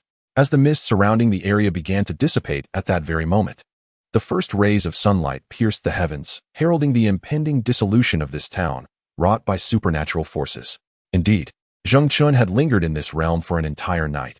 The passage of time within was not aligned with the outside world. Simultaneously, within the chamber where the witch's spirit resided, the curse had vanished. To his astonishment, that individual had truly accomplished it. Now unbound, it was time to flee and swiftly seek the vessel of a youthful maiden. I shall be resurrected anew. Realizing that the demonic seal of the curse had lifted, the witch's spirit yearned to escape before the sun fully ascended. Yet, just as she contemplated her departure, an unexpected figure emerged, causing her to halt in surprise. "Hey, where do you think you're going?" At that moment, the witch, though startled, was singularly focused on her escape and paid no heed to the Asian man in yellow robes, adorned with a small mustache, standing before her. However, just as the spirit made her move to flee, a golden sigil had already enveloped the exterior of the chamber. The witch's soul stared in disbelief at this turn of events. "What have you done here?" Chapter 37, Vampire. The witch unmistakably felt her essence being constrained within this domain. While the man resembling a Taoist smiled faintly, he extended his hand, and as countless Bagua formations materialized from thin air, he pinched his fingers together. The shrinking formations, amidst the anguished screams of the witch's spirit, ultimately crushed her very soul. Having accomplished this, the Taoist-like man brushed his small mustache with a satisfied smile. "This must be how it is. When Ralika transported me here to observe this spirit, he mentioned that if she attempted to flee, I should destroy her. Yes, I recall it distinctly. I surely haven't erred this time. Yet, it must be said that the illusions surrounding them were indeed formidable. The supernatural forces at play rendered escape impossible unless one could locate and dismantle the heart of this illusion.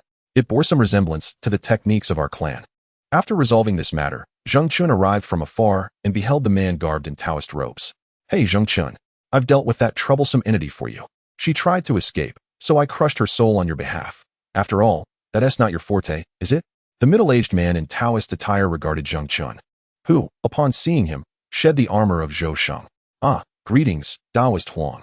Thank you for your assistance." Zheng Chun addressed him respectfully, employing the honorific of Taoist.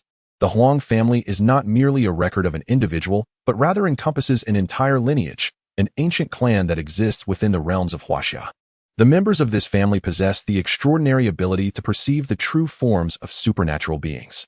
Alongside their superior physical capabilities, they wield formidable powers that pertain to the soul. Consequently, as this family became integrated into the broader fabric of Huaxia, their exploits in exorcising spirits and combating the undead became widely known, ultimately leading to their portrayal as Taoist priests. "It's fortunate that Lualika has sent you here in a timely manner," I remarked. "I sensed that the witch's spirit would attempt to flee upon the seal's rupture. Thankfully, your arrival has been fortuitous. Otherwise, I would have been at a loss when confronted by such a spectral entity." Zheng Chun understood that confronting a soul entity was not his forte. Meanwhile, Taoist Huang surveyed the rapidly vanishing otherworldly surroundings with a smile, seemingly resigned to the fact that this supernatural incident could not be contained. "Perhaps its destruction is for the best," he mused. "I am aware of your earlier conversation with Lualika. Indeed, this place has caused considerable harm. The witch sought power from another realm, yet, regrettably, such forces are beyond her control." Zheng Chun spoke with an air of calm. Taoist Huang nodded in agreement, acknowledging that the world is rife with individuals driven by greed, which contributes to its unrest. "Now that I have addressed the matters concerning me here, I shall take my leave. Lualika, I must trouble you once more."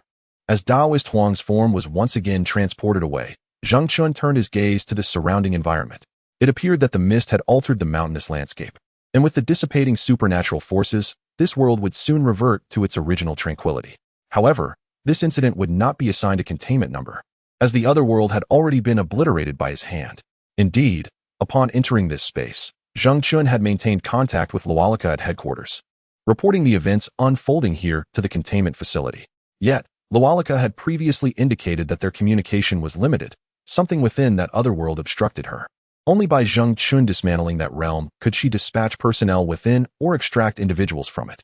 As Rady and the remaining team members began their approach to Zheng Chun's location, the documentation of these events would soon reach a conclusion. As for this small town, following the destruction of the supernatural phenomenon, the Foundation would record all occurrences but refrain from assigning a containment number. Location: New York, atop a corporate building. Here, the corpses of men, women, children, and the elderly, each bearing expressions of terror from their final moments, lay in a grim heap. If one were to refrain from meticulous counting, the sheer number of corpses amassed in this place would remain utterly unfathomable. Blood flowed like a stream, saturating the entire floor of the room, with excess liquid even cascading into the corridor. Amidst this gruesome pile of bodies, a woman lay prostrate at an uncanny angle. As she ravenously tore at the flesh of the corpses and indulged in their blood, her voice echoed with a maddening, insatiable fervor. "Ah, I crave more. I crave more.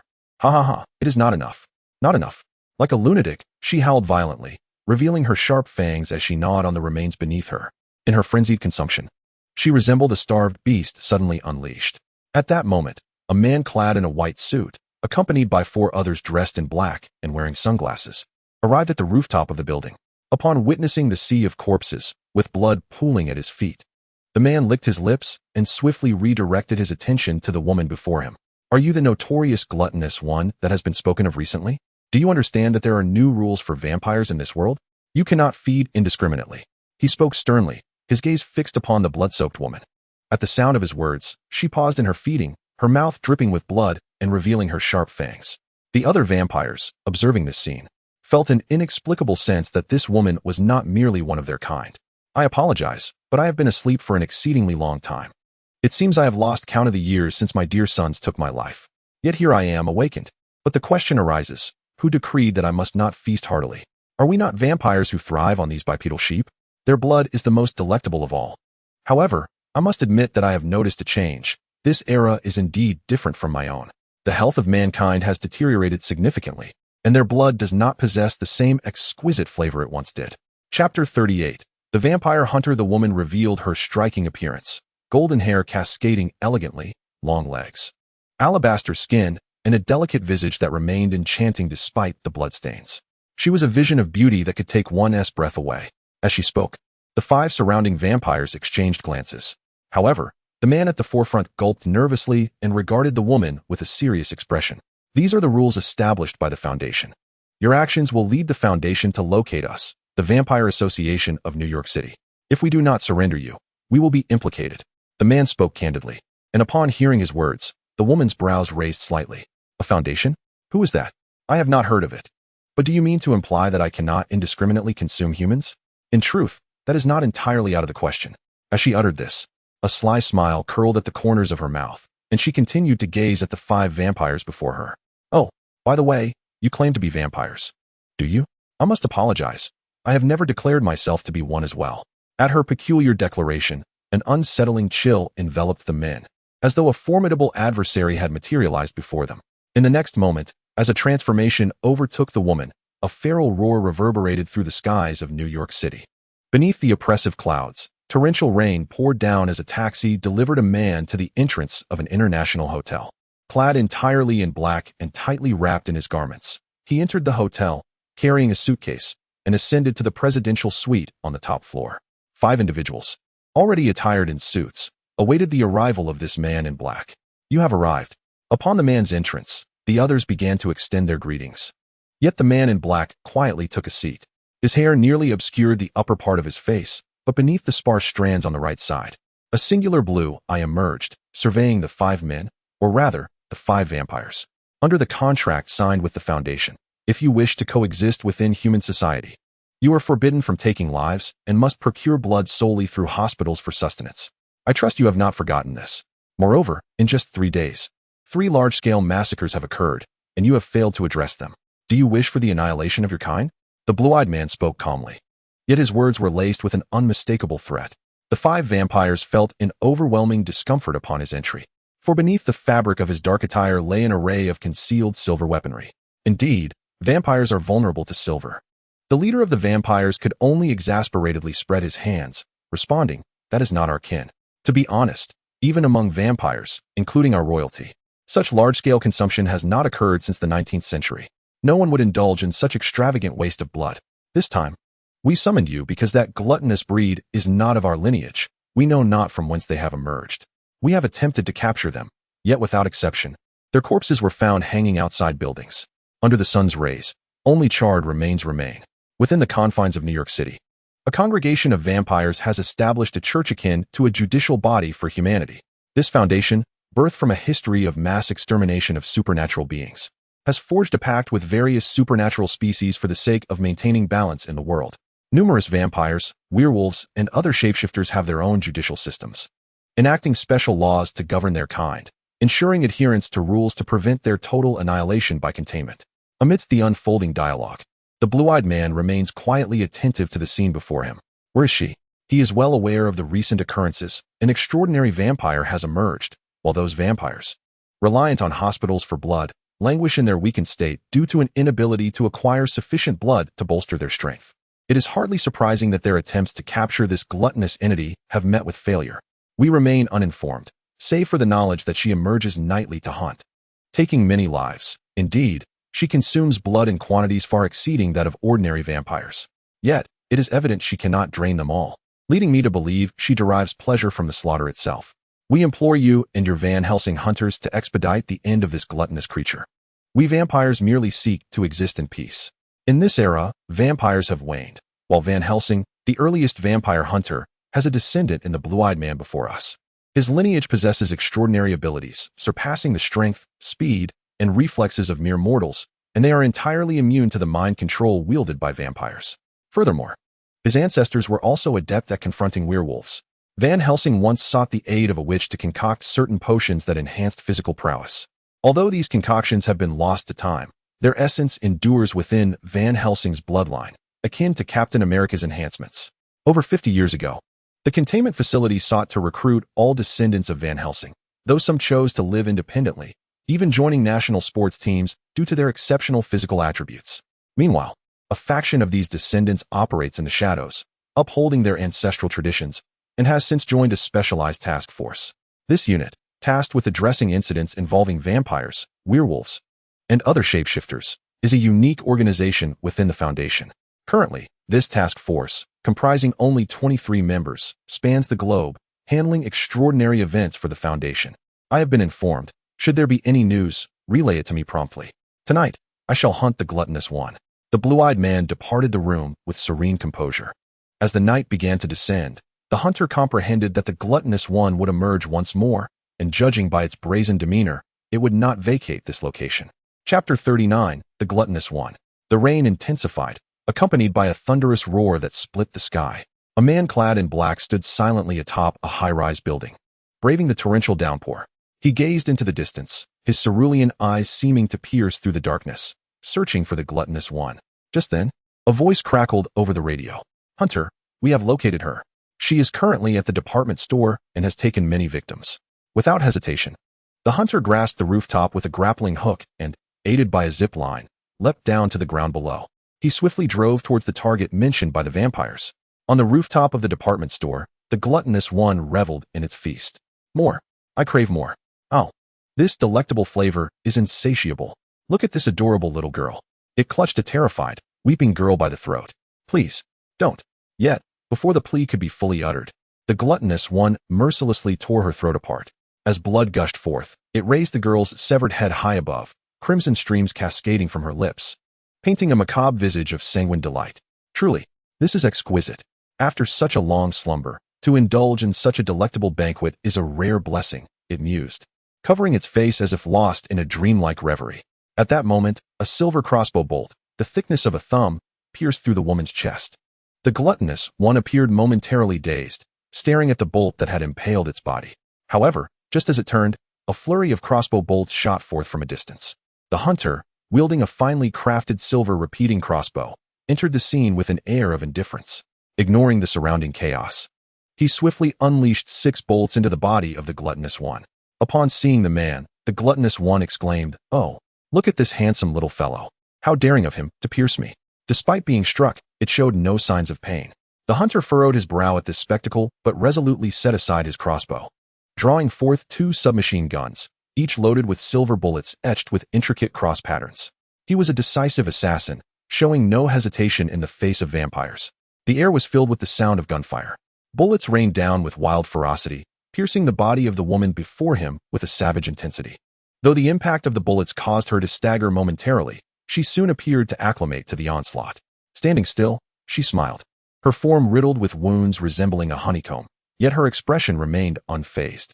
It was only after the last shot from the 2 guns had been fired that the hunter found himself frozen in disbelief. This must be a new weapon of the era. I have seen something similar on that device called television. Apologies, it seems I am out of touch with this time. And you appear to be quite extraordinary.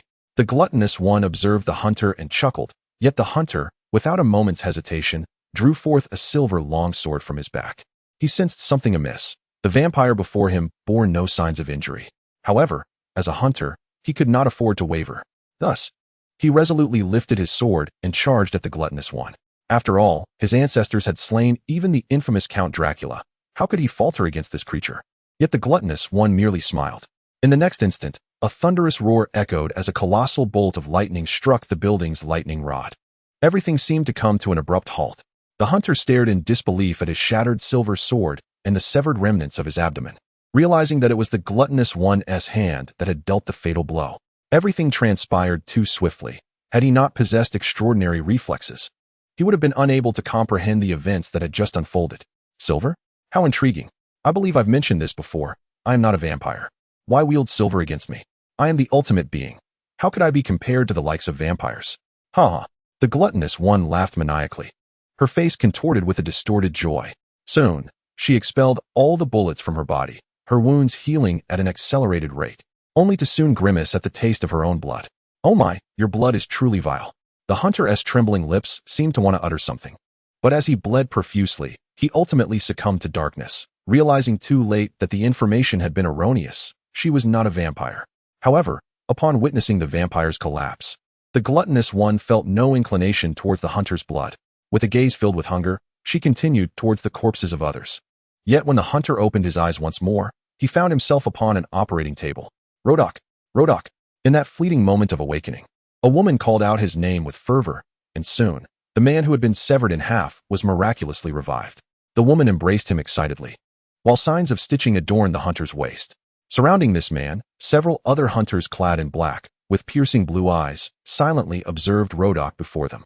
Another resurrection stone had been utilized, and the inventory was dwindling. The few that remained were relics left by our ancestors. If you were to perish, we would also resurrect you. Consider yourself fortunate that even vampires find our blood distasteful, should they feast upon flesh. The resurrection stone would be rendered useless for those lacking a complete corporeal form. You need not concern yourself. That will always remain a mere stone, and to vanquish Rodok, the vampire must be a truly terrifying entity. We must gather extensive intelligence. He spoke the truth. We must ascertain what entity brought about Rodok's demise. The crowd murmured in discussion, yet upon witnessing Rodok, recently revived, they eschewed inquiries about his physical condition and delved straight into the matter at hand. What kind of vampire did you fall to? You ought not to have succumbed to that gluttonous breed, especially since your gun's ammunition was exhausted. And there were few bullet holes in the walls, indicating that most of your shots struck that creature, correct? Yet, why did you still lose? And how did your sword break? Chapter 40:098 Cain. The man adorned with a silver cross inquired, yet as Rodok regained consciousness, he quickly recollected the events of that fateful moment. She claimed she was not a vampire and had no fear of silver. I struck her with bullets and crossbow bolts, but to no avail. Her speed was astonishingly swift, though my memory of it is somewhat hazy. As the man pondered this, he vigorously shook his head. After a moment of contemplation, he felt a throbbing pain in his head, an after-effect of his recent resurrection. However, as clarity returned, he ultimately recalled everything in its entirety. That creature, indeed a vampire, was insatiably thirsty for blood, yet it was no ordinary vampire, nor one we could confront. We must report this matter to the Foundation, the man declared, prompting the other hunters present to exchange glances. Could it be that a grotesque vampire had emerged? Within the Foundation, this discourse transpired between 068 Jungchun and 098 Cain. In Containment Chamber 555, a pale young man, bearing a striking resemblance to a native, with crimson eyes, sat quietly opposite Zheng Chun.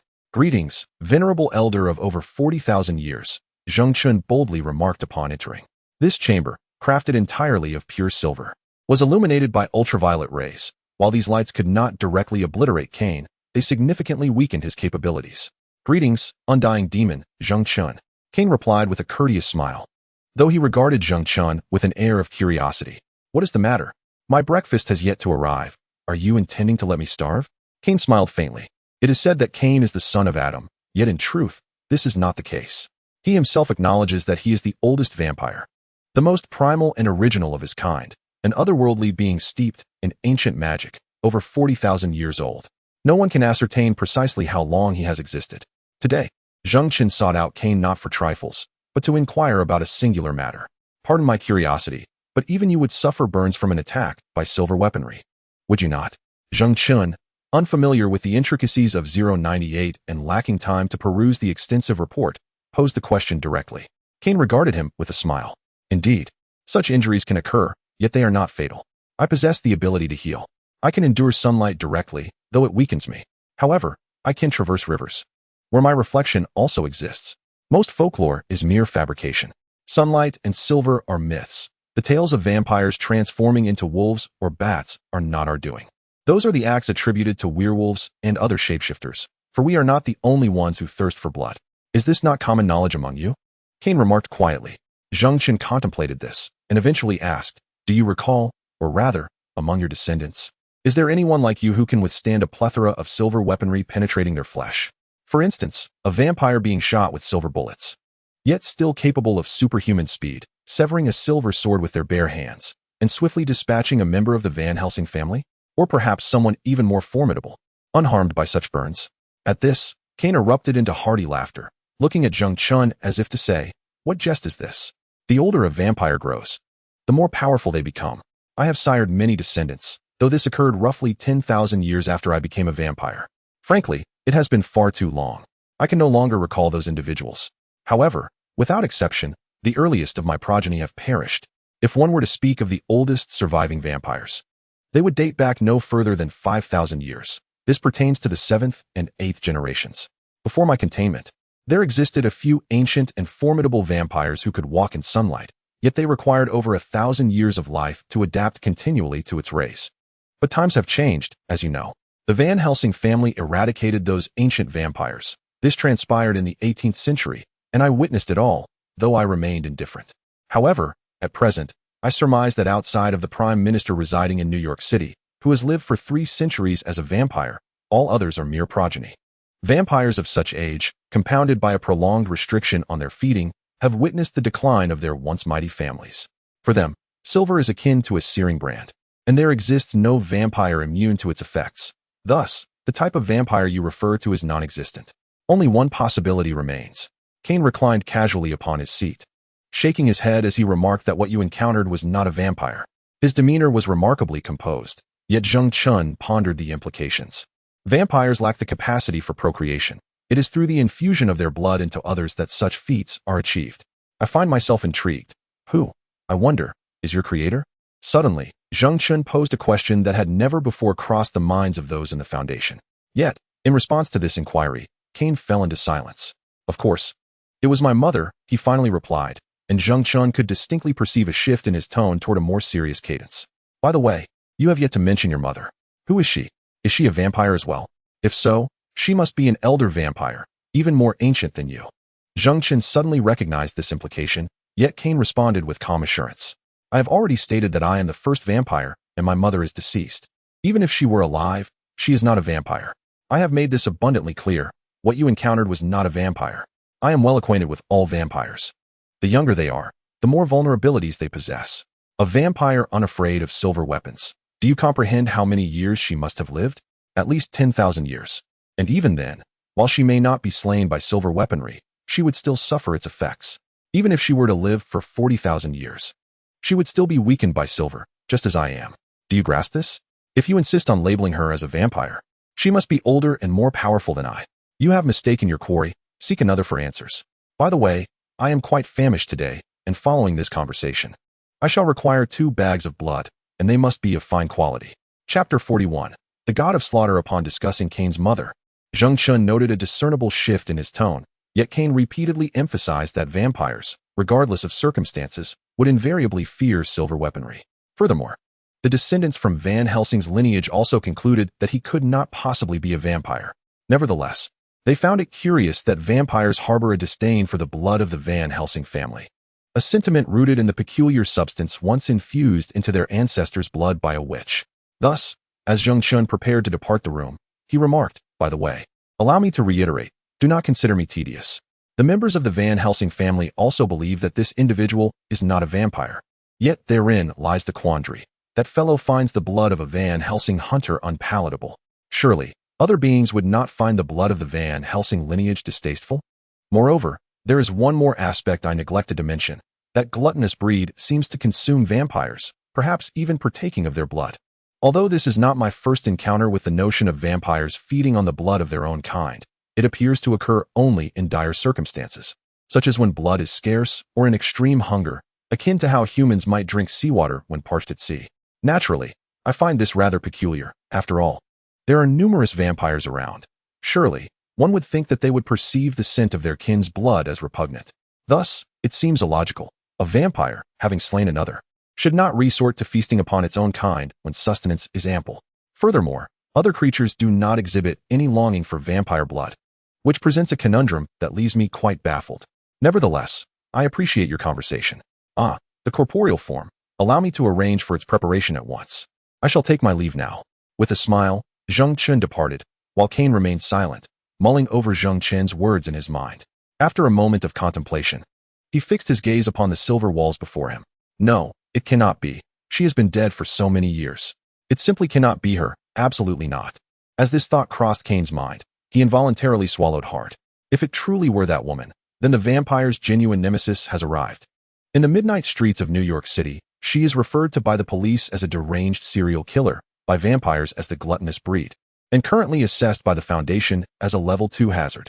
At this moment, she languidly reclines atop a mound formed of countless corpses, ravenously absorbing the blood that serves as her addiction. Today, she has feasted well. Killing a member of a corporation is hardly a challenge. However, consuming the blood of all of them does present a certain degree of difficulty. She remains unabashed, continuing her slaughter and indulgence even as many hunt for her. Driven by instinct, she absorbs every drop of blood within reach. Delicious. How delightful it feels to experience such joy once more. Ha ha. The woman cackles wildly, licking the plasma from her fingers, like a demon birthed from blood, possessed by an insatiable thirst for it. Bathed in blood and viscera, she transforms into a haunting yet exquisite tableau. Yet, at that very moment, the building housing the girl was abruptly demolished by brute force. Oh. As the woman sensed the arrival of others, a peculiar smile crept across her face. Turning towards the entrance, her crimson eyes beheld none other than Zheng Chun. Wow. Such an abundance of corpses. Have you become so famished as to devour so many at once? Did your mother never feed you enough? Zheng Chun entered the abattoir with an air of absurdity. However, the woman perched upon the heap of corpses gazed at him with a seductive allure. Much of her clothing had been torn away during a previous brutal feast, and at this moment, she seemed to enchant him. Zheng Chun accepted the task once more.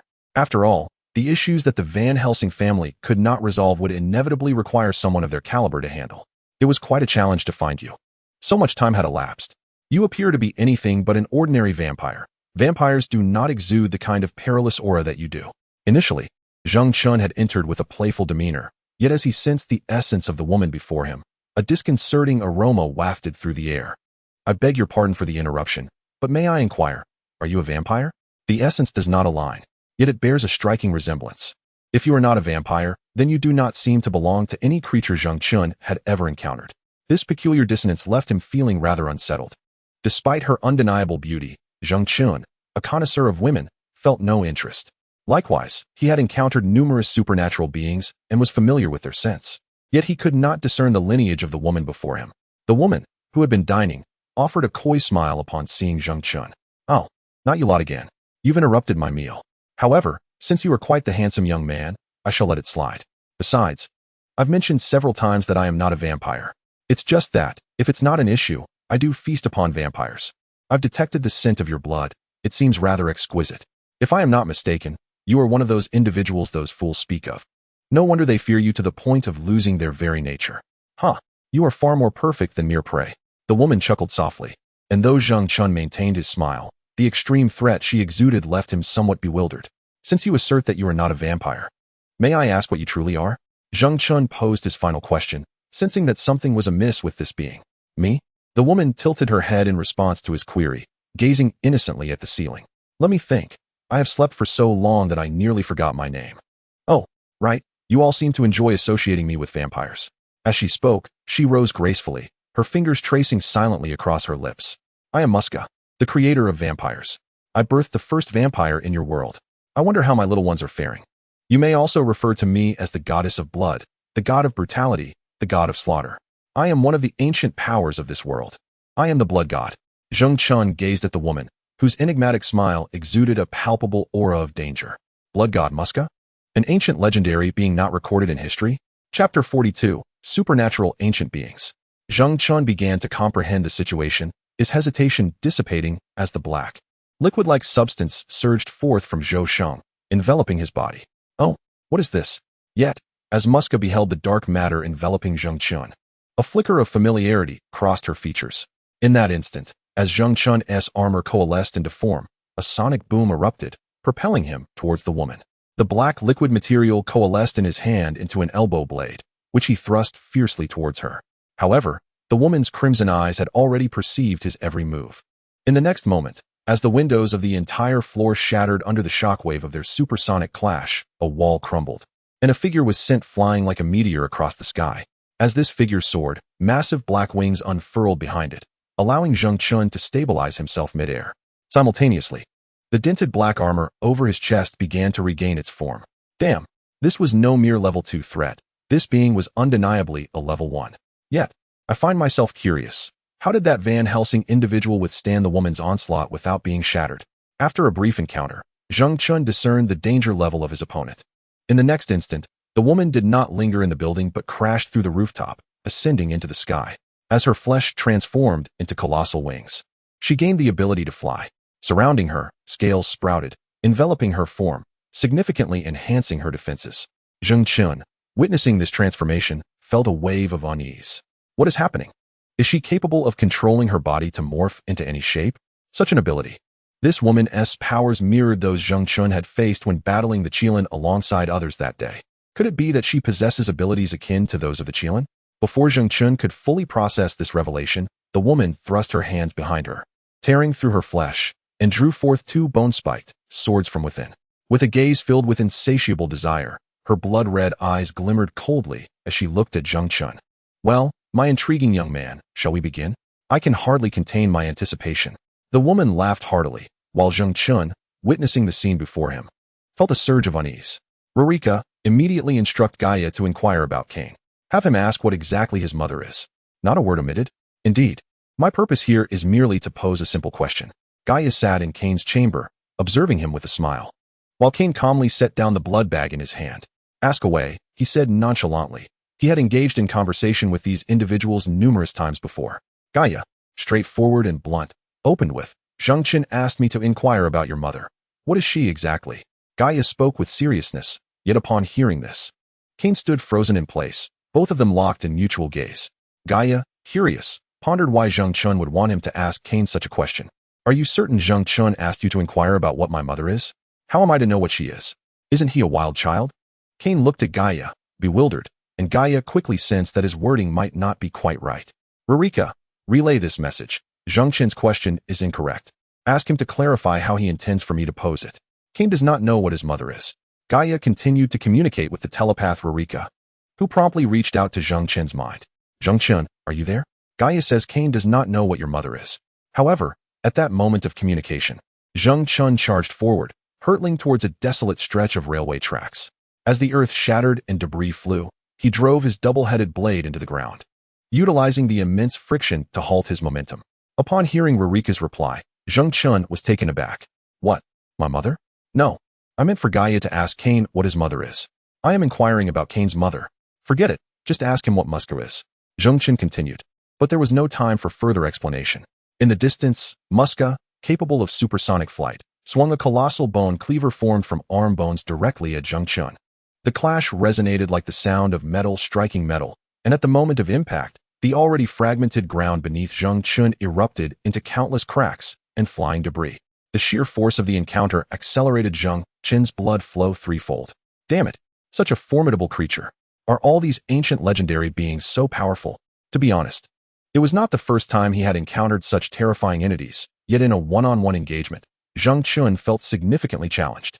Meanwhile, as Zheng Chun struggled against Muska, Gaia finally grasped the situation clearly. Well, Zheng Chun seemed to have posed two inquiries to me. The first was about the nature of your mother, and the second concerned a woman named Muska. Gaia had yet to finish speaking, yet Cain, having heard only part of it, was rendered utterly speechless. Hold on. Could it be that Muska is actually your mother? But that does not seem right. Your mother is deceased, so how could there be another Muska? This is rather perplexing. Gaia quickly sensed something amiss, but Cain remained silent for a good half-minute. Are you implying that Muska has been resurrected? Cain had to admit that this was significant news. As Gaia absorbed this information, he too fell into a state of silence and confusion. Who is Muska? Ultimately, Gaia could only pose this question, at which point Cain assumed a serious demeanor. My creator, the blood god. Her level of danger far exceeds your imagination. She is the embodiment of ancient power, and the earth is her direct progenitor. She consumes cosmic energy as sustenance, a truly immortal species in every sense. You may regard her as a more potent version of me, devoid of weaknesses, a genuine supernatural ancient being. Chapter 43. The Erosion of Power Once Again. We return to the location of Zheng Chun. With a swift motion, he soared through the skies at breakneck speed, but Muska relentlessly pursued him. Just as she positioned herself above Zheng Chun, she swiftly drew a bone spear from her back. Die? The moment her words fell, the spear plunged downwards with great velocity, aiming to pierce him. Yet, Zheng Chun deftly evaded the strike in midair, and as Muska closed in on him at an astonishing speed, the kinetic force generated by his high-speed maneuver struck her body, sending her crashing downwards. As her pale form collided violently with the forest floor, the immense energy unleashed shattered trees at their roots, leaving a long trail of destruction in its wake. Boom. Zheng Chun landed shortly thereafter, retracting his wings. However, from a distance, as he observed the fallen giants of the forest, Muska rose once more, a peculiar smile gracing her lips as she regarded Zheng Chun. You seem familiar. I believe I have seen you before, though you appear different now, a curious blend of the known and the unknown. Muska expressed her true thoughts, yet Zheng Chun, still puzzled, pressed on with his inquiries. Oh, do you know the Qilin? For some reason, Zheng Chun felt that she might indeed be acquainted with the mythical creature. The Qilin? Of course, I know him, Muska replied with unwavering certainty. We both existed long before human civilization was fully born, ancient supernatural beings of the earth. We possess infinite lifespans. We are the incarnations of cosmic forces, immortal and eternal. You cannot extinguish me, for I embody the power of the universe. I am the manifestation of its will, the creator of this world, the architect of our existence, including that enigmatic being who gave rise to humanity, indeed, a work of the divine. I am the indomitable essence of the world, an existence impervious to destruction. Muska opened her arms wide, embracing the world, while Zheng Chun furrowed his brow, faintly recalling that the Qilin had once uttered similar sentiments. It dawns upon me, that individual spoke the truth, and I have discerned your identity. Yet suddenly, Muska regarded Zheng Chun with an unsettling gaze, causing him to frown. What do you mean? Do you know who I am? Zheng Chun's brow tightened at her words. Indeed, although significantly weakened and constrained, your abilities mirror ours and are even more formidable. You are one of Earth's ultimate beings, known as Zheng Chun, are you not?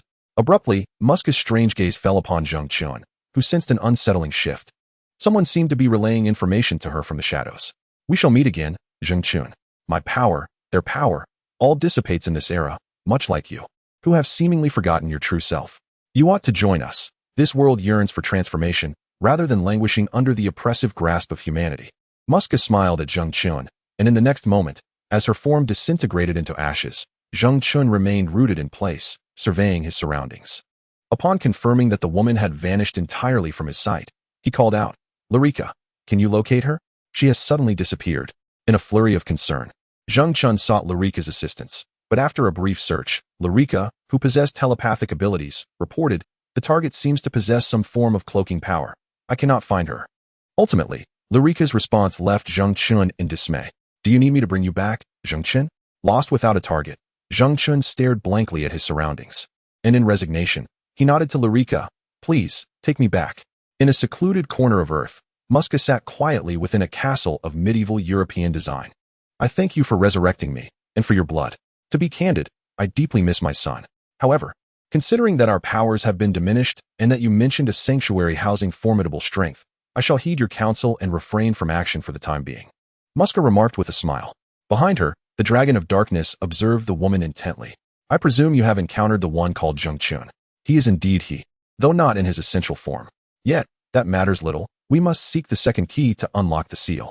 Otherwise, as time continues to elapse, the power of this planet diminishes, and we may even lose our immortal strength, ultimately leading to our demise. Time is running short. Whether we call it magic, the supernatural, or sorcery, it matters not. If this persists, we may face extinction. The serpent of magic spoke quietly, yet Muska merely chuckled in response. Of course, after all, you have resurrected me, so you are the leaders. My dear son is within the foundation, is he not? I eagerly anticipate our next encounter, at which point I shall devour him. Ha ha ha. Muska laughed maniacally, while the serpent of magic gazed quietly at him. They required more allies, given the current circumstances. Their numbers were insufficient. The Qilin had already assisted them in locating the foundation. It was time to consider rescuing him.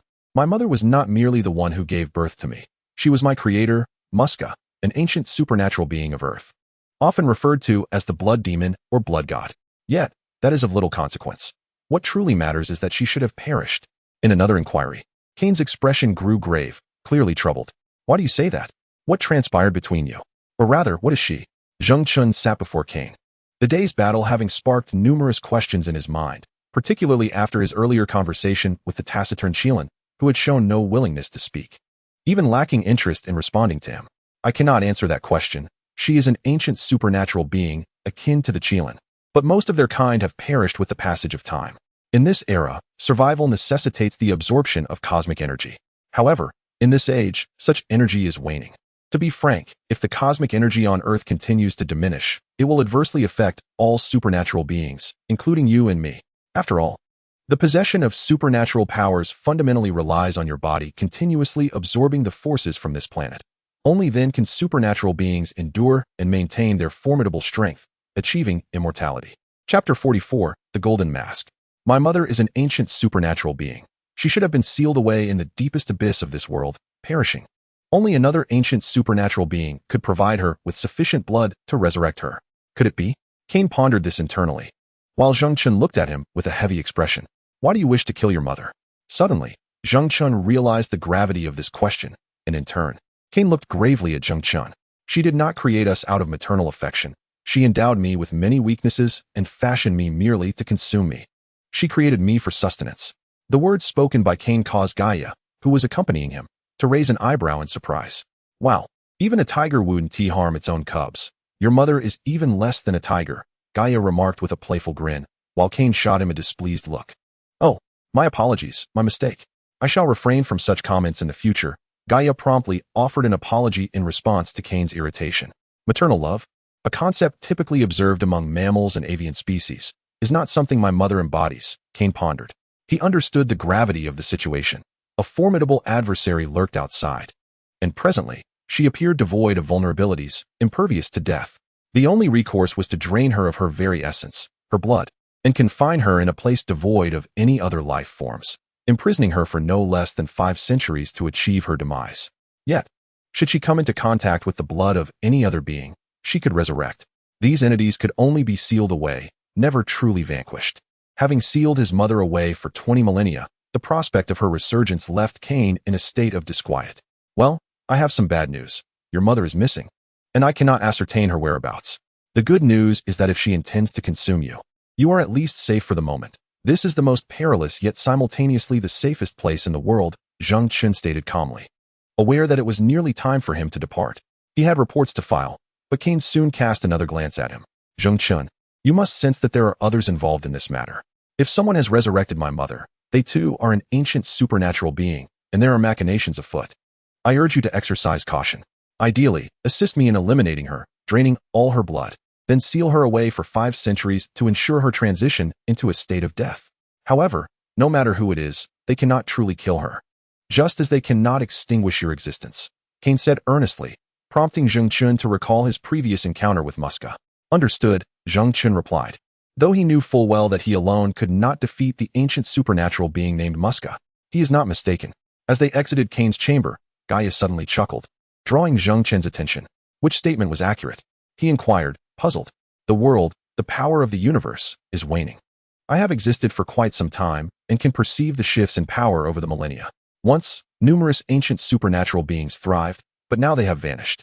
It's akin to the drastic reduction in the Earth's oxygen levels, leading to the extinction of many colossal creatures. Something is transpiring in this world that we do not yet comprehend. Gaius spoke quietly, while Zheng Chen, who was listening, furrowed his brow. In truth, he was already aware of this. Be cautious. I sense that the Qilin, the deep-sea ice dragon reported by Suzuki last time, and the blood god that has appeared today may share some peculiar connection. Can you guess what the seal that Guardian 002 is protecting truly is?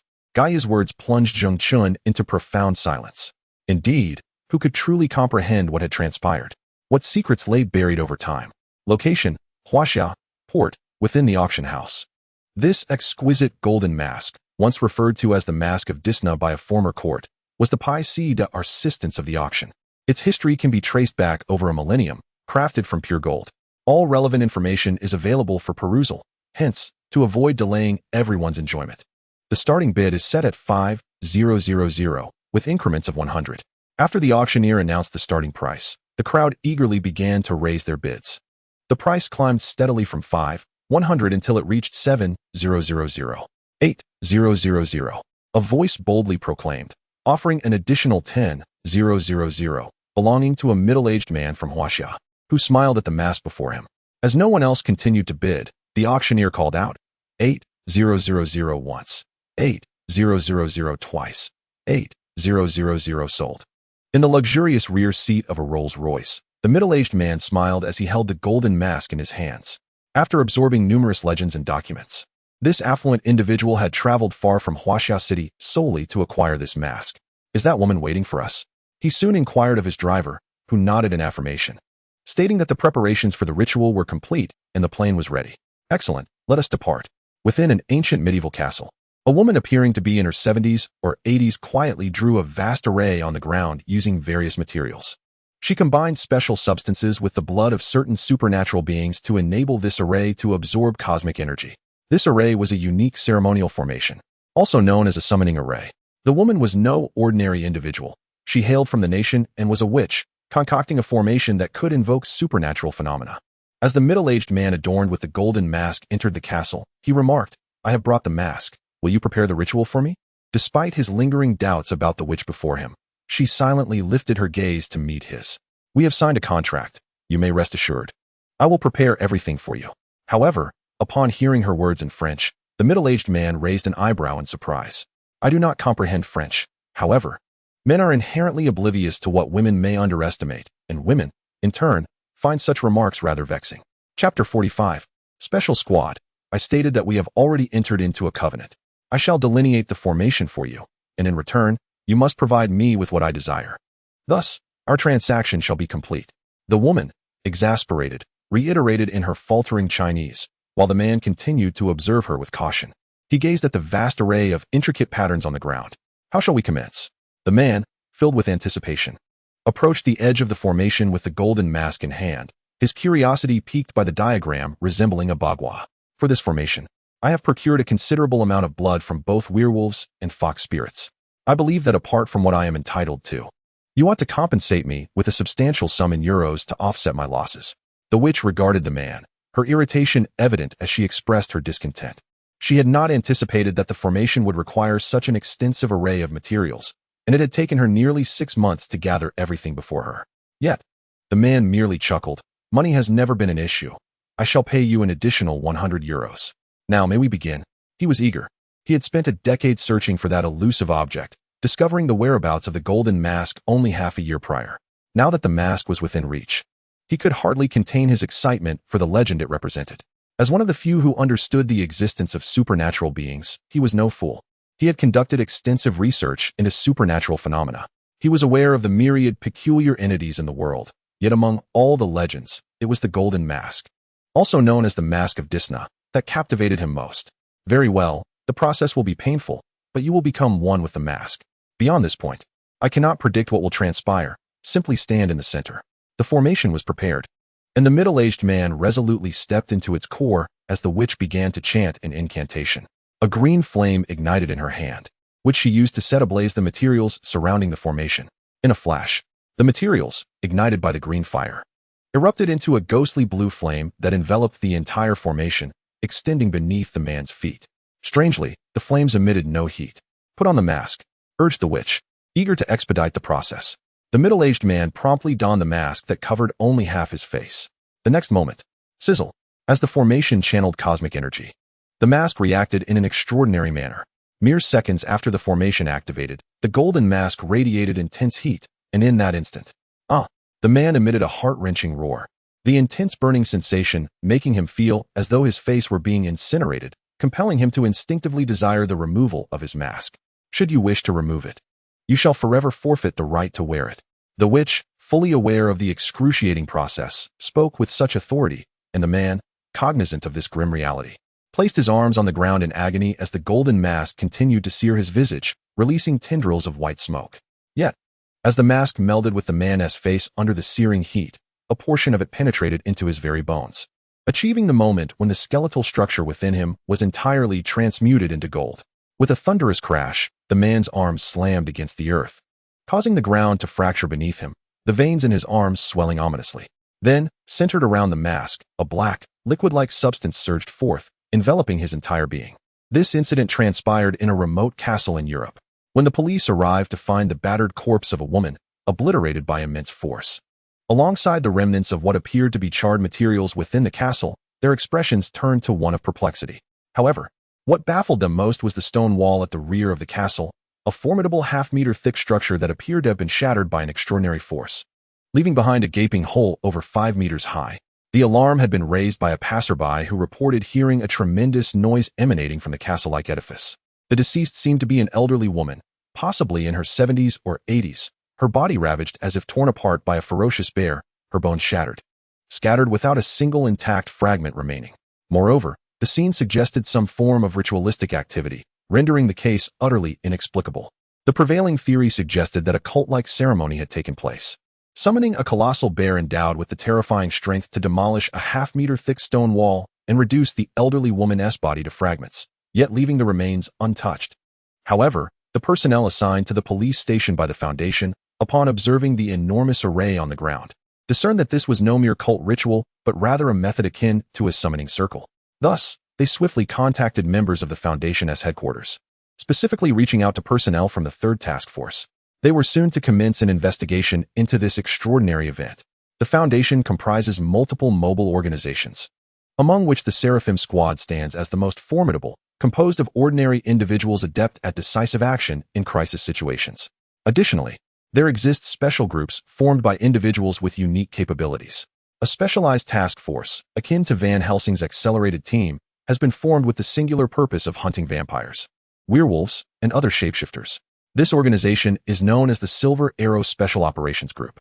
Similarly, there exists a group reminiscent of the Huangdao family, dedicated to the pursuit of supernatural entities and phenomena associated with ghosts, dubbed the Dragon Ascendant's Special Operations Group.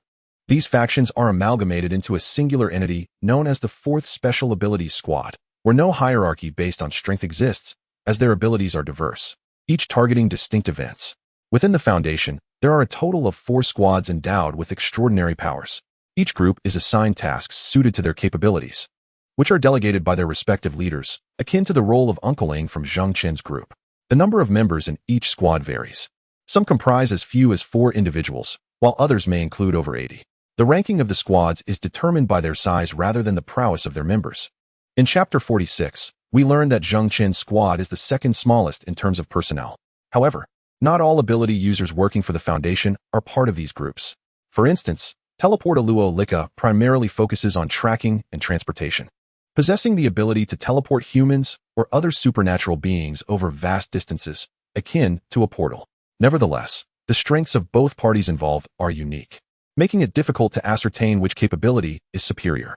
If we delve deeper into the divisions of the squads, the first group specializes in handling known supernatural entities exhibiting characteristics and abilities rated at a danger level of 2 or higher. It is important to note that during missions, members from different squads may collaborate, For example, during the capture of Achilin, Zheng Chun and Gaia from the second group were joined by two members from the first group, Suzuki Tu and Suzuki Na, whose powers of ice and fire are formidable. In essence, the first group typically engages in high-risk missions when they are informed of the circumstances surrounding supernatural entities. The second group, to which Zheng Chun belongs, primarily undertakes tasks involving unknown targets, with a minority addressing known entities, usually facing dangers rated at level 3 or higher. Should any squad encounter an unknown target that they cannot contain or defeat, personnel from other squads adept at containing such beings will be dispatched for assistance. For instance, when Zheng Chun faced an inability to confine a spirit in the Misty Town, the Huangdao leader from the fourth squad was summoned to aid him. The first group, while the smallest with only 4 members, possesses significant strength, primarily engaging with known targets rather than those like Zheng Chun and Gaia, who are theoretically immortal supernatural beings. Thus, it is impossible to ascertain which group, the first or the second, possesses greater strength. One can only acknowledge that each has its own merits. However, it is unequivocally certain that both the first and second groups are indeed superior to the third and fourth groups, as their prowess far exceeds that of the latter. The rationale behind the second group's acceptance of these unknown high-risk missions is quite straightforward.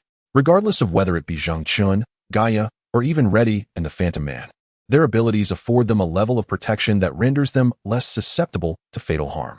Consequently, the second group frequently undertakes unknown tasks, for its members are either immortal, impervious to injury, or equipped with formidable means of self-preservation.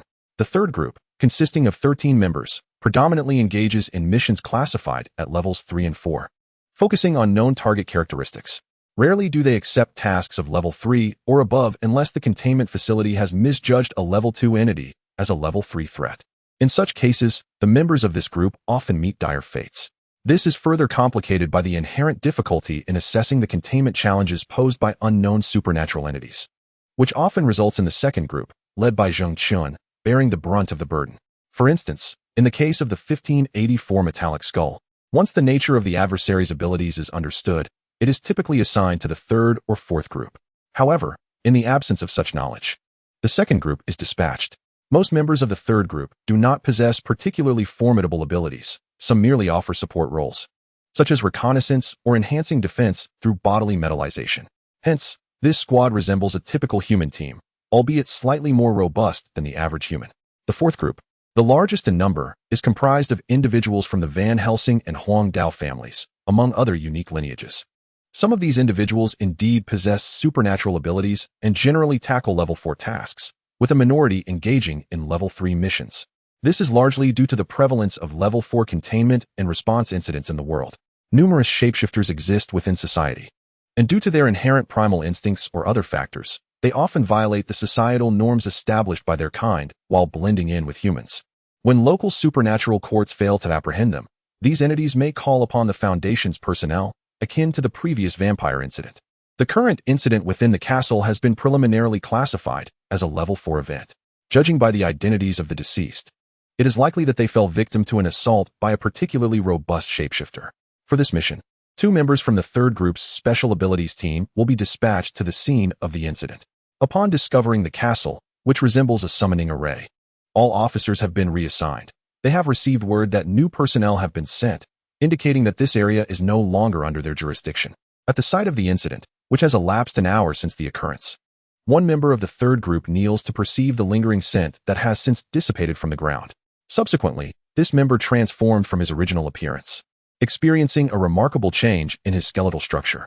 His jaw protruded, teeth sharpened, and sharp claws emerged from his fingers, while fur enveloped his entire body. The ordinary man, originally standing at 1.8 meters, now towered at 2 meters post-transformation into a wolf, adorned with a coat of crimson fur and striking red eyes. He was a red-haired werewolf, one of the noble breeds among werewolves.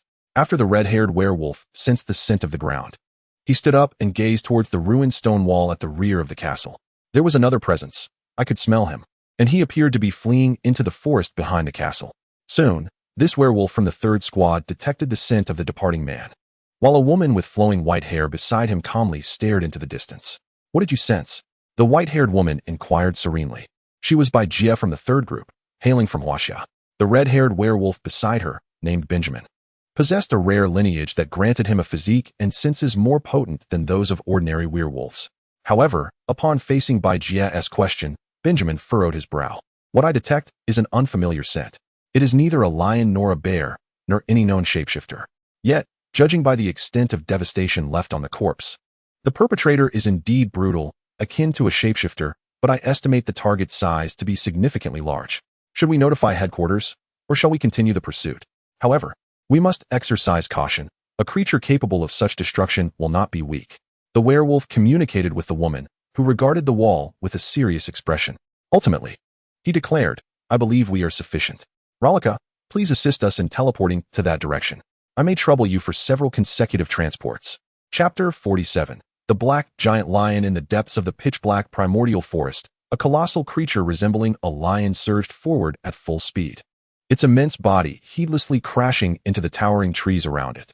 As it collided with the trunks, snapping them in half, the beast pressed on, maintaining an extraordinarily high velocity and rampaging for several kilometers. Finally, it came to a halt. The form of this creature was lion-like, yet it exhibited an unparalleled shade of black. What was even more astonishing was that this lion was not of flesh and blood, but rather composed of a liquid-like black substance. Standing 5 meters tall, its head was unlike that of any lion. Before a series of tentacles crafted from the same liquid black material lay an enormous golden mask. This was a giant monster with the body of a lion, yet its visage was astonishingly that of a mask made of gold. As this creature settled into tranquility, it let out a resounding roar. He let out a fierce roar, and soon his body began to wither away as the viscous black substance coalesced towards the enormous golden mask before him. As the human encased within revealed his form once more, the colossal beast reverted to its original state. The golden mask that adorned the lion's visage transformed into a liquid-like substance, seamlessly returning to the man's face. At that moment, he regained his senses. The instant he became aware, he instinctively felt his face, and upon realizing that half of it was covered by the golden mask, he was momentarily taken aback. It seemed as though the mask had fused with him, even possessing a tactile sensation. Consequently, he erupted into laughter. Ha ha ha ha ha. I have succeeded. I have triumphed. The mask of Disna, rumored to belong to a ruler from a medieval European kingdom, empowered her to lead her forces into battle as a woman. She swept across 4 nations, transforming into a colossal black lion on the battlefield, slaying her enemies. The people of that era believed she was an ancient deity reincarnated, fighting for women's rights. However, her reign was fleeting. Ultimately, Disna was assassinated, her ideals of equality shattered. Those who killed her recognized her as a formidable heroine. But her empire crumbled alongside her demise. This chapter of history remained unwritten, as multiple nations were vanquished by a single woman, an event not easily recorded. Yet, this middle-aged man discovered accounts regarding the mask and the means of its fusion. Having long been aware of the existence of supernatural beings, he fully believed in the mask's power. Disna could have ruled all of Europe, but evidently, other forces led to her downfall. Nevertheless, the mask was said to grant its wearer immense strength, just as it had momentarily bestowed upon him, even extending his lifespan. The man was euphoric. However, as he reveled in his exhilaration, he turned to the path he had just traversed in his beastly form. At that moment, a white-haired woman and a red-haired man stood silently before him, observing. Who are you? The man questioned hesitantly, gazing at the two. Meanwhile, White and Benjamin, regarding the man with the mask obscuring half his face, felt a wave of uncertainty wash over them. They had arrived here through a series of teleportations orchestrated by Ralika. Although the scent lingered, the shattered trees had vanished. Yet, the tremendous destruction wrought upon the surroundings could only have been the work of a colossal entity, standing at least 5 meters tall. From the footprints behind, it could be surmised that they belonged to a colossal feline creature. However, what they were tracking ahead turned out to be a middle-aged man. Given that they were individuals accustomed to dealing with supernatural phenomena, their astonishment at this unexpected scenario was quite understandable. Presently, it seemed evident that the uncle before them was the source of the disturbances. What are you? Bai Jia? The cold-faced maiden inquired as she scrutinized the man ahead. The middle-aged man was momentarily taken aback by the question, but soon appeared to recollect something. Are you from the Foundation? He asked, regarding the two with an air of familiarity. At this, both parties exchanged glances of confusion. However, Bai Jia and Benjamin refrained from acting impulsively, as they were uncertain of the man's capabilities. Given that he was merely a middle-aged uncle who could communicate, they deemed it prudent to engage in conversation. Listen, I do not wish to cause trouble. I recently fused with this mask and lost control for a moment. But I do not wish to be your enemy. Can you understand my meaning? The man communicated in Mandarin with Bai Jia. Benjamin, on the other hand, looked utterly bewildered. Is he speaking Mandarin? I'm afraid I cannot comprehend this language. It is exceedingly difficult. Benjamin lamented, while Bai Jie, being a native of the land, reassured him. It's all right, I can communicate with him. Uncle, you are aware of our existence, and I must say, your appearance seems somewhat familiar. Bai Jie observed the man closely. Though half of his face was concealed by a mask, she quickly recognized him. Oh my, you are Mr. Maing, the richest man in Asia. If that is the case, your awareness of our existence makes sense. I have heard you are a good person, but therein lies the issue. I hope you can enlighten us about what transpired here. Additionally, we are quite curious about your mask. Could you share its nature with us? Bai Jie smiled, yet her hands firmly grasped the two sharp daggers concealed behind her. Hey, lower your hands. I can see what you're doing, Maing exclaimed. After merging with the mask, he felt as though the world had transformed. Everything before him was utterly different from what he had previously known. He could perceive things he had never seen before, and Bai Jie was taken aback by his words. Then, Mr. Maing, how do you propose we resolve this?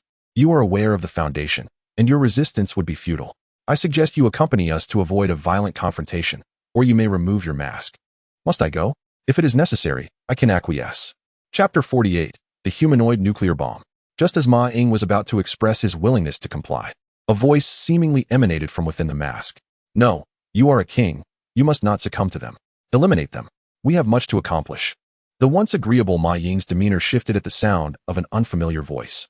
Indeed, you are correct, Ma Ying murmured to himself, while Bai Jie and Benjamin regarded him with puzzled expressions. Meanwhile, Ma Ying had drawn the spiked dagger from his back, and in the next moment, Benjamin, having shed his hesitation, transformed into his wolf form. I shall never yield. I am a king destined to dominate the world. I command you to depart.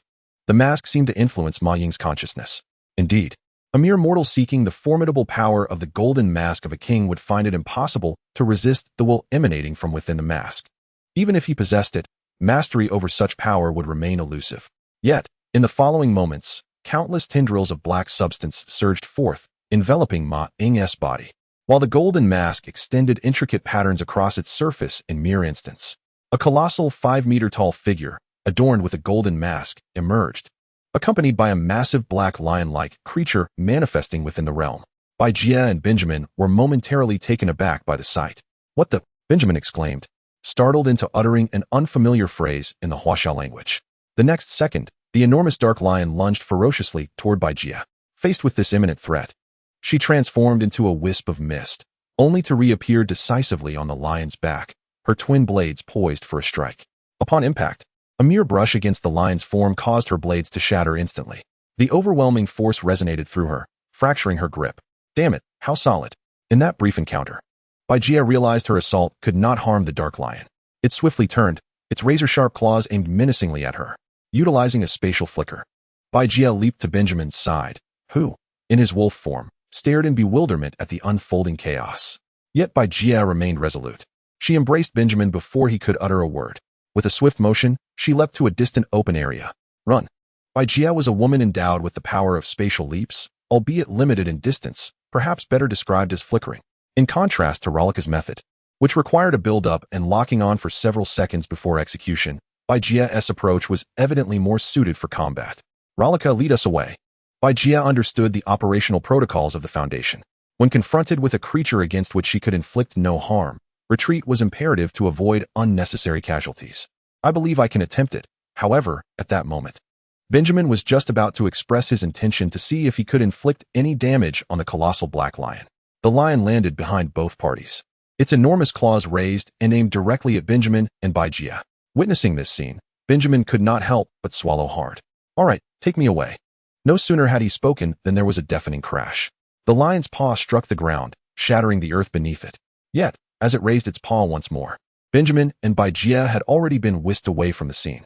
In response to the vanishing figures, the black lion let out a thunderous roar. Alone in the desolate space, it reluctantly turned to leave. However, just as it prepared to depart, a brilliant blue energy beam shot down from the distant sky. Boom. The two beams struck the lion's massive body, sending its weighty form, at least several tons, hurtling through the air. It crashed violently against the ground, creating chaos in its wake. At the site of impact, the blue scorch marks began to emanate, and dark matter continued to pour forth from the mask-like area, initiating the process of healing the wound. In the sky, a figure glided through the air, standing majestically above. Clad in a simple hoodie, with flowing golden hair and a distinctly American visage. His eyes radiated blue energy waves. Known as the ultimate force by the Foundation, he was designated as 588, the humanoid nuclear bomb, Solar. Possessing immense destructive power, he was hailed as the Superman of the real world. Well, this task wasn't originally meant for someone of my caliber. But sitting idly in the containment facility is quite dull. Let us see, is it just a little kitten? Solar descended gracefully, confidently approaching the black lion.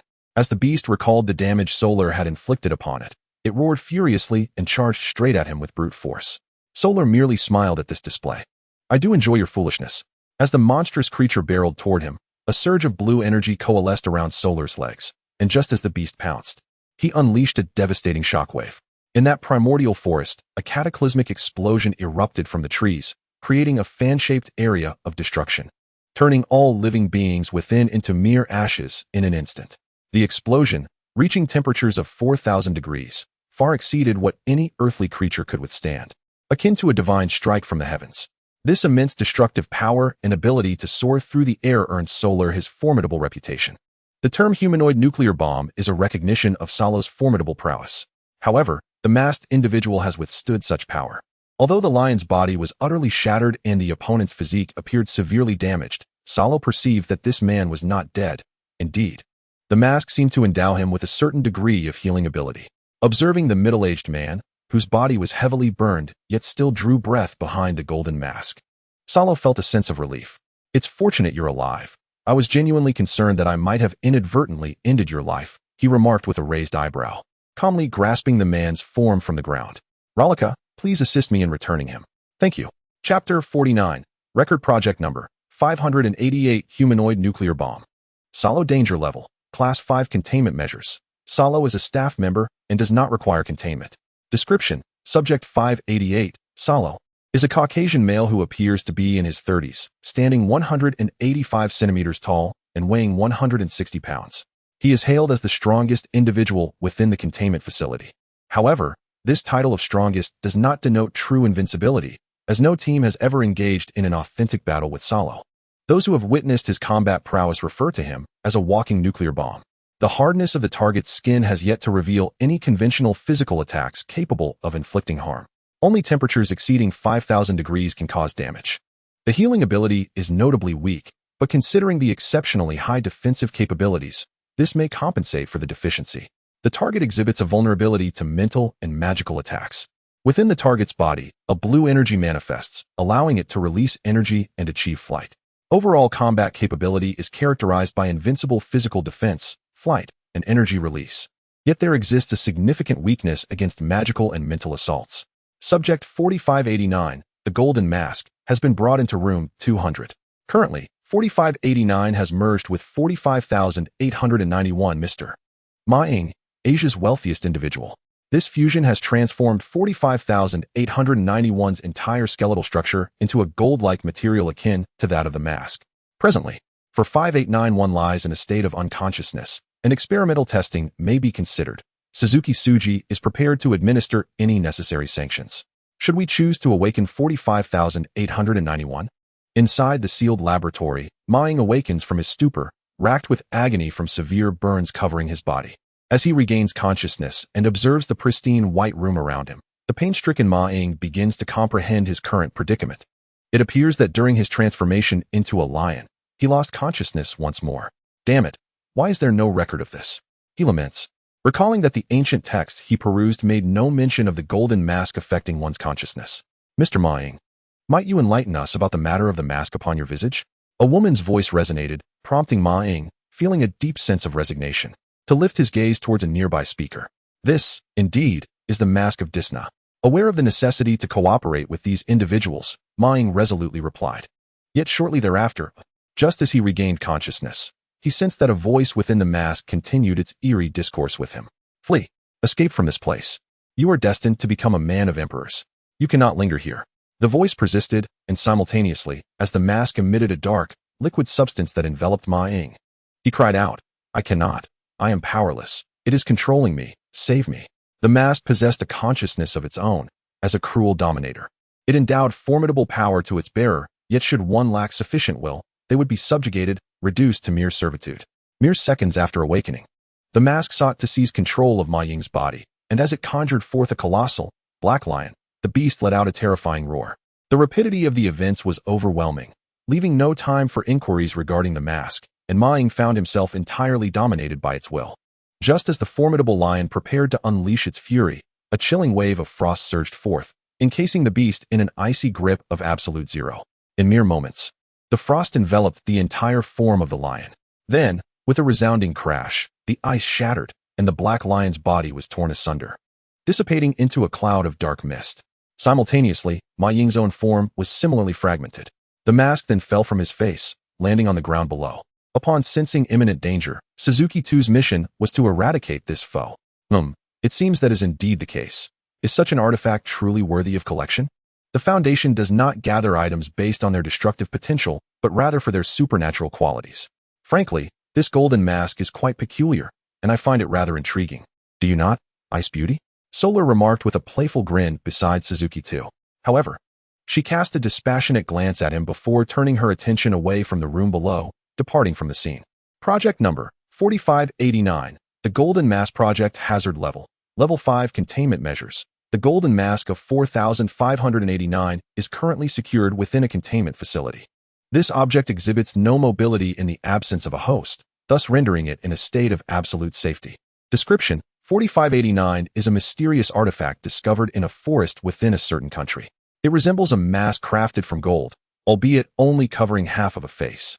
The surface shows signs of wear and weathering, while intricate patterns akin to magical circles are engraved on the interior of the mask. Subsequent research has revealed that 4589 is not composed of gold, but rather an unknown metal not found on Earth. The artifact does not exhibit any signs of self-awareness.